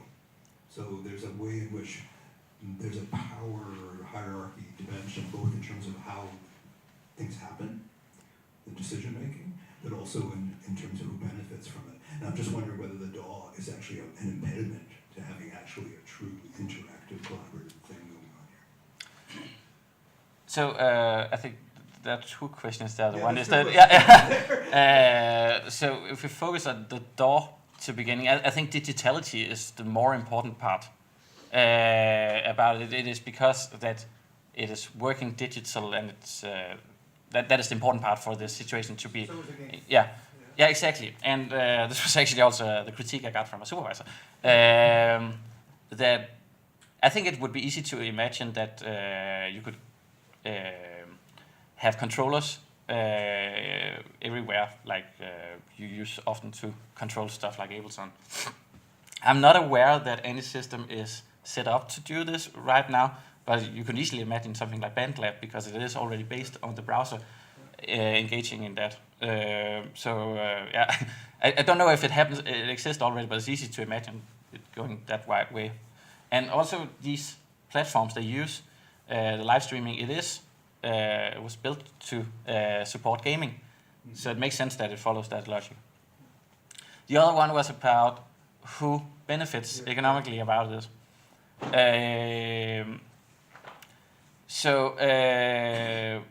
This became really a big thing during COVID because especially club genres were just locked down.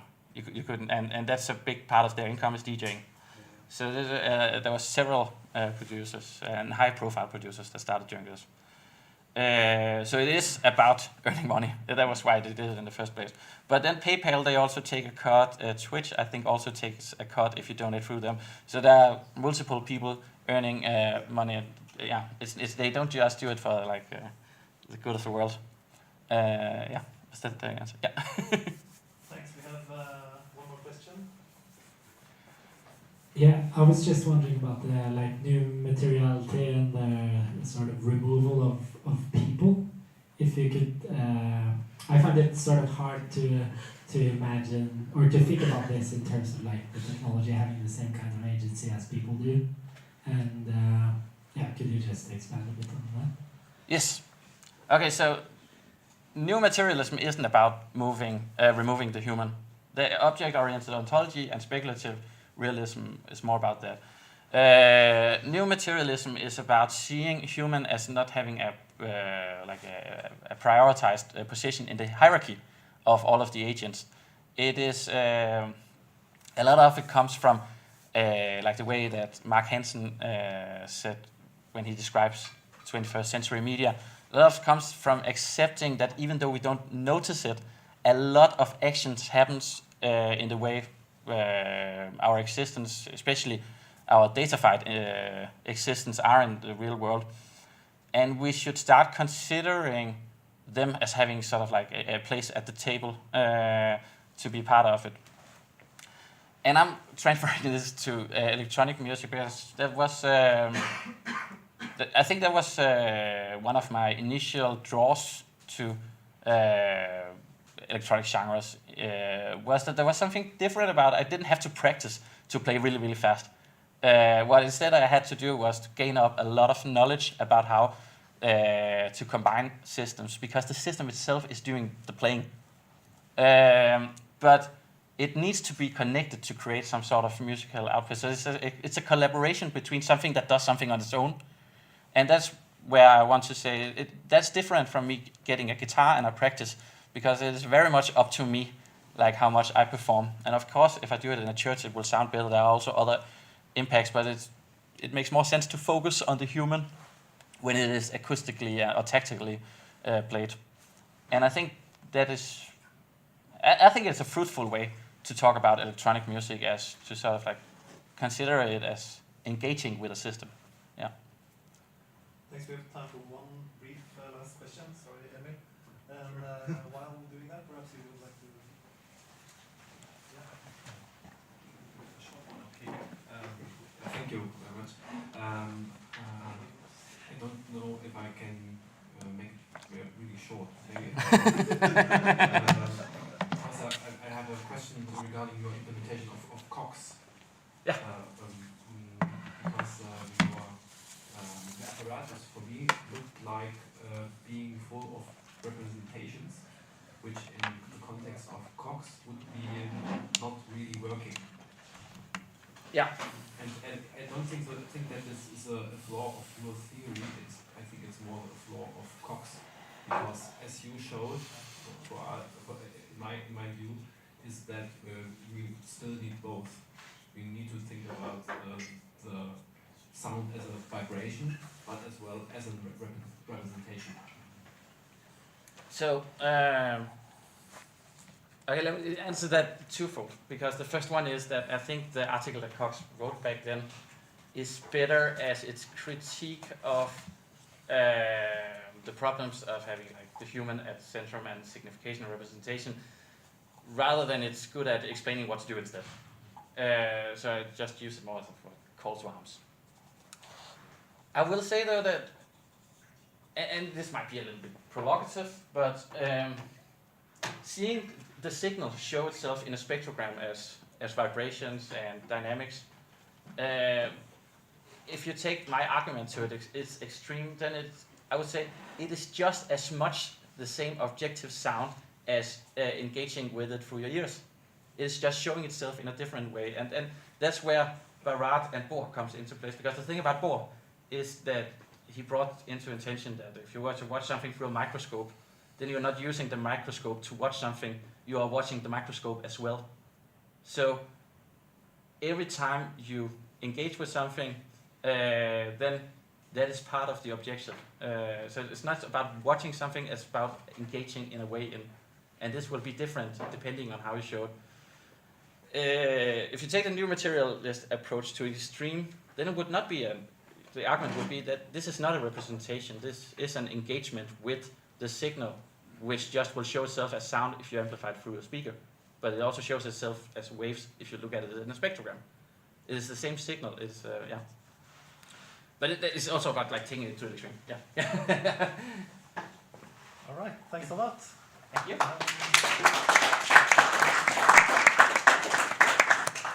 We are now venturing deep into the topic of interacting on platforms. And our next speaker on this topic is Baptiste Bacot, who will present Mr. Bill, a case study of the entangled platforms of electronic music production. Thank you. Hi, everyone. Thank you also to the platform team for putting this event together.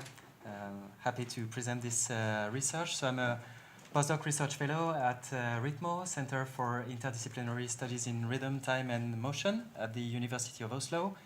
And I specialize in electronic music creativity, production and performance. And I currently work on rhythm and music production in the musical fragmentation project that's led by Ragnhild Brevig, whom you have seen yesterday.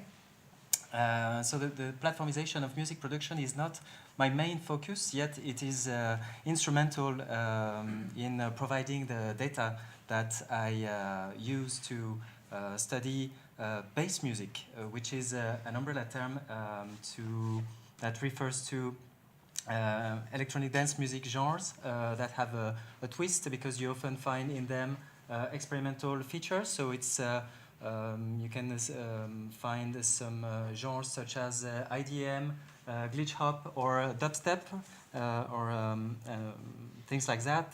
So I conduct a study on the music of Mr. Bill. I will introduce him in a minute. So there is extensive material, and then in the second part of my research project, I will conduct an ethnography to study music production, to broaden and balance these results and not focus too much on one person. This is an ongoing work, so I will not present definitive results, but rather question the impact of platformization and how this allows me to study music production in general. So this is the outline of the paper I'll be presenting today. Research question and the background. Then I will introduce Mr. Bill. I will then question the value of music platformization data for musicology. I look at the impacts of platformization on musical creativity, and I will conclude.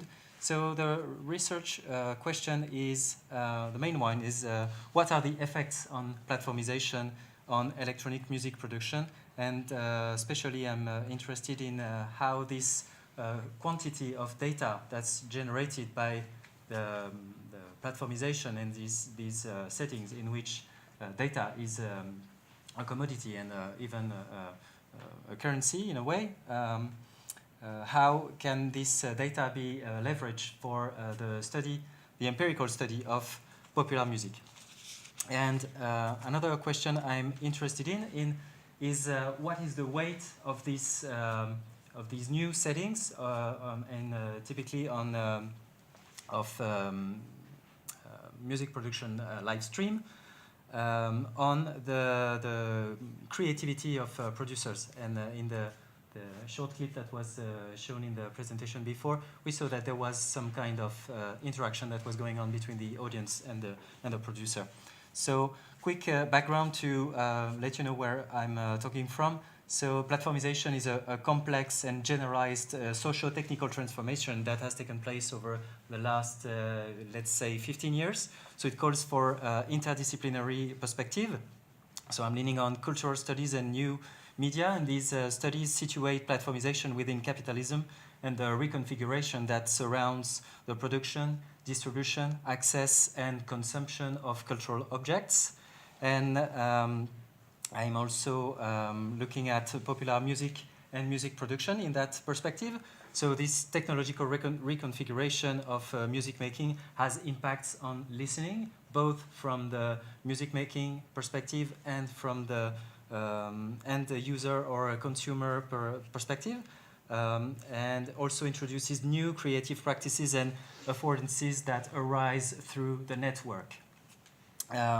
And finally, one thing that's important for this work is this empirical musicology approach. So it was written 20 years ago by Clark and Cook. You probably have heard of this book, or maybe you know it quite well.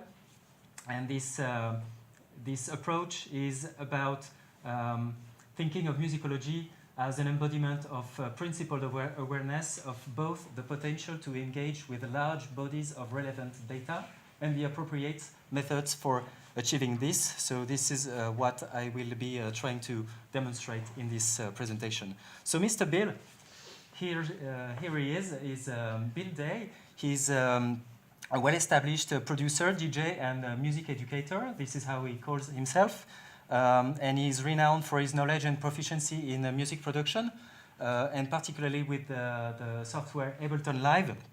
So there are a few figures to give you an idea of his activity. And you can also see in the header of the screenshot from his Bandcamp page that platforms and the online presence plays an important role in his music career. So if we look at this, his Linktree page, which is sort of a meta platform because it aggregates on this URL different pages that are linked to his music making career, his career as a producer. Then we can see that there are things that are related to the distribution and the promotion of music. But also sorry, Splice is not there, but the page is not in full there. You can scroll down and find it. So he's also a music label manager and founder of the label is called Billegal Beats, and they also make sample packs that are available on Splice to loop with the communication from my colleagues from yesterday. And I'll be looking at specifically into the main platform, which is Ableton Live. So on the website that I had circled or framed in red in the previous slide, this is his personal, sorry about that, his personal website on which you can find different type of content, courses, projects files. So these are the Ableton projects files that are available there. Sample packs, tools, live streams, so recordings of music production live streams, The HTA feed stands for Hardcore Abletonier feed, so that's just a page in which content is advertised and posted to let people know that, for instance, a new live set has been added to the collection. And the podcast in which he talks with other music producers or people from the music and sound technology industry, and tour dates. So yeah, this is the page for the live set. This is the page for the live streams. And from there, we can go from the content that's available on the website to making data sets. So if we look at what is available there, for the live sets and the video live stream, which are the two things I will be looking at, because that's enough work. As you can see here on the screen, that's 83 unique tracks for 240 files. And in terms of live streams, that's about 40 days of live streaming music production. So that's a lot, and I have to choose what to do with that.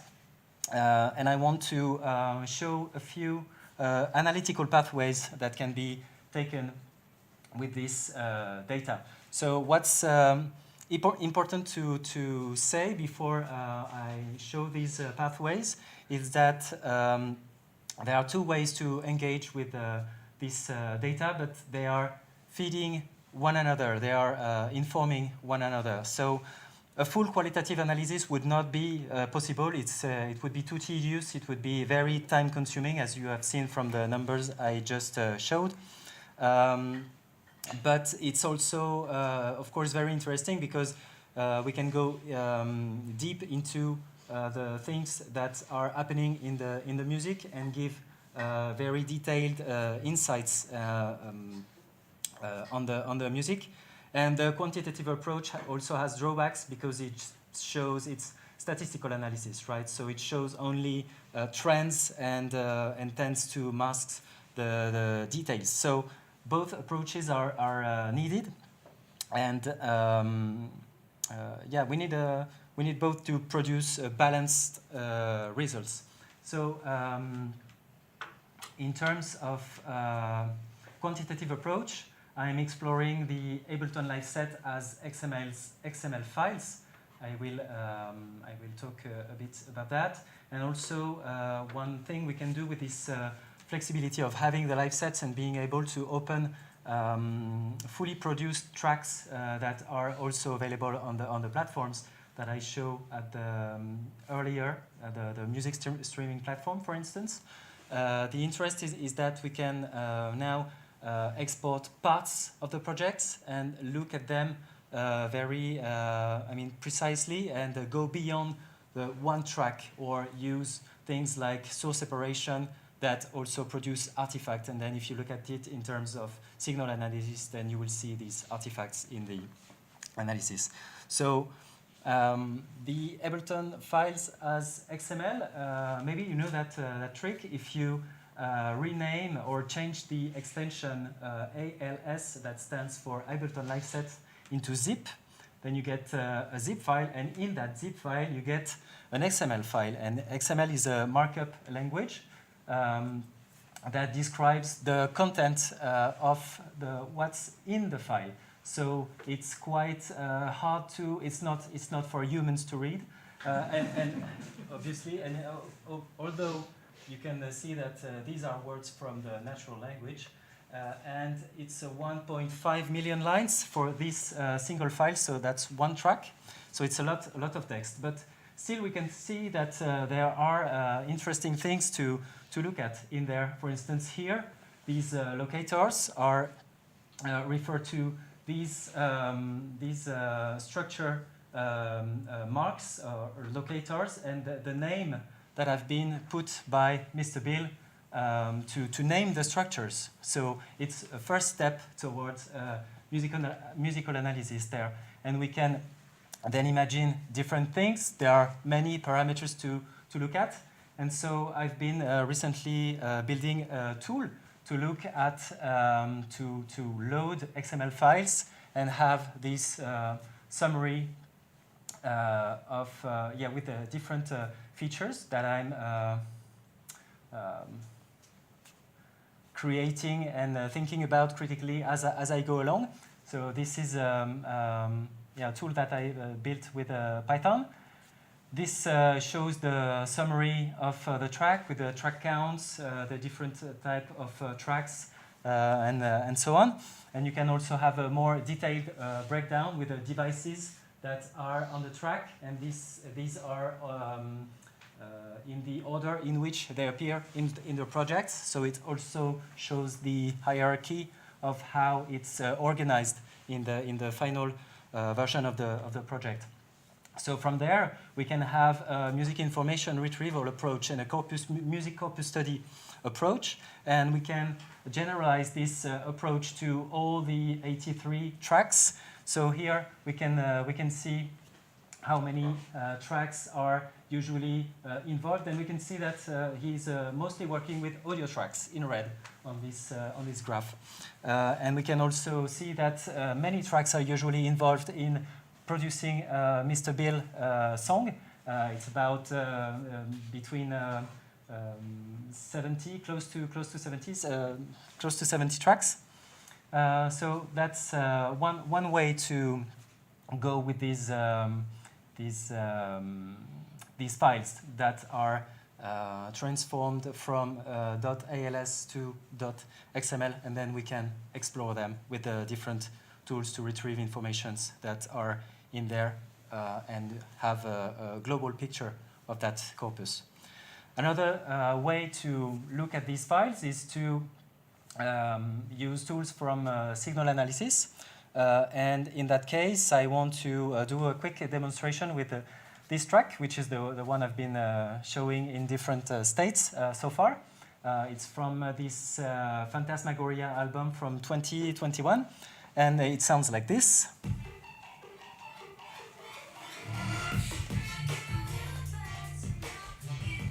Whoop, I'm sorry.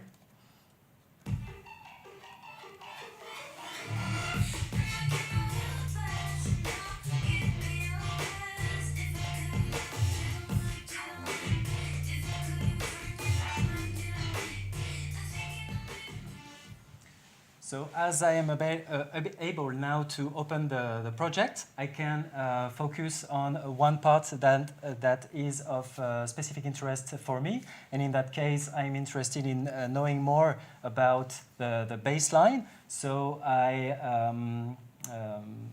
exported only the tracks that are in the group that is labeled as bass that has been labeled as such by Mr. Bill.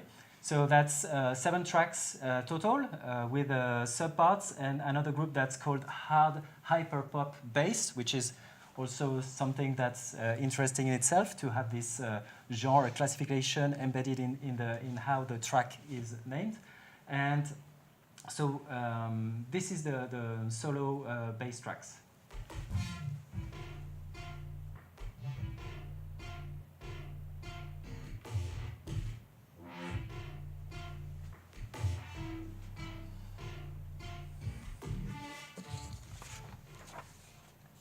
So now we can look at the baseline with tools from signal analysis and the music information retrieval community.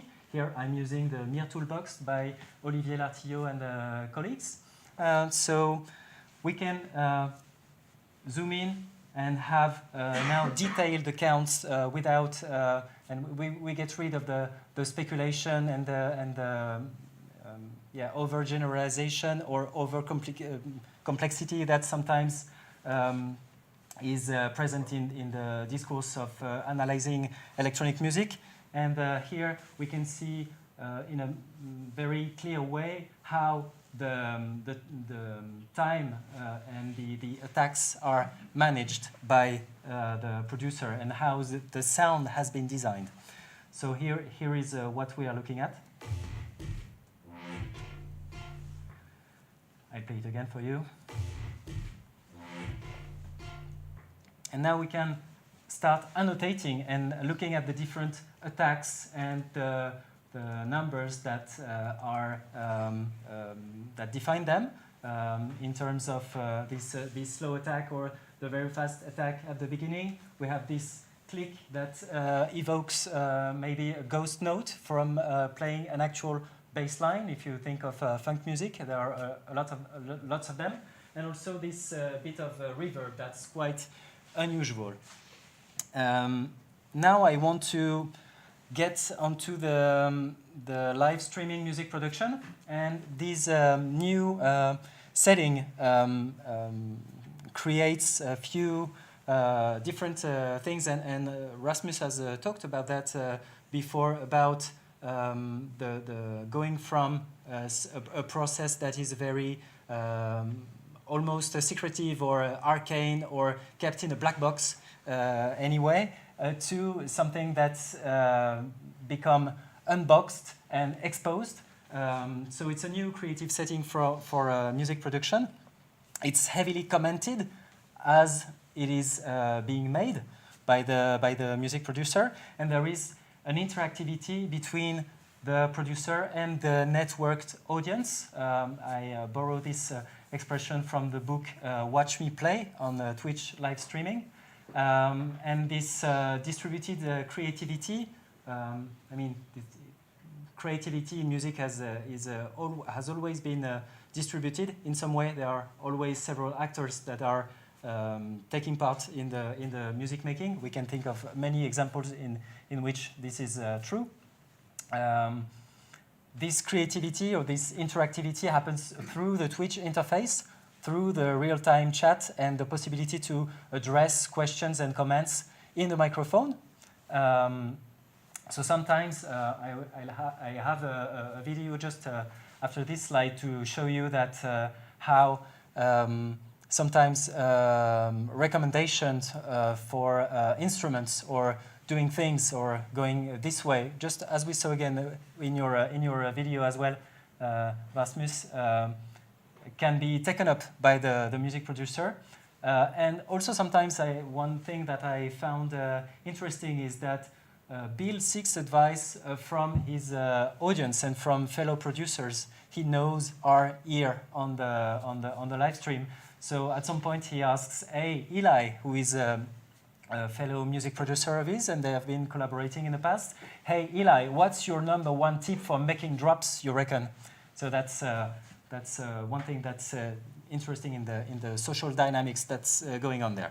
So here is the example. So it's the same track, Love Boy from 2021, and he's in the middle of making it, and this is what happens at some points after. I think it's about 6 hours into the live stream. You should check out the bell presets in Loom. Oh yeah, it's a good idea.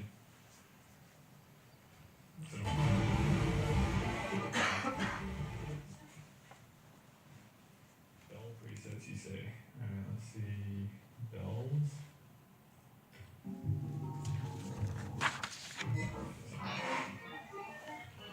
Hey, that's me.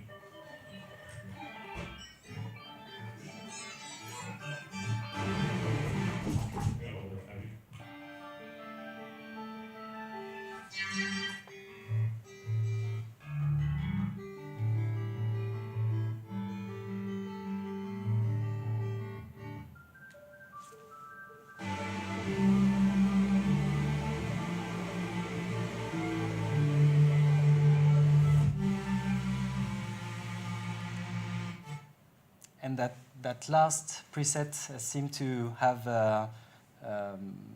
found a place in the track, because now I will play the very first seconds of the finished song, and it's there.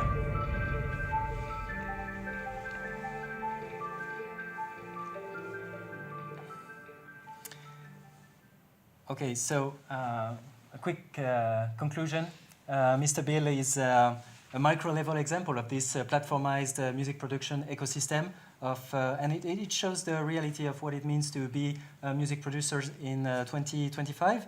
And they rely on this web of interconnected services, and that this process shapes music in various ways, in the way he works, in the way he engages with his audience, and also there are, of course, economic stakes there for him. And this perfectly demonstrates the effects of platformization on cultural industries and in music production in that case. So I showed a few ways in which this platformization of music production had potential for musicology and the study of popular music and electronic music in particular. And also this shift in the music production dynamics with the interactive setting with the audience, and how audiences can invite themselves in the way the music is produced. And I want to end with two critical questions. So, as we've seen, a wide range of skills are required to have a successful career and to navigate these different platforms. So I'm wondering if this is really democratization that's happening through technology. I'm thinking not so much, or at least that we should remain prudent when using this kind of term and making sure to say what it is and what also it is not. And as a researcher, having a critical approach to social phenomena and the way knowledge is produced and cultural objects as well is part of, I mean, having a critical approach to these phenomena are at the basis of the work. But if the work I'm doing relies on these data that are coming from platformization, in which democracy is not really the first concern, then am I not also contributing to this flawed logic and the way inequalities somehow are preserved and conveyed in music making in these platformized settings? Probably. Thank you.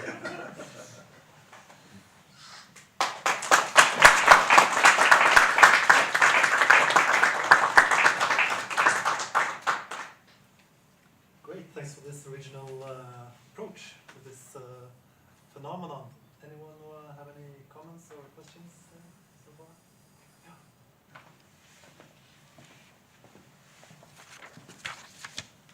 Thank you, Francis. I'm not sure I do have a question yet, but let me start talking. Yes, please.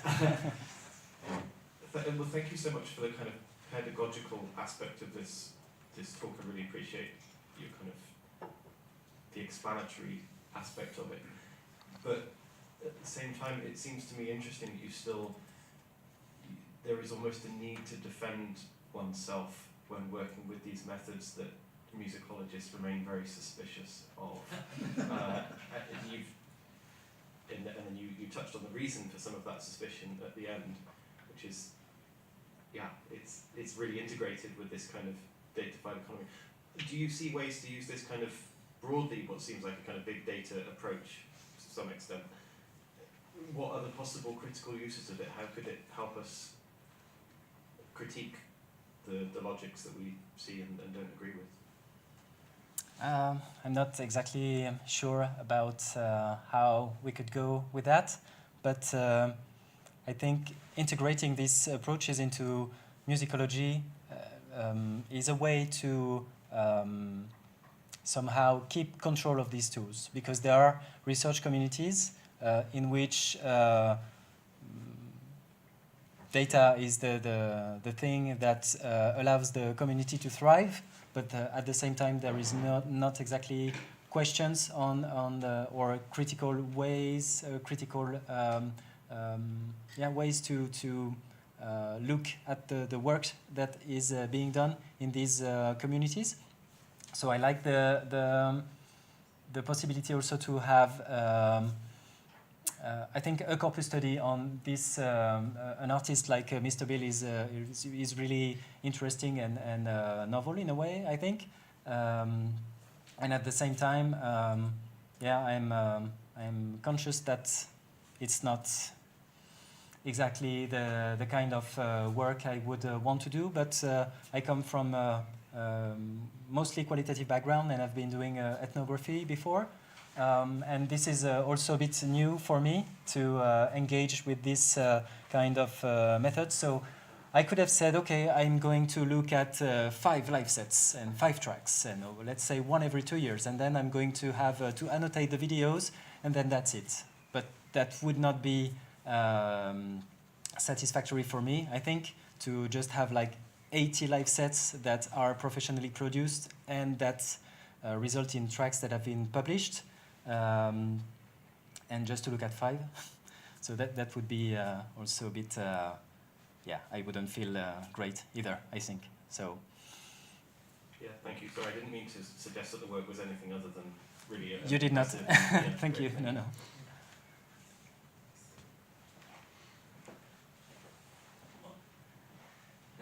Thank you for this presentation. I get why we were a group to build.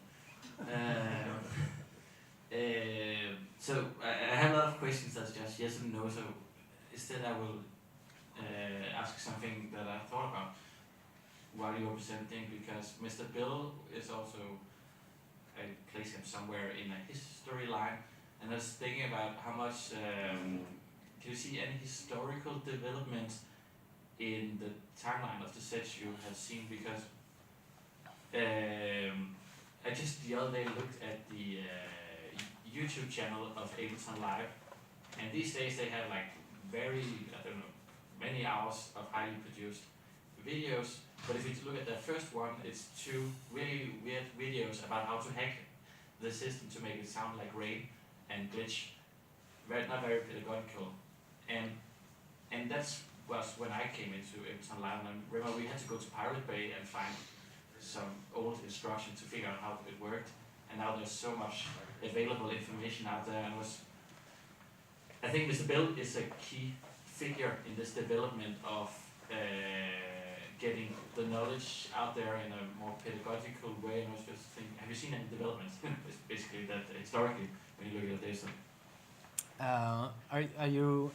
Is your question on the development of live in general, or this his specific career? Yeah, specifically, Mr. Bill, like has there been any change in how he the length of his live stream, or yeah, the details of it's just wondering if there are developments. Yeah. So there is the possibility to look at that. I haven't done so yet, but I think there has been change, and as the stream were probably starting to get attention, then it's good to have I don't know, new accessories in the background, and then also I know that he has moved several times, so that's a new studio and a new equipment, new ways to stage the instruments behind him, especially modular synthesizers, which because the cables are always shouting, "This is electronic music," and so what's interesting is that with this quantity of data, then we can do that if we want, and we can do actually many things. Another way to go would be to look at the differences between when he's producing solo and when he's producing with someone else or in collaboration. So that can be remote collaboration, that can be a remote collaboration in real time, or that can be a collaboration with him and another producer in the studio, and they are taking turns in front of the computer. So that could be also a way to look at things. But so to answer your question, I have not looked at this yet, but I think there is probably things to identify in the way the streaming and also maybe the music has changed, because when you listen to things that he was producing in almost 15 years ago, then it's quite different from now. So that could be something that this data-driven approach to music production, this is what it enables us to do. Yeah, thank you. Thanks. We have time for one last question before the break. Thanks, Mathis. Again, very interesting, and it's fascinating to see the kinds of quantitative analysis that is possible from getting some of these live streaming data. The question that I have kind of also starts as a bit of a comment, and that I came to understanding more about this from the focus groups that we conducted, where a couple of participants said that they were going on to these kinds of live streams as a way to get inspired, to learn more about production and stuff like that. So I guess seeing the other side of it has been interesting, but also, yeah, thinking about it in terms of the potential for music education and research into the ways that people acquire skills and ask questions when they're learning. And so what I was going to say was, it seems like you have this kind of very technical approach, but then in answer to a question, you said that you come from more maybe a qualitative background. And so I'm the same way, where when I work with people who have these kinds of quantitative skills, it can be really fascinating to see what's possible. But then going back to the roots of maybe more qualitative thematic analysis, the same participants in the focus groups who talked about the live streams also mentioned that a lot of these producers have Discord servers that they'll go into, and so there's possibilities there to explore what kinds of things are discussed in these Discord servers and do that kind of like thematic analysis of what people are talking about. But I guess, yeah, I think I asked this question yesterday, if there are other platforms that you are considering or looking at, that would kind of be the question that I have for you. So I'm not looking at more data at the moment because I have enough. But yes, absolutely. Discord is something that if I had to choose one more source, I would go for the Discord, because there is also this, the way music is talked about and the way electronic sounds are talked about is quite fascinating as well. I wanted to have to show you a picture, but I will just describe it for you. It's when you open the Discord server of Mr. Bill, sometimes you see that he's playing Ableton Live. You know, right? Like you can say in your setting, look at what I'm doing in Steam, for instance, in my video game platform, and you can show that information to the people who are on the Discord also, and as my status. So Mr. Bill is playing Ableton Live. I found that that was interesting, and also I think that there have been a few studies now for different types of communities that are gathering on Discord and also on Twitter. So studying social media data is a thing for it's been a few years now, I think. And so yeah, with Discord, it's absolutely it's another gold mine that could be explored with the sub-servers and for instance, what are people discussing when they are not talking about music, because they are off-topics also servers, but still they are musicians. So what are they interested in, and what insight can they give us on the internet culture of making music? How do they share sources? How do they give feedback to one another on the music production? So these are also things that are very fascinating, and that would be very interesting to look at, for sure. Thank you. Thanks so much for this rich session. I will take a small break for the very last session about the experience platform. Thanks a lot.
getting ready for our final session today. Final session of Symposium, because we look very different. Our first presentation is by Joseph Howell, who will be presenting about functional scaling of lo-fi.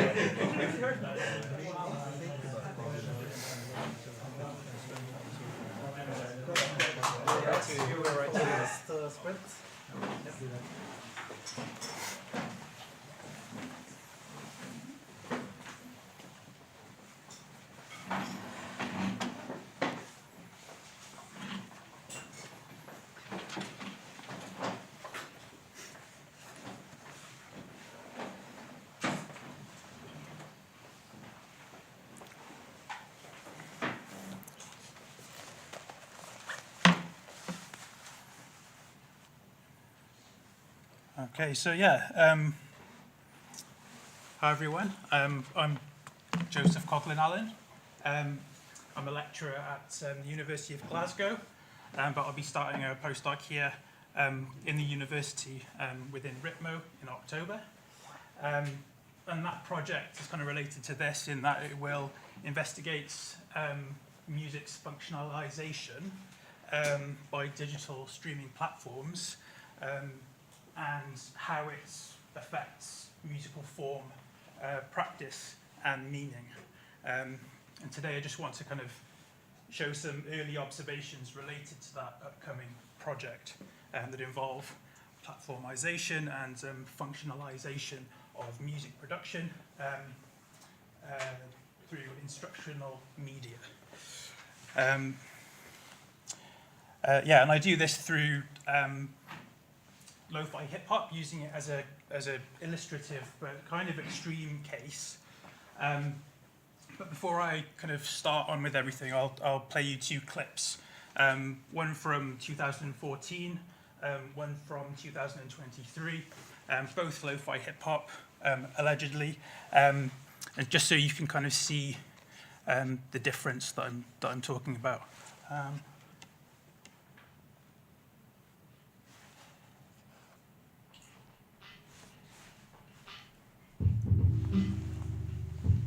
Okay, 2014.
Okay, so yeah, you get the idea. So for this particular paper, I'm going to use or make use of Wade Morris's concept of optimization of culture in regard to platforms, or how cultural goods are tweaked to become more searchable, discoverable, usable, and valuable on a given platform. But I'll mostly be looking at sonic optimization, or the retuning of the sonic features of a song, album, or playlist to meet the perceived affordances of a platform. But this being said, I kind of use it in a more expansive way, the term optimization, that is, because it's kind of relative.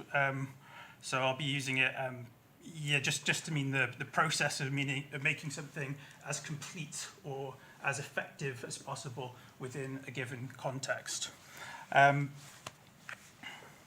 So yeah, anyway, at least part of the platform effects I'll be showcasing and discussing today can be traced back to changes Spotify made in 2013.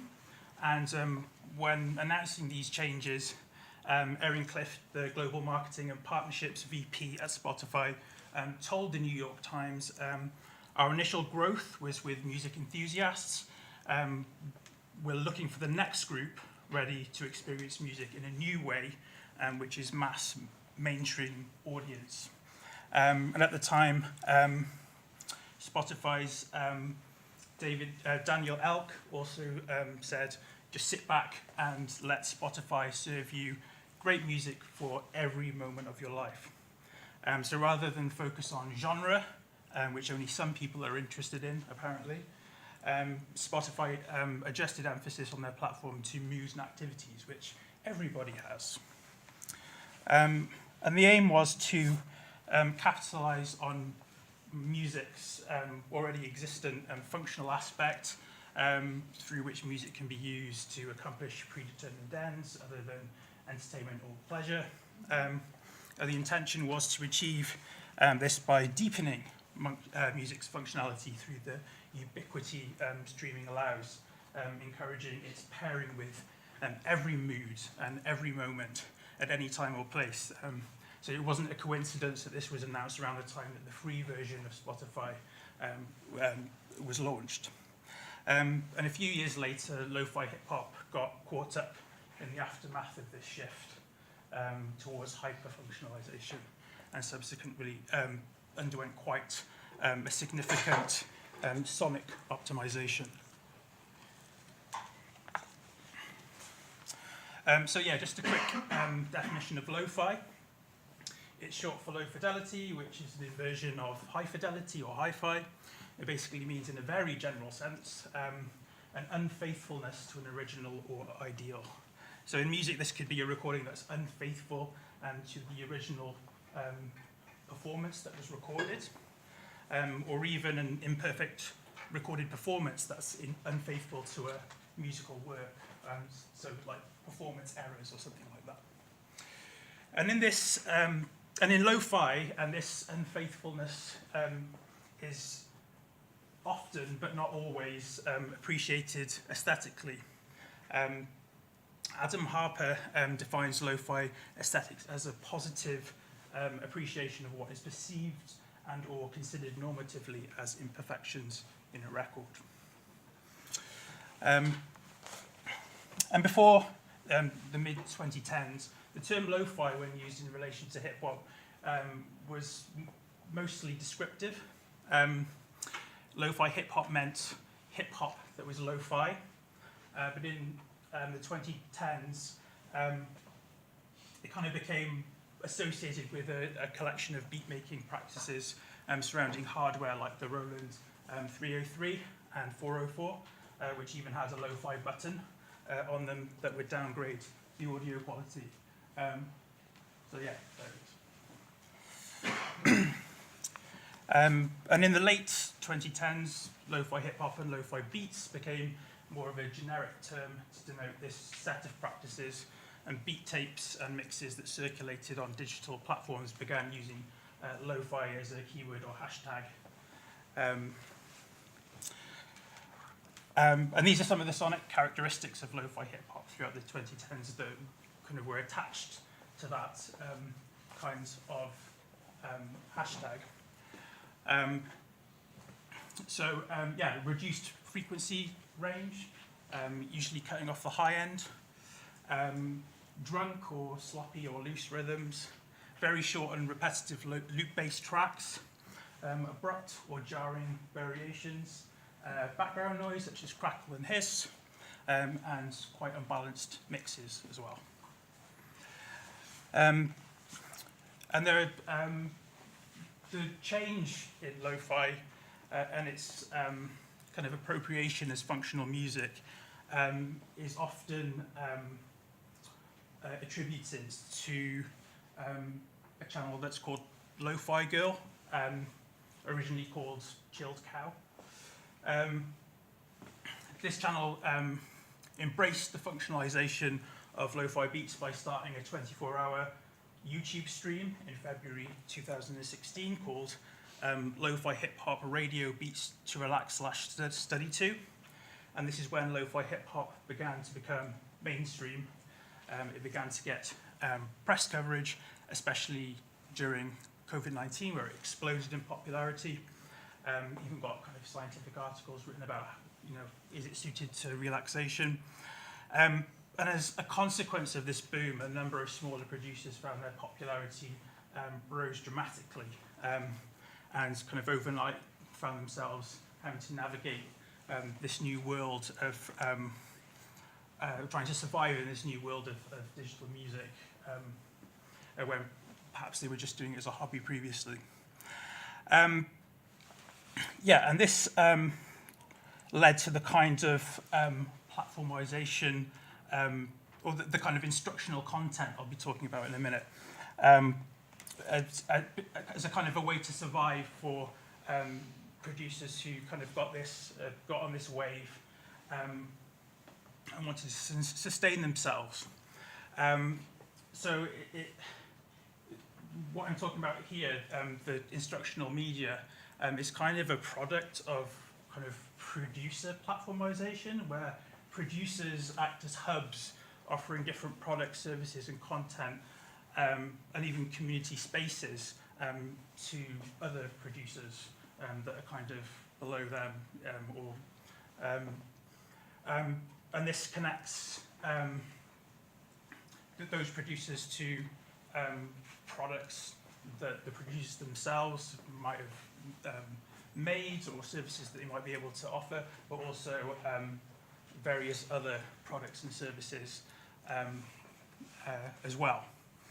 And you can see a couple of examples there of the kind of content they produce as a kind of way of connecting people to different goods and services. So I've looked at a number of different instances of instructional media, and to explore this, I purposely gathered a bunch of blog articles and YouTube videos created by 6 producers. And I came across this as just searching as if I really wanted to learn how to create lo-fi hip-hop. And I triangulated what kind of emerged from this with less rich sources to kind of gauge the reoccurrence of emergent themes. So those are the producers. This kind of instructional content is very much centered around platform optimization, how to produce, market, promote, and be successful on platforms like Spotify. And here's a summary of some of the more common sonic optimizations advice I found relating to track length, compositional structure, mirrors some of the kind of descriptions of sonic optimization that were already out there, such as front-loading songs, having kind of the right length to fit in a playlist, balance and kind of having a optimal volume is kind of advice that's pushed quite often. Samples as well, how to acquire them, funneling audiences to, try my sample pack if you want to do this kind of music. Also, ways to chop up stuff to avoid samples causing takedowns. I've since heard that actually might be a myth, but that you can chop stuff up to avoid takedowns. But nevertheless, that's the advice that's given. What kind of instrumentation to use? Even the choice of guitar, like which guitar, like as if anyone's really got a choice. Like, why don't you get this guitar? Melody and harmony. Make sure there's mood, make sure there's emotion as well. So it's less about putting together a certain sound with these genre building blocks, and more about what to do in order to be successful. in relation to like platform metrics and stuff. And it tends to be very focus conscious, function conscious as well. So for instance, first example from the instructional media I am talking about here. Lazy Boy Loops, a lo-fi producer, says that it's no secret that lo-fi beats rely mostly on playlists to get their plays, largely from passive listeners throwing on a study or sleep playlist whilst they, study and sleep. So the next couple of excerpts are from the instructional content going forward is given in the context of the genre's current function as study and relaxation music, even if not explicitly stated. It's always there in the background.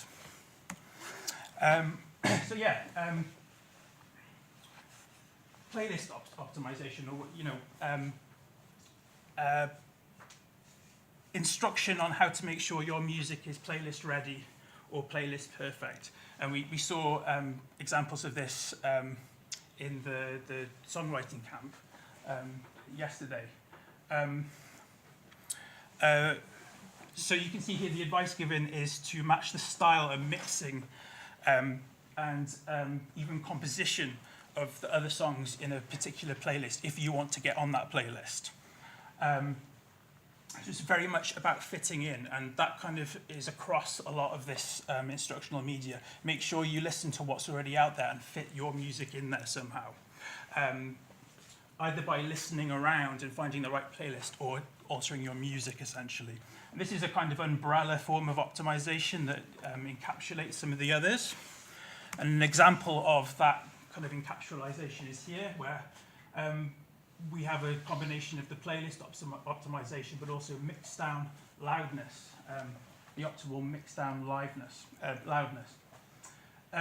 So this producer called Beats by Pow, basically here is saying that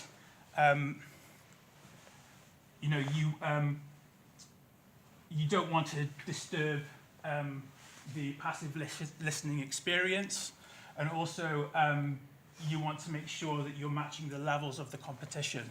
So fitting your playlist in there, making sure it doesn't stand out in the wrong way, and meets the function of lo-fi hip hop. Mixed balance as well is another form of kind of optimization. So here we have Eldre saying, you make sure your levels are right, make sure your hi-hats aren't too loud, make sure your snares aren't piercing someone's ears. This is interesting because that was, having that mix imbalance was like a key feature in lo-fi hip hop, and actually I think people appreciated the piercing snares aesthetically, but now forget about that. We need to optimize it for playlists. It's also worth looking at. A lot of these are called like how to get millions of views on Spotify, guaranteed. So here's another one. So it's always in the background. Another example here of a Signature D saying about song structure or track structure. You don't want to have a long intro. He says he likes having long intros, but he knows that that's not going to do well. So forget that. Short intros, please. And here we have another kind of example of this kind of talking about structure and also just like track length in general. And this is a weird kind of thing that surprised me, is this instructive curation, as in like, I have a playlist, this is the music I want on it, so do this, this, and this, and you'll get on my playlist. How to get the highest scores. And he says he has rules regarding the length of tracks. Please, your track needs to be between 130 and 330. And then he goes on in the blog post to say, short tracks, I focus more on the drums, so make sure your drums are interesting. Longer tracks needs to be more kind of development there, less loops. So even kind of breaking it down even further than what you see here. Another similar thing, directed at playlists in general, tips on how to get your stuff on playlists in general, but he's also talking about his playlist that he's making and talking to people about the reason he set a time limit on the playlist. 4 minutes is his time limit for your track. So yeah, a producer called Clufy gave a bunch of reasons why he set this time limit. As many tracks as possible on the playlist. He wanted, he thought that long intros were more less appropriate for a playlist. He thinks the basic idea should be presented and developed in the first minute, so we've got front loading again. So this kind of complicates things a little bit because it's not just platform optimization that's going on here. There's kind of like mixed optimizations, and there's mixed motivations as well. So it's not as simple as like I'm going to make my music optimized for Spotify. People are being pushed and pulled in lots of different ways, especially if you're following this instructional media. So last two slides. I thought coming into this, didn't really have many expectations, but was using the optimization concept. I found that producers, when they give these instructions, they instruct their audiences to balance a number of competing sonic optimizations. Make your music the best it can be for the platform, but also the best it can be for a particular function, but also it needs to be the best song, the best product it can be. It also it can't fall out of the genre either, so you need to make sure it's in the genre. And within that genre, there's a certain aesthetic, so you need to hit that mark as well. And you can't go in one direction or another too much.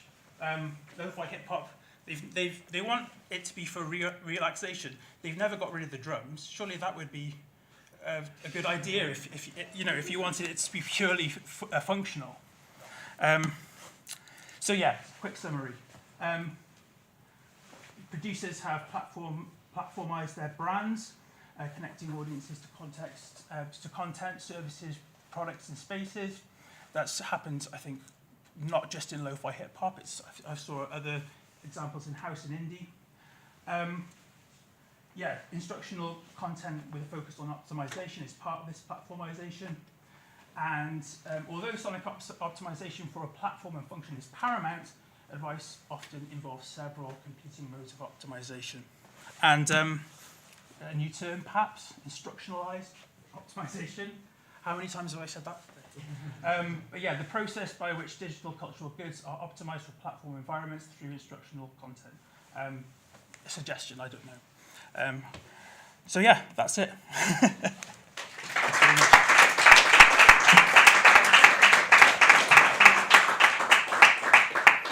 Thank you for this very interesting talk. Any questions?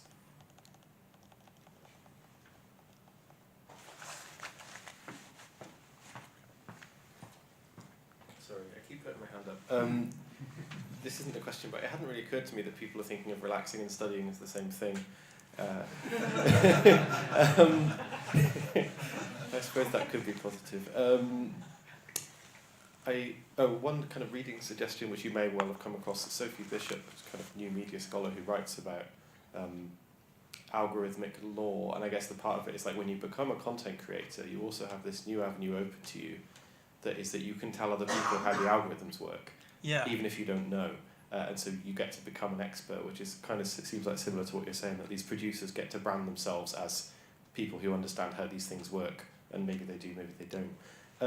I guess my question was, to what extent are you seeing this as a continuation of other kind of music instruction? Because I remember sort of, as a kid, you would see books like How to Get Signed or whatever, and it would cover, here's how to get your press shot done. Here's how to make the demo sound right. Here's the way to put the chorus at the start for the radio. Here's how to make sure if there's a scout, So they did cover those different areas, almost similar to what you're saying about the platform genre. So is it continuation, and if so, what are the kind of, what might be the key differences there? I think it's obviously it's a tried and tested thing to do, I guess. So there is an element, there's an aspect of it that's a continuation, I think. The thing that I think might be different is that the instructional content is just a means to get people in to buy your sample packs,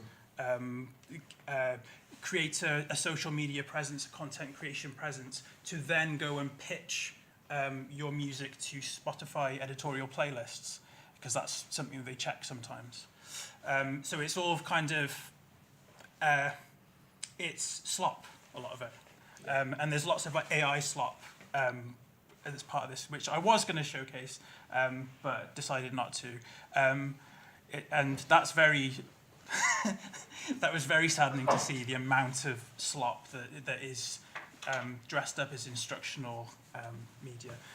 But yeah, I think it's basically, it's like bullfighting. I don't, just like kind of, it's a distraction, and then suddenly you're buying their content or getting lessons on Skillshare. I mean, that's very cynical for me to say, but it's a way for them to, it's a way for these producers to expand their brands and keep afloat. Yeah.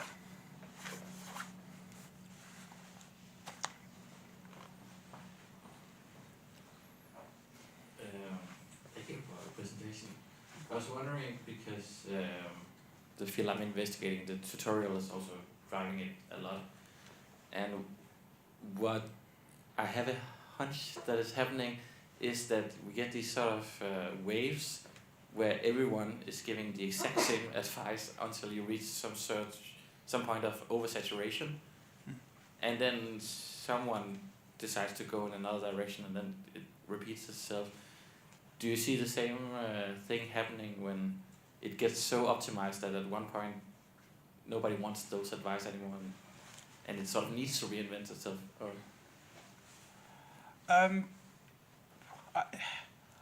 to be honest, I'm not sure. I can't predict what's going to happen. I know the advice does see the advice.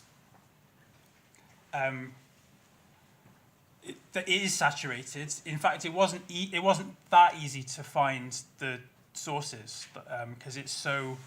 So I had to contend with a lot of the AI stuff before I found this good stuff. And maybe I'll look at the AI stuff another time. I would say that, an optimistic view of things would be, oh yeah, there probably will there'll be a rupture, and then that something will happen and things will go in a new direction. But it does seem like it's just been kind of recaptured and conventionalized in such a way, and it's so strict on kind of keeping things coherent, that may not happen. And it's very, it seems to be very reliant on cliches related to the function.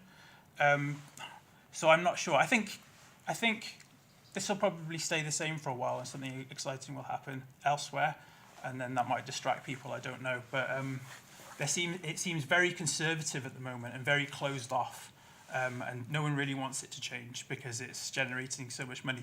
Although AI is becoming a problem, so that could be the thing that kind of kills things. AI music is not. Yeah. Yeah.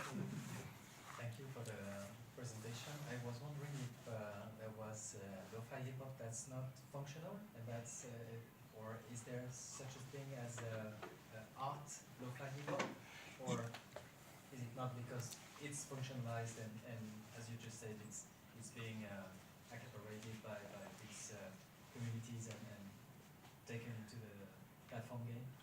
No, that's a good point, and it's something that I had in there, but for some reason it escaped the presentation. No, there is like a counter movement to kind of either retain or restore the kind of old ways.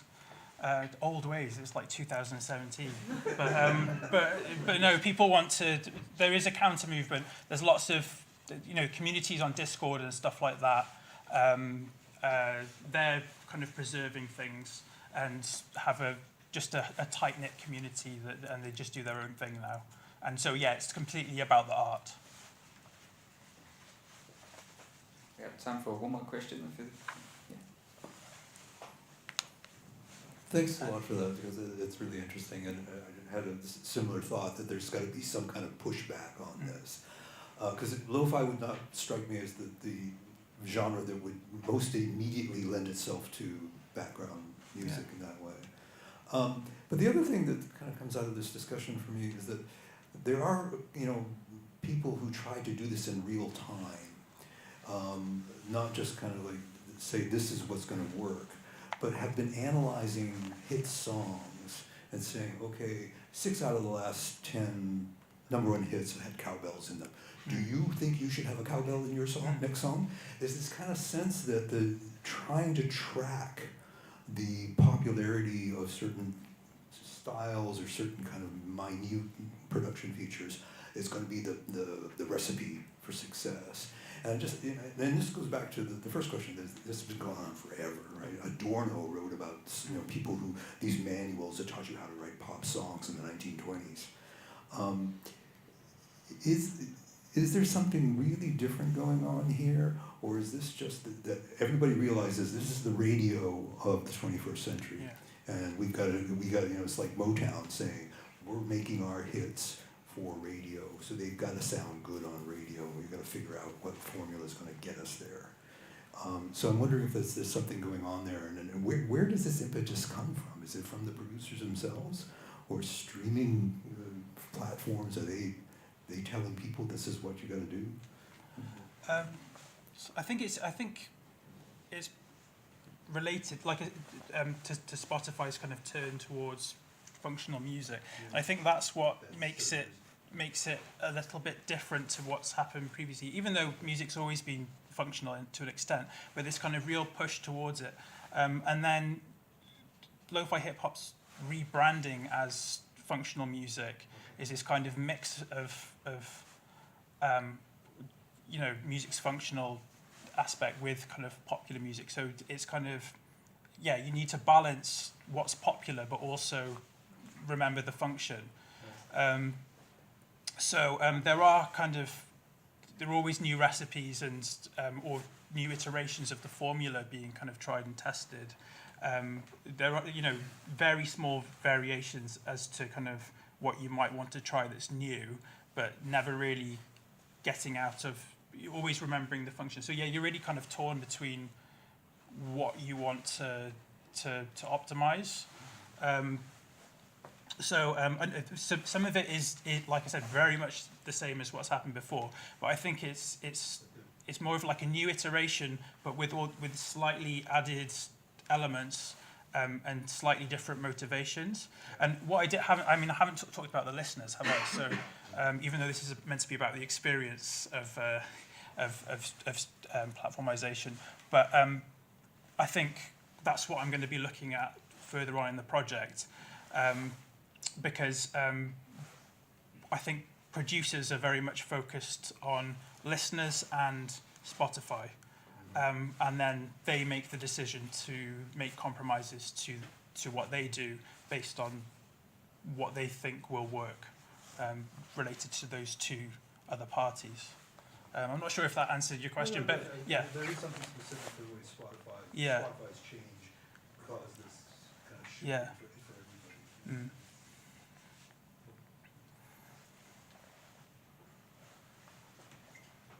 All right. Thank you, Joseph. Yeah, thanks very much.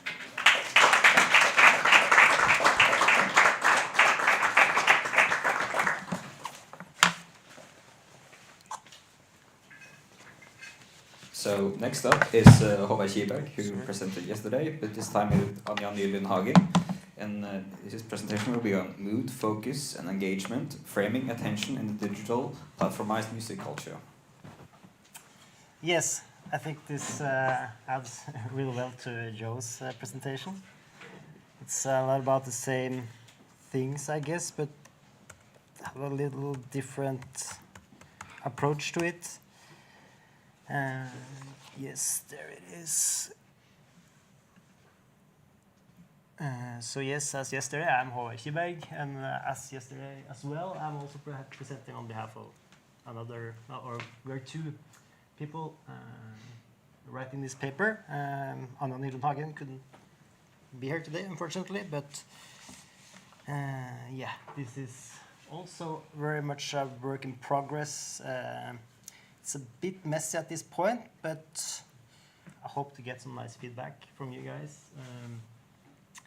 I thought I could start with talking a little bit about the background and idea of behind this paper. So we generally aim to sort of write a more conceptual article about the concept of attention and how it might be understood in light of today's platformized music culture. So in my PhD thesis, I wrote this article, Platformized Creativity, where I explored how streaming platforms and this so-called attention economy were affecting music production practices among 50 Norwegian musicians I interviewed. And there I kind of identified these two more or less, I guess, opposite trends in music production, which I framed or conceptualized as attention-seeking music, which was more of this kind of shorter songs, sort of trying to grab the attention of the listener with all these front-loading techniques. Somebody I interviewed talked about screaming for attention with their music. That was the sort of the one part of this platformized music production trends. The other one I framed called attention-rejecting music, which is more aligned to this mood vibe music, background listing, and linked to the rise of playlists complementing everyday activities and so on, as with the lo-fi beats or lo-fi hip-hop, where music sort of functions more in the background, right, serving as this tool for helping listeners focus, concentrate, relax. Yeah, and I interviewed some of these lo-fi hip-hop producers here in Norway. And they, of course, performed very well on Spotify and all these different platforms. So that was pretty interesting. So that I got some attention for this concept. Interestingly, made it into the front page of Morgenbladet, which is a Norwegian newspaper. Where, among others, my co-author here, Anna Nylund-Hagen, was interviewed, and this is sort of where our collaboration started. So, in this article, Anja provided some important nuances, I think, to my concept, attention-rejecting music. So, while referring to her PhD from 10 years ago, 2015, where she had researched how everyday listeners used music streaming services, she found that already then that attention, of course, was a key concept for understanding how people integrated music into their daily lives. And her main point was that this mood or background music doesn't necessarily reject attention, but rather it kind of speaks to a different kind of attention or a different mode of attention, where kind of music becomes this functional thing, right? Like a prop in our everyday life, something that could still be important for people, of course, but that it isn't necessarily in the foreground of our conscious awareness. So, yeah, after discussing these differences, we decided to work together on this paper, bringing together sort of the insights from my research on this music production part and hers on more of the user practices and listening experiences. And sort of the aim here is to sort of untangle some of the terminology around attention and its role in digital music culture, because as I guess all you are familiar with, human attention has become this central object of study the last decade with the rise of platformization, social media, streaming services, and so on. And we have all these concepts, attention spans, people talk about, the attention economy, of course, attention dependency, as somebody talked about. These concepts are now everywhere, sometimes precisely used, other times maybe not as much. as with my paper, maybe. So the idea is like with other buzzwords, right? There's always this risk of this sort of conceptual inflation where overuse of a concept can sort of drain the concept of its analytical value. So that's our aim with this paper. And we have three, to be more precise, we have three overall aims with the paper. So the first one is to conceptualize and understand the concept of attention, particularly in light of today's platformized music culture. Second, we want to sort of more critically discuss, I guess, how different industrial actors, whether that's streaming services, record labels, online music aggregators, music producers, capitalize on these different modes of attention. And third, we aim to understand more about how users navigate their listening practices according to these modes of attention that we're conceptualizing in light of the structures and the technologies that shape their everyday media environment. So, and we now got some funding to research that last aim. So we're going out talking to people about how they integrate, how they use audio media, not just music, but also podcasts and audiobooks and other types of audio media in their everyday lives. So we haven't come too far yet, but we have some initial ideas on how to structure this conceptual paper. So the first aim, conceptualizing attention. There are, of course, many ways to approach this term. We focus particularly on two perspectives. One, phenomenological approach, mainly based on Alfred Schutz and Max von Mann's workings, and this economic approach based on Herbert Simon and the idea of the attention economy, and also David Gordon Beck, who has also written a lot about that. So I'll start with the phenomenological one. So according to Alfred Schutz, attention is sort of fundamental for making meaning out of our experiences. So he says that our experiences are not sort of automatically, they don't have meaning, but they become meaningful when we sort of turn our attention towards them. And much of what we sort of experience in daily life is what Schutz would call pre-phenomenological experiences. And these are things that we just sort of live through without actively reflecting on them. So listening to background music while working, for example, could be maybe such a thing. We're just not actively reflecting on that, but it's just there. But when we shift our attention towards these experiences, they can be transformed into something meaningful, he says, and he calls these shifts attentional modifications. And these modifications are not always kind of clear-cut, but because our attention constantly flows between different levels of awareness, right? From being fully focused on something, to barely noticing something, to being completely unabsorbent. So music listening, for example, can stimulate, modify, alter attention in many different ways. Sometimes we deeply immerse ourselves in the music. Sometimes we barely register it in the background. Sometimes it shapes the atmosphere without us thinking too much about it.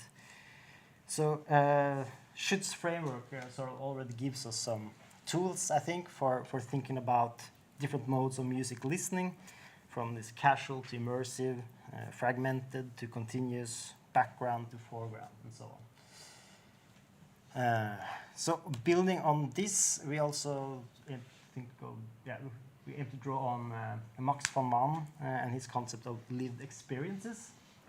And von Mann sort of deepens Schutz's idea by sort of distinguishing between these four fundamental dimensions of how we experience the world.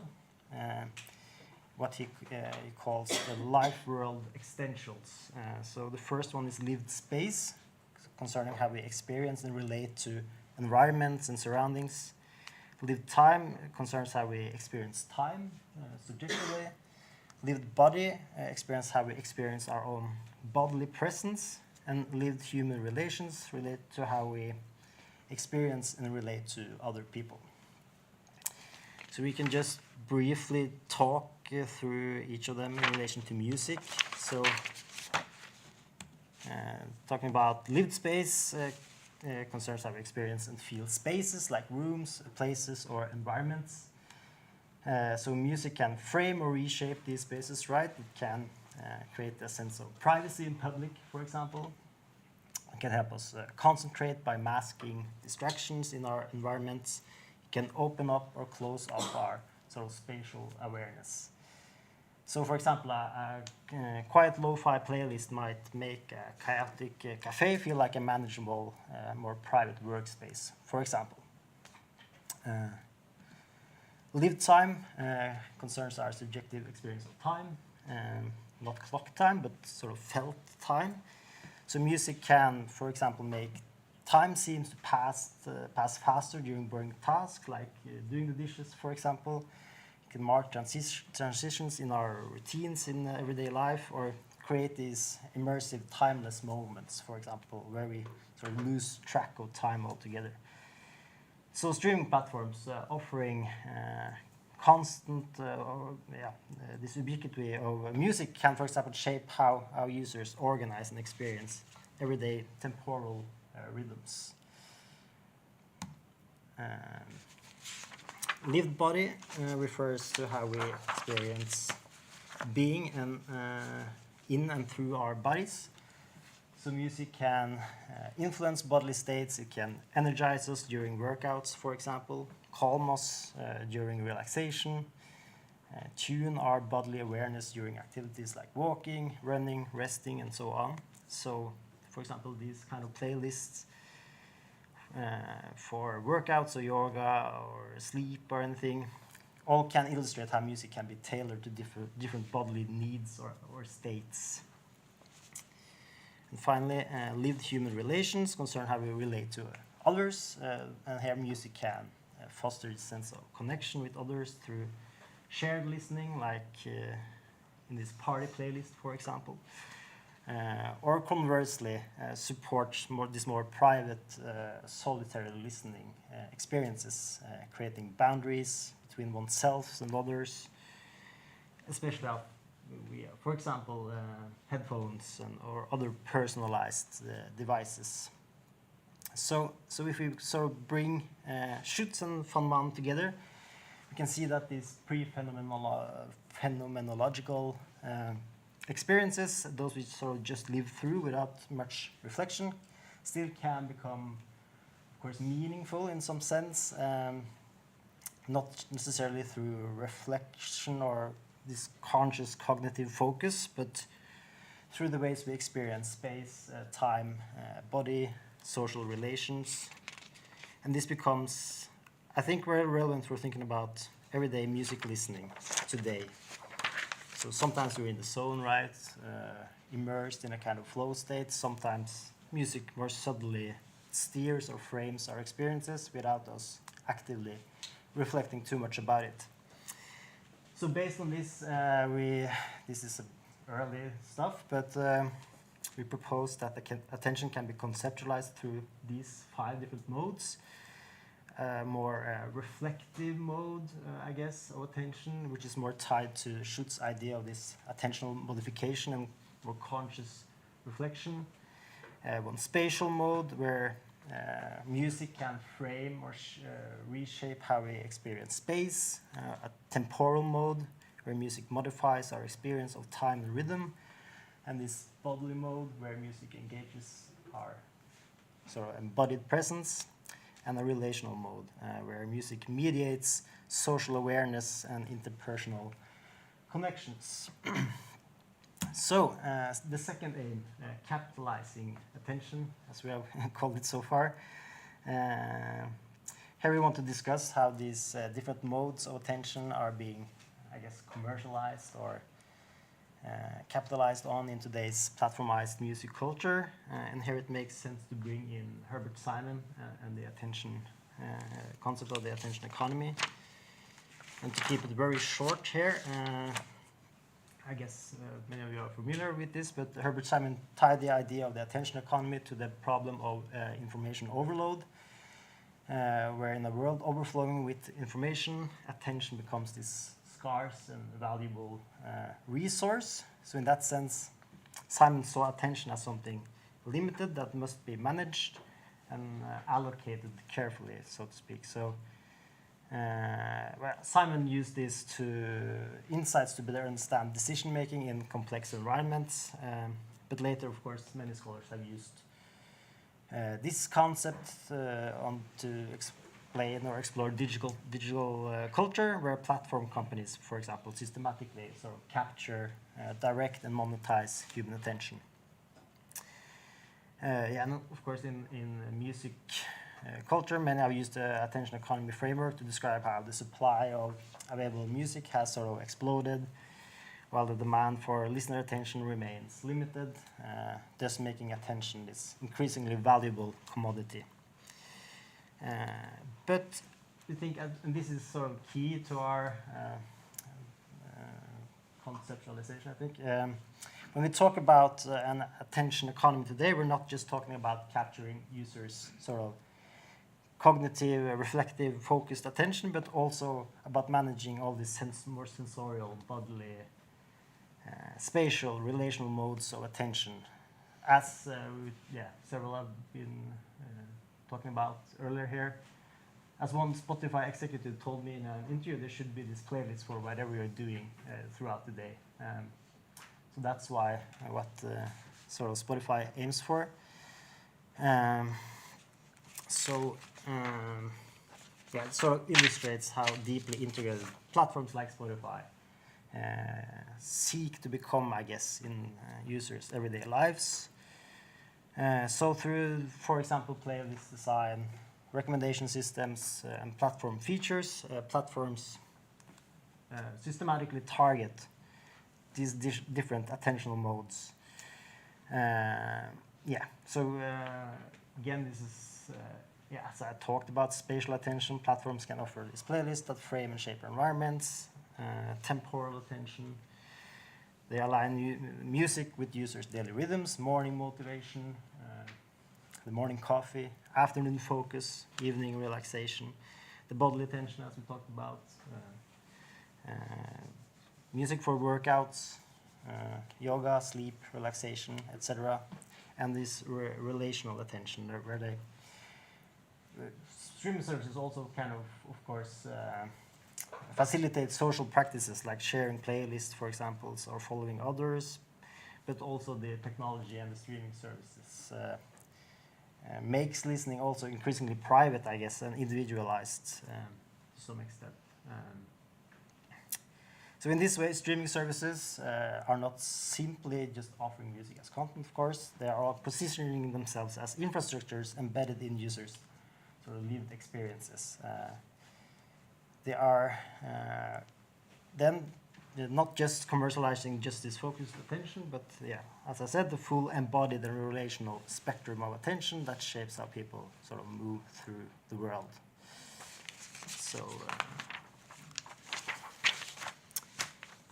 and these platforms, platform-driven logics, of course, don't just affect sort of the listeners, they increasingly shape the practices of music production, as I started talking about.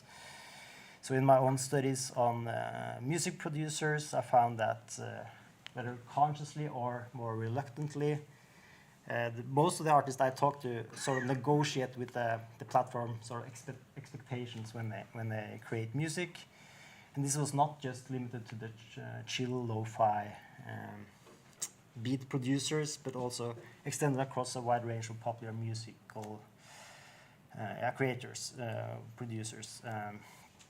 So many talked about this, I guess, growing pressure, but they aim to adapt their songs to fit these contextual and attentional structures promoted by the streaming platforms. And you also have all these other examples that can be more controversial, like the fake artist controversy in Spotify, where they sort of mass produce this kind of music. Epidemic Sound, somebody I talked about before, lo-fi hip-hop girl, yeah.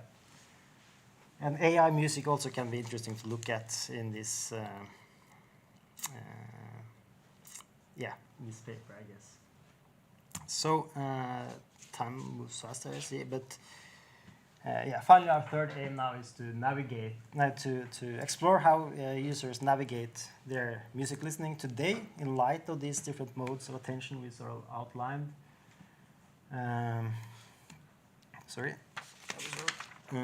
So already back in 2015, in her PhD, Anja found that many users sort of structured their listening around according to all of these everyday needs, using streaming platforms to focus, relax, energize, and so on.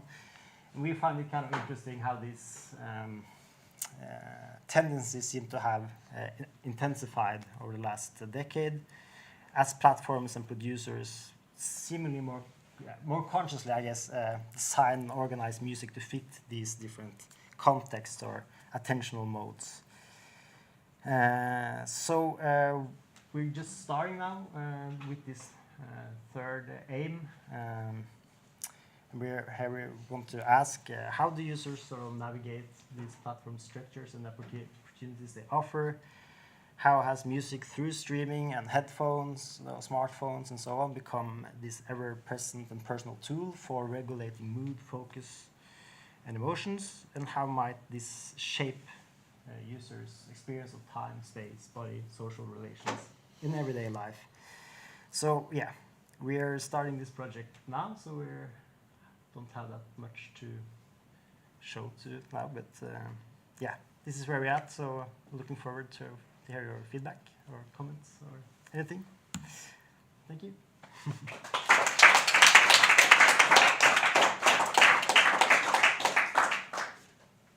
Thank you so much, Håvard. Let's open up for some questions then.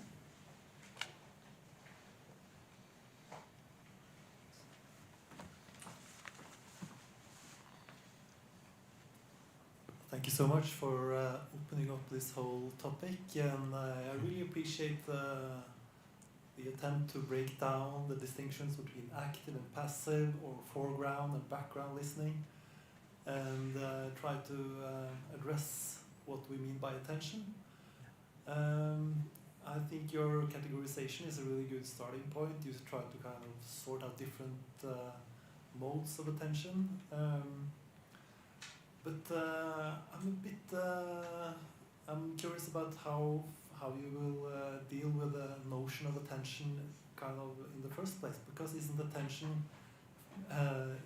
baked in, the concept of attention, that you have a focus, pay attention, give attention. If you're not attentive, is it relevant to talk about, to use that concept? Could you talk about different modes of listening, perhaps, or break up attentiveness in different elements? Because attentiveness kind of, I feel, is a bit baked in with focus. Yeah. Could you respond to that? Yeah, I think that's a good comment, and I've been thinking about the same thing, that maybe this is different modes of experience, or listening experience more. So maybe that could be more of a way to broaden out the concept of the attention economy, maybe, where it's not just about attention, but an economy that sort of tries to capture not just attention, but all these kind of different modes of lived experience, so to speak.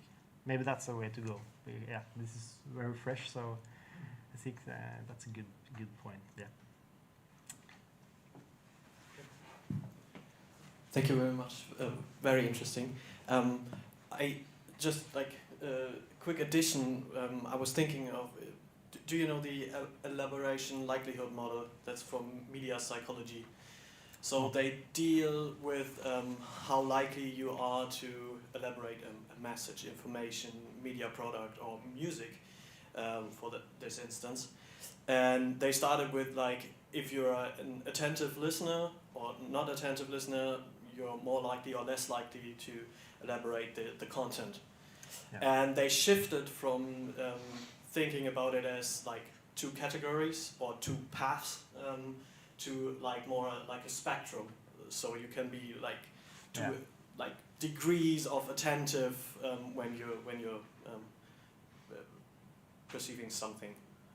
So that might be interesting to take into consideration. Yeah. And I was wondering if you're coming from the idea of like the attention economy, so you're in a competition for whatever the next music or medium or whatever is. So bodily attention, for example, is like not the attention you're looking for, because this is like we are focused on ourselves, and like if we're like really attentive to our body, then this is not really like the attention you're looking for if you're thinking about the competition with other music, right? Or did I get this wrong? I think the other attention categories are better for like if you're grabbing someone's attention in the sense of the attention economy. Yeah. Good question. I'm not sure if I completely got it, but I think the idea for us now has just been to see how these industrial actors sort of address not just this reflectional mode of attention, but try to find ways to make people use these services and these technologies throughout the day, whatever you're doing. So I'm not sure if I totally got your question, but the bodily states, sorry. Well, can you repeat? Maybe, like when you combine these theoretical ideas, do you want to like use these categories for like the attention economy approach, like which categories of attention work best for like grabbing someone's attention? Like for music. Okay. Musicians. I'm not sure how we're going to use it at this point, but it's a good point. Like just like look into how these different kinds of modes can be used to get the more cognitive or like the more reflective attention. That could be a way to look into it. How people use it in everyday life and see how there are different kinds of music that I have to think about these kind of things more, but good comments. Sorry. Hi, really interesting presentation. Interested to talk about it later. But so I'll do a quick question. You mentioned pre-phenomenological, if I can say that properly. I think that's the term. How does that enter into things? Because but okay, cut off there. How does that enter into things? I think the main point I'm trying to make here is that these non-reflected experiences we are kind of experiencing all the time, that which we're not reflecting on, those are the kind of pre-phenomenological experiences. These also are meaningful to some extent, I guess, and these different industrial actors, or like Spotify and all these playlists, for example, they try to speak to sort of these kind of experiences as well, not just the reflected one, so to speak. That's the point, I guess, if that makes sense.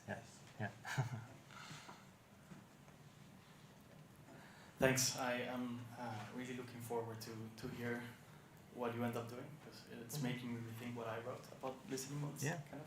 Cool. But related to that, are you planning to look for those pre-phenomenological, non-reflective modes? Or like I would say all the modes are reflective in some way. So I don't know if you're thinking of habitual and non-habitual or something, or could you elaborate more on that? Is it about habits or? I'm not sure how. We'll see how people. But I feel like the trend, like a lot of people use, as we talked about in Joe's presentation as well. People use it to. I guess as also Ingvar talked about, like we have these more dichotomy, like this distinction between being like an active listener or a more passive one, right?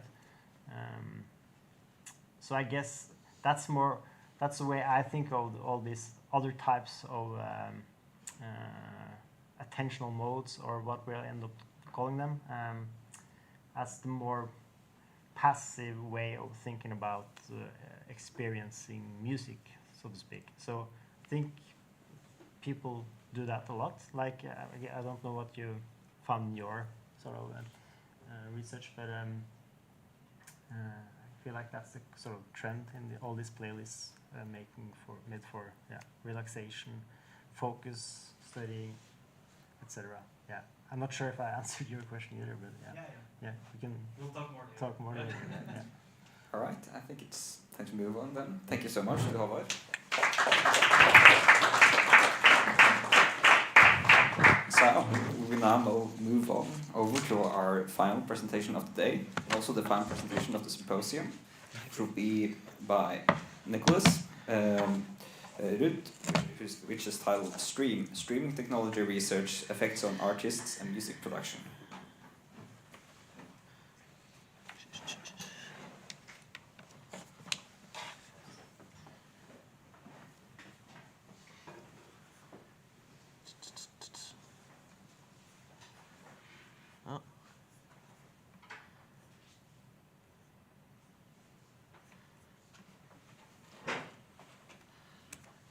Nope. Better.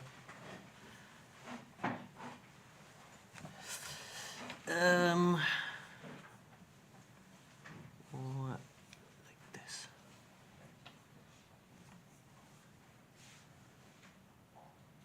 Okay, I see what's happening. Sorry for that. Let's do it like this.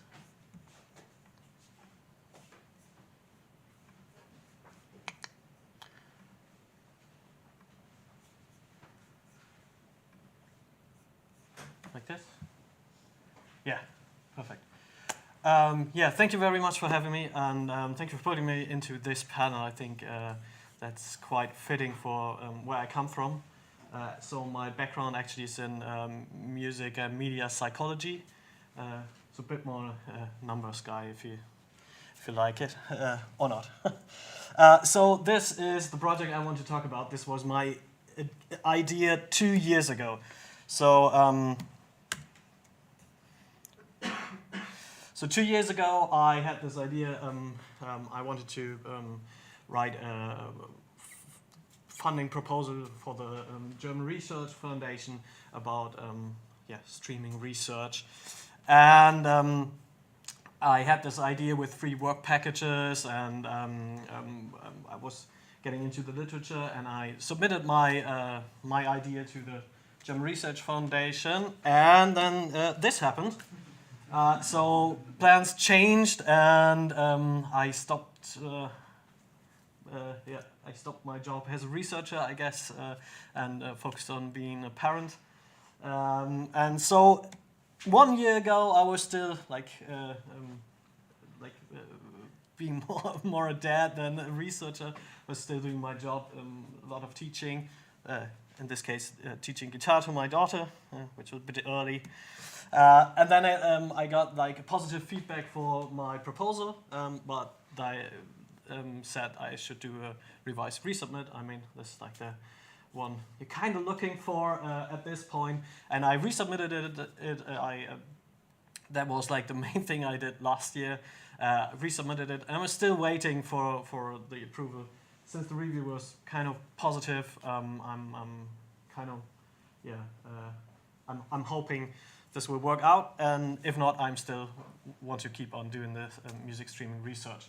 So what I'm going to present to you today is where I was like 2 years ago, but I really wanted to come to this conference to like get ideas to talk with you all on what you've been doing since I looked into your papers, I guess. Anyway, I will present what I did before that and what my plans were. So this is a quick overview, what I'm talking about today, so why I wanted to do this music streaming study in the first place, bit what I did with the literature analysis. I did something kind of fun approach I want to show you. And then I want to talk about the 3 work packages I presented for the grant proposal and yeah, where I'm standing today. So I think in 2018 I was at the ICA presenting a talk about playlists, how playlisting changed how we listen to music and how musicians try to enter those playlists. I think this was like the start when I recognized there's a lot of stuff happening in terms of research into music streaming.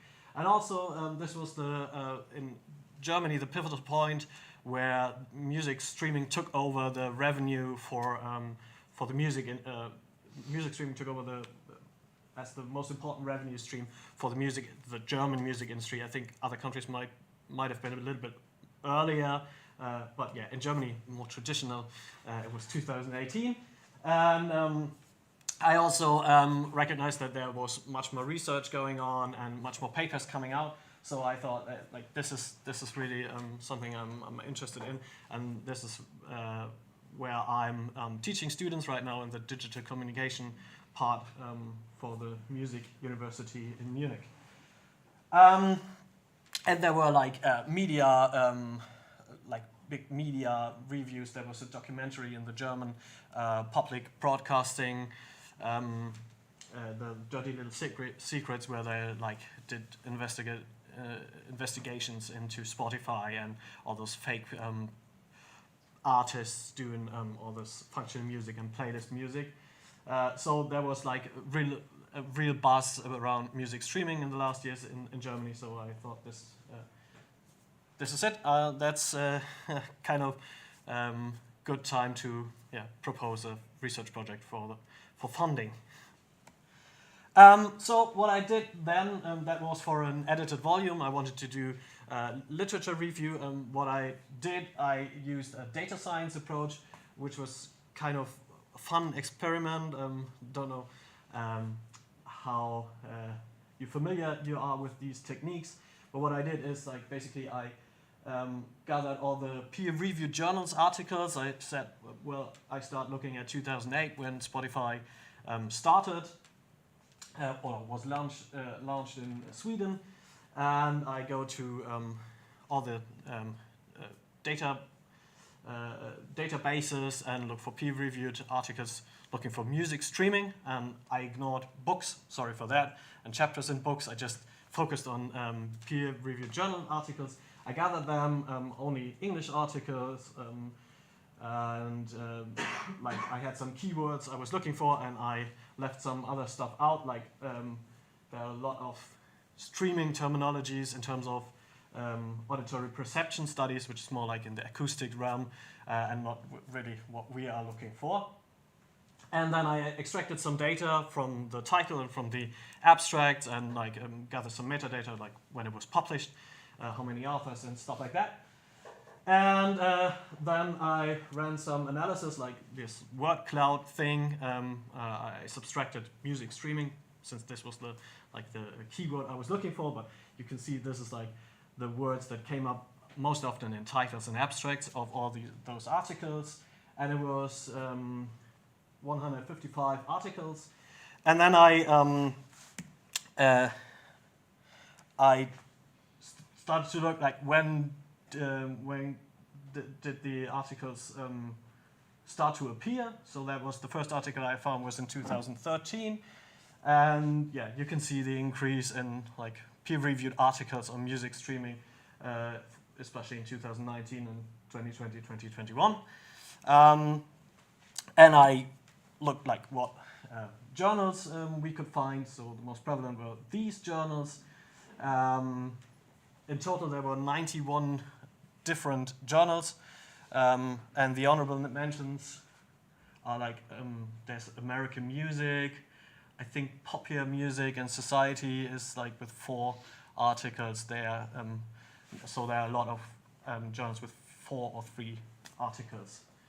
And then what I did, so the data science approach was I was trying to do a thematic analysis. This is not really what I'm doing. This was more like an exercise. Usually I work with numbers.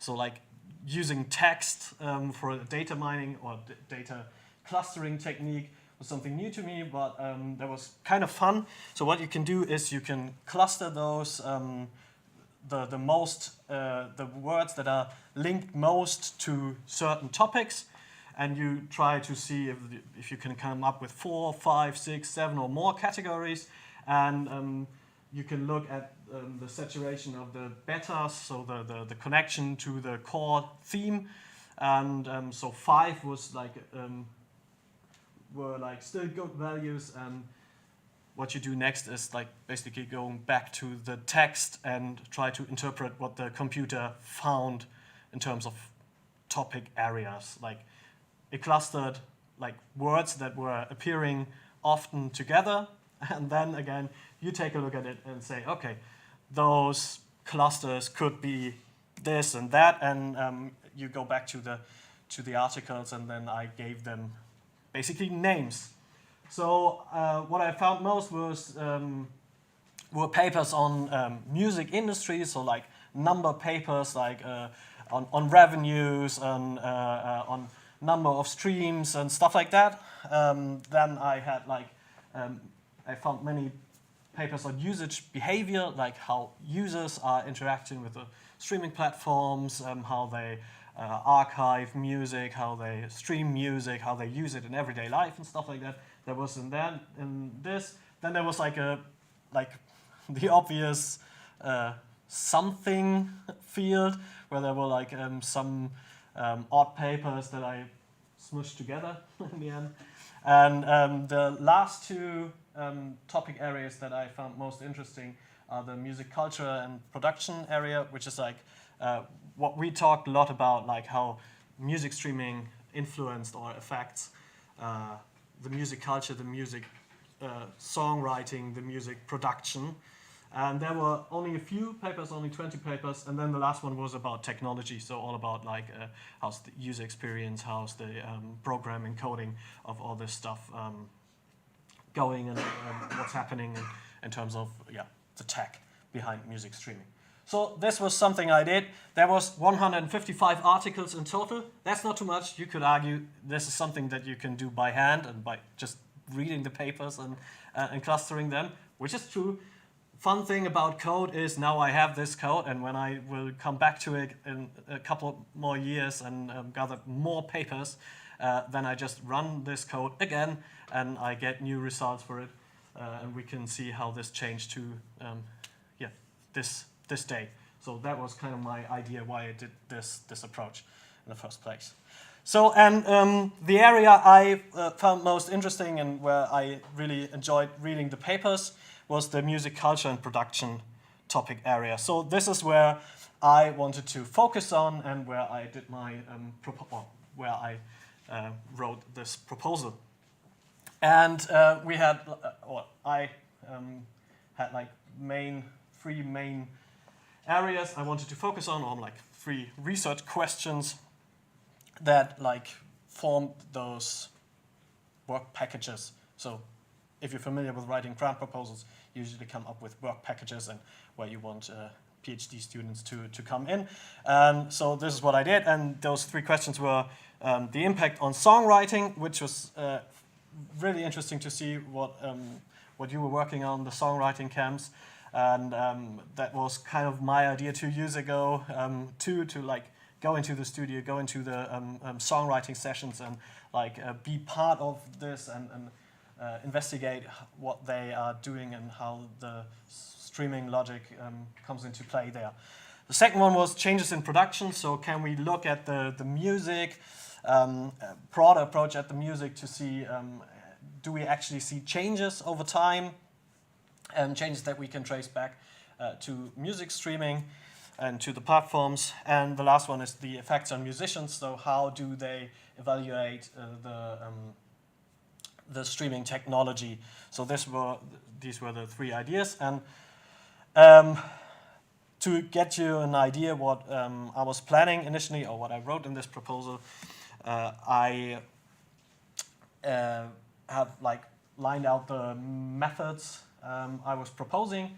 So yeah, ethnographic observation in studio sessions. This kind of what you did with the songwriting camps, which is amazing to see that how you did it, and especially in Germany. Maybe we could connect about this, but maybe our focus would be not to go into only songwriting camps, but also in rehearsal rooms and more broadly into music studios, like in Germany.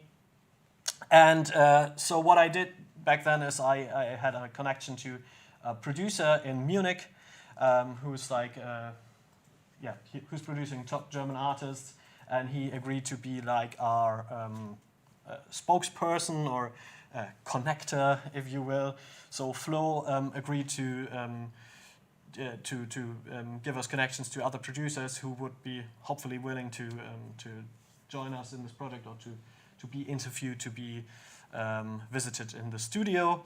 And we did a long interview about this research, and this is just because we had this discussion yesterday. I can't remember after which talk, the thing with the content creator, being a content creator or an artist. So what I found interesting was he's working with, I don't know if you're familiar with German artists. So this is Kraftklub, a pop rock band. He produced the latest album from Kraftklub. And Nina Chuba, she's a rapper from Germany. She's 25 now. She had a massive hit 2 years ago, like a summer hit, Wildberry Lillet, but an alcoholic drink.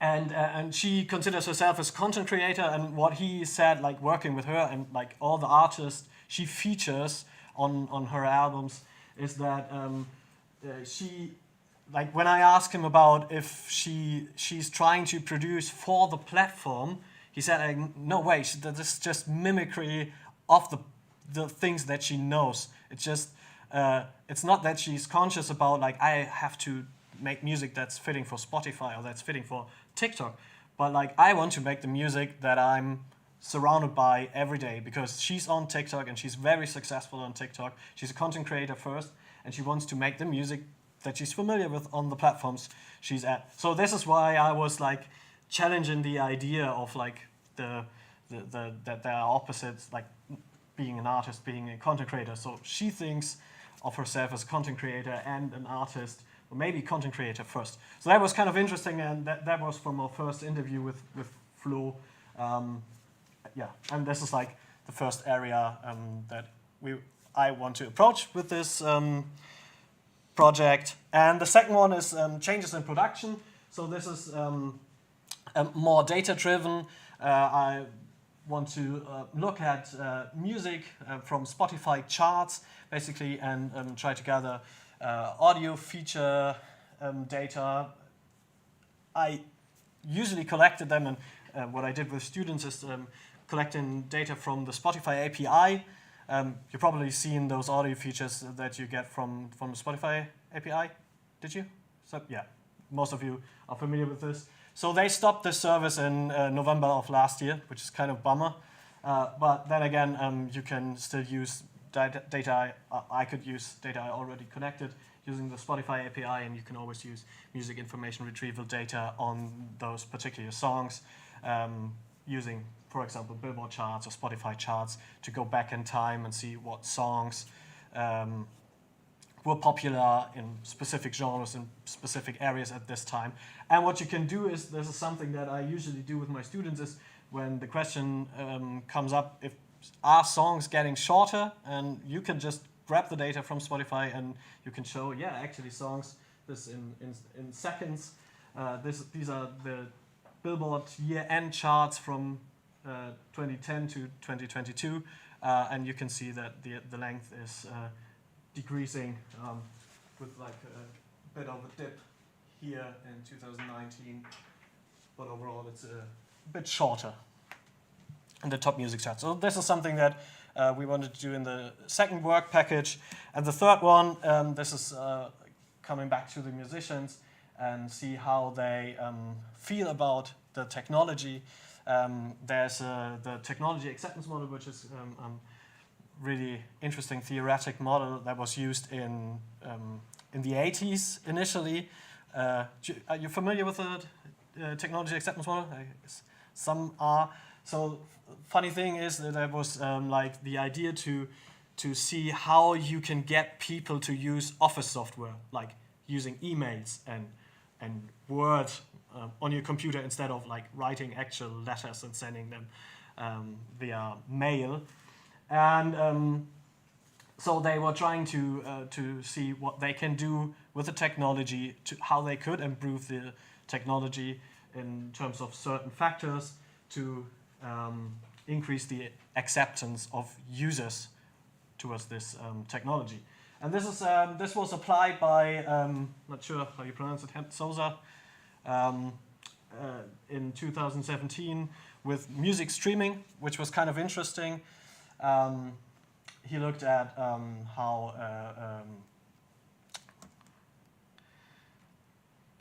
community facilitation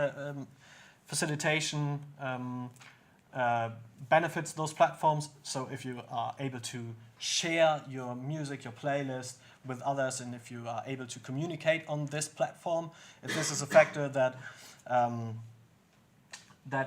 like enhances the acceptance. And so what I was thinking about was like testing or surveying musicians, how they perceive those platforms, how they accept those platforms, and how like topics that we are talking about, like different revenue models, if this would like increase or decrease their acceptance of the platform, or like if we could say this platform is more transparent about the algorithms than another platform, would that lead to more acceptance? And we also could see if there are different people or groups of people that think in different ways about the technology. So maybe we could put something in like popularity of the musicians, like if they are very successful artists, very popular artists, if they think differently about the technology than, let's say, newcomers, musicians that are just at the beginning of their career, and how they think about the technology and how they accept it. So this is something that we could do with surveys and like experimental studies. So this is the third work package I was thinking about, and hopefully you got a good idea about what I was planning back then. So this is just like kind of to sum it up. I hope I could show you that the interest in music streaming research increased in the last years. I mean, we're at this conference, so definitely there is some interest in this field. And I wanted to show you this like quick excerpts from this first interview that I did, and maybe show you how this triangulating approach could work in terms of looking at how music streaming affects musicians and music production. So, that's it. Thank you. If you want to connect, please reach out. I'm happy to collaborate. I'm pretty lonely in terms of research in Munich. It's a music university, so there are not many people doing research, so I'm always happy to collaborate. If you need a numbers guy, give me a call, but send me an email. I'm happy for your input, and happy to collaborate. If you want to know what I used for this presentation and for the data stuff, this is this, and here's the literature. Thank you very much.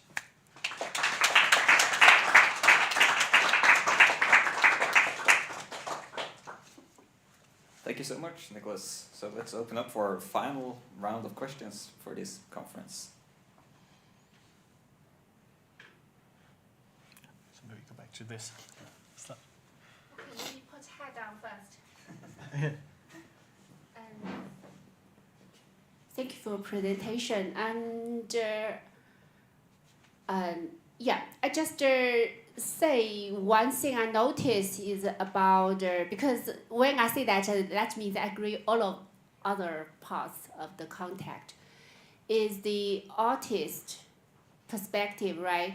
And you mentioned the three aspects is they feel useful and easy to use, then enjoy the use that, right? Yeah. Then lead to the acceptance. Yeah. I think I feel like just instinct feeling. Missed quite few things from that. Because as an artist, I think easy use and use they basically that's functional, right? And if you enjoy and you like it. But yeah, I'm thinking about do you thought about other aspects that also contribute to the result they actually accept this? So this is not about the music, but about the technology, about the streaming platforms. Yeah. So there were like, if you're familiar with the technology acceptance model, there were like so many extensions to it. They had like many factors. They tried, and many researchers did several surveys and added more factors that like could account for the acceptance of technology. But like recent studies, they all came back to the initial idea, which was perceived usefulness and perceived ease of use. Those are the key factors that were used in the office software realm. And then, like with hedonic systems, like entertainment systems, like music players, MP3 players, and Winamp and stuff like this, they added the new factor that was perceived enjoyment. So that came only with the hedonic systems. That's what they called it, hedonic systems. And those are the three factors that all the studies come back to. And like if you do statistics with it, it all comes back to these three factors that are the key predictors for technology acceptance in the end. And what you can do is, in terms of like, or what I want to do is like, if you think about like musicians using those platforms and how they accept it, there are many more factors coming into play, like what I showed you. But you can always put them before those initial acceptance factors. So you can see if the transparency of the platform, if this increased the perceived usefulness and in turn the acceptance. So this is like path modeling in psychological research. That's usually what you do. You use this theoretical model and then you add factors and see if this model works in the end. Thank you. Thank you. Yeah, we can discuss later. Yeah, sure. So this is not my idea. So this is like, this has been around since the 80s. Yeah, there's a whole lot of extensions to it that you can look into.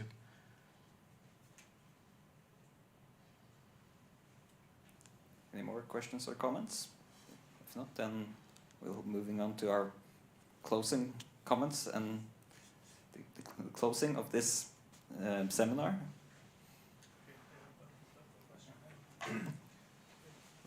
Yeah, just in the background, since you did the initial proposal, is there anything that you're eager to? Is there anything that you've noticed or observed that you're eager to kind of, that you think might,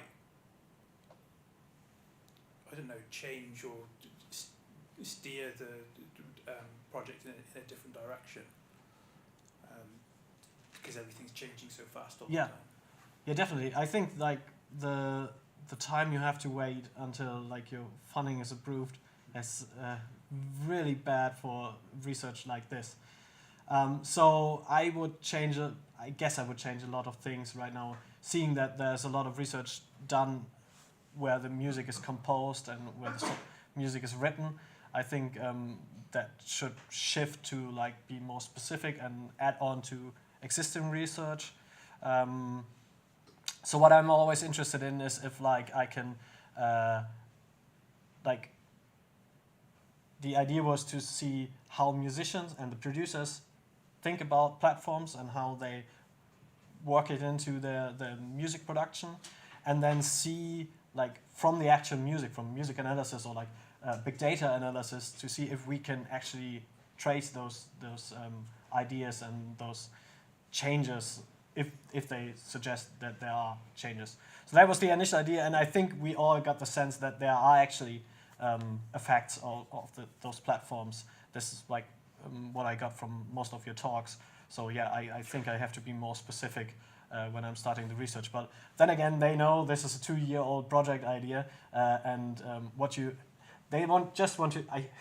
I think they just want to see papers in the end, and if it's like really a good fit for what you initially proposed, that's not their concern. It's just like you did research on this and you looked at the state-of-the-art research at this point when you started the project. So yeah, I'm happy to move things around here. Thanks.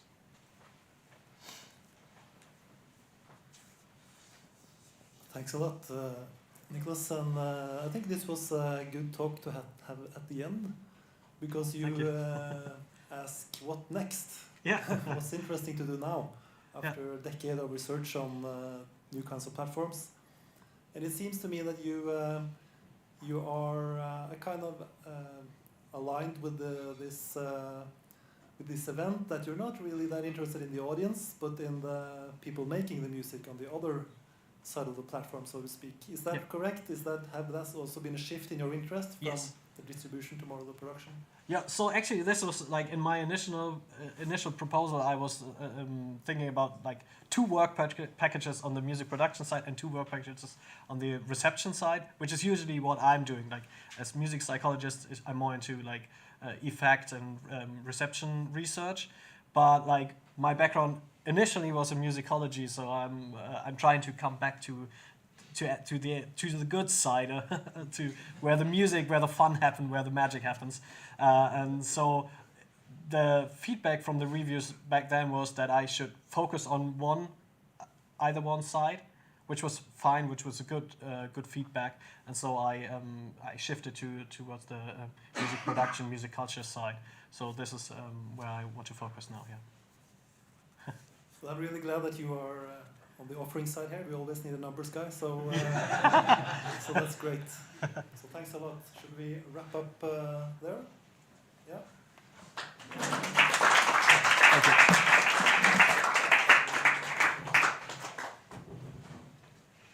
Okay, I guess we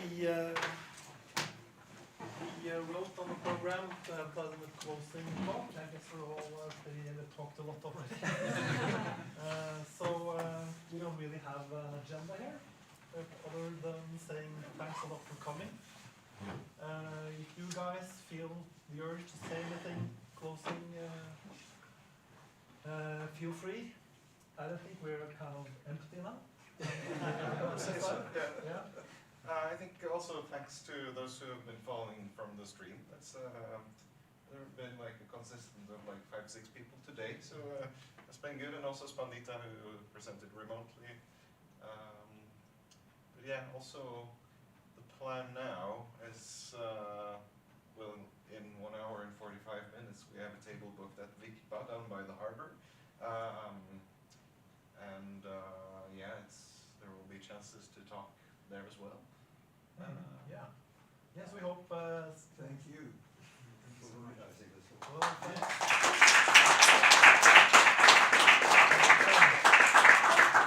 I remember earlier Paul suggested you connected by the email list or something, but should we get agreement first so it's just easier rather than write email one by one? That's probably a good idea. If I was thinking in particular about the remote. There's no way to kind of continue the discussion unless we can email her with some further questions or something. That's a very good point. I think. Well, yeah, we could probably gather some. What's it called?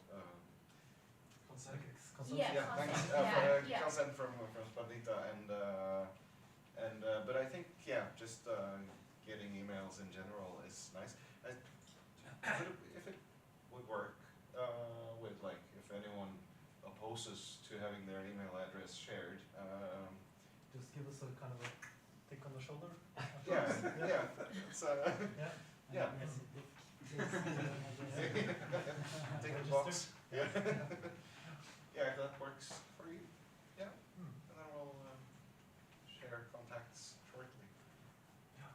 Yeah, and should we just, we want to kind of clean up here a little bit, but we could perhaps go jointly downtown after a few minutes.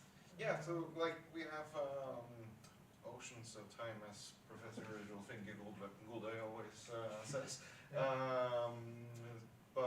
Yeah, so there are chances to like go back to your hotel rooms to relax for a bit, of course. Yeah. But I think at least my plan will be, as soon as we've tied it up here, we'll just move down there and find a beer or something. Yeah, I really like that magical word you used, optional. In the program, it's optional. Yeah. So it's up to you. But we're gonna clean up here and slowly get downtown. If it's optional, how you will do it. Right.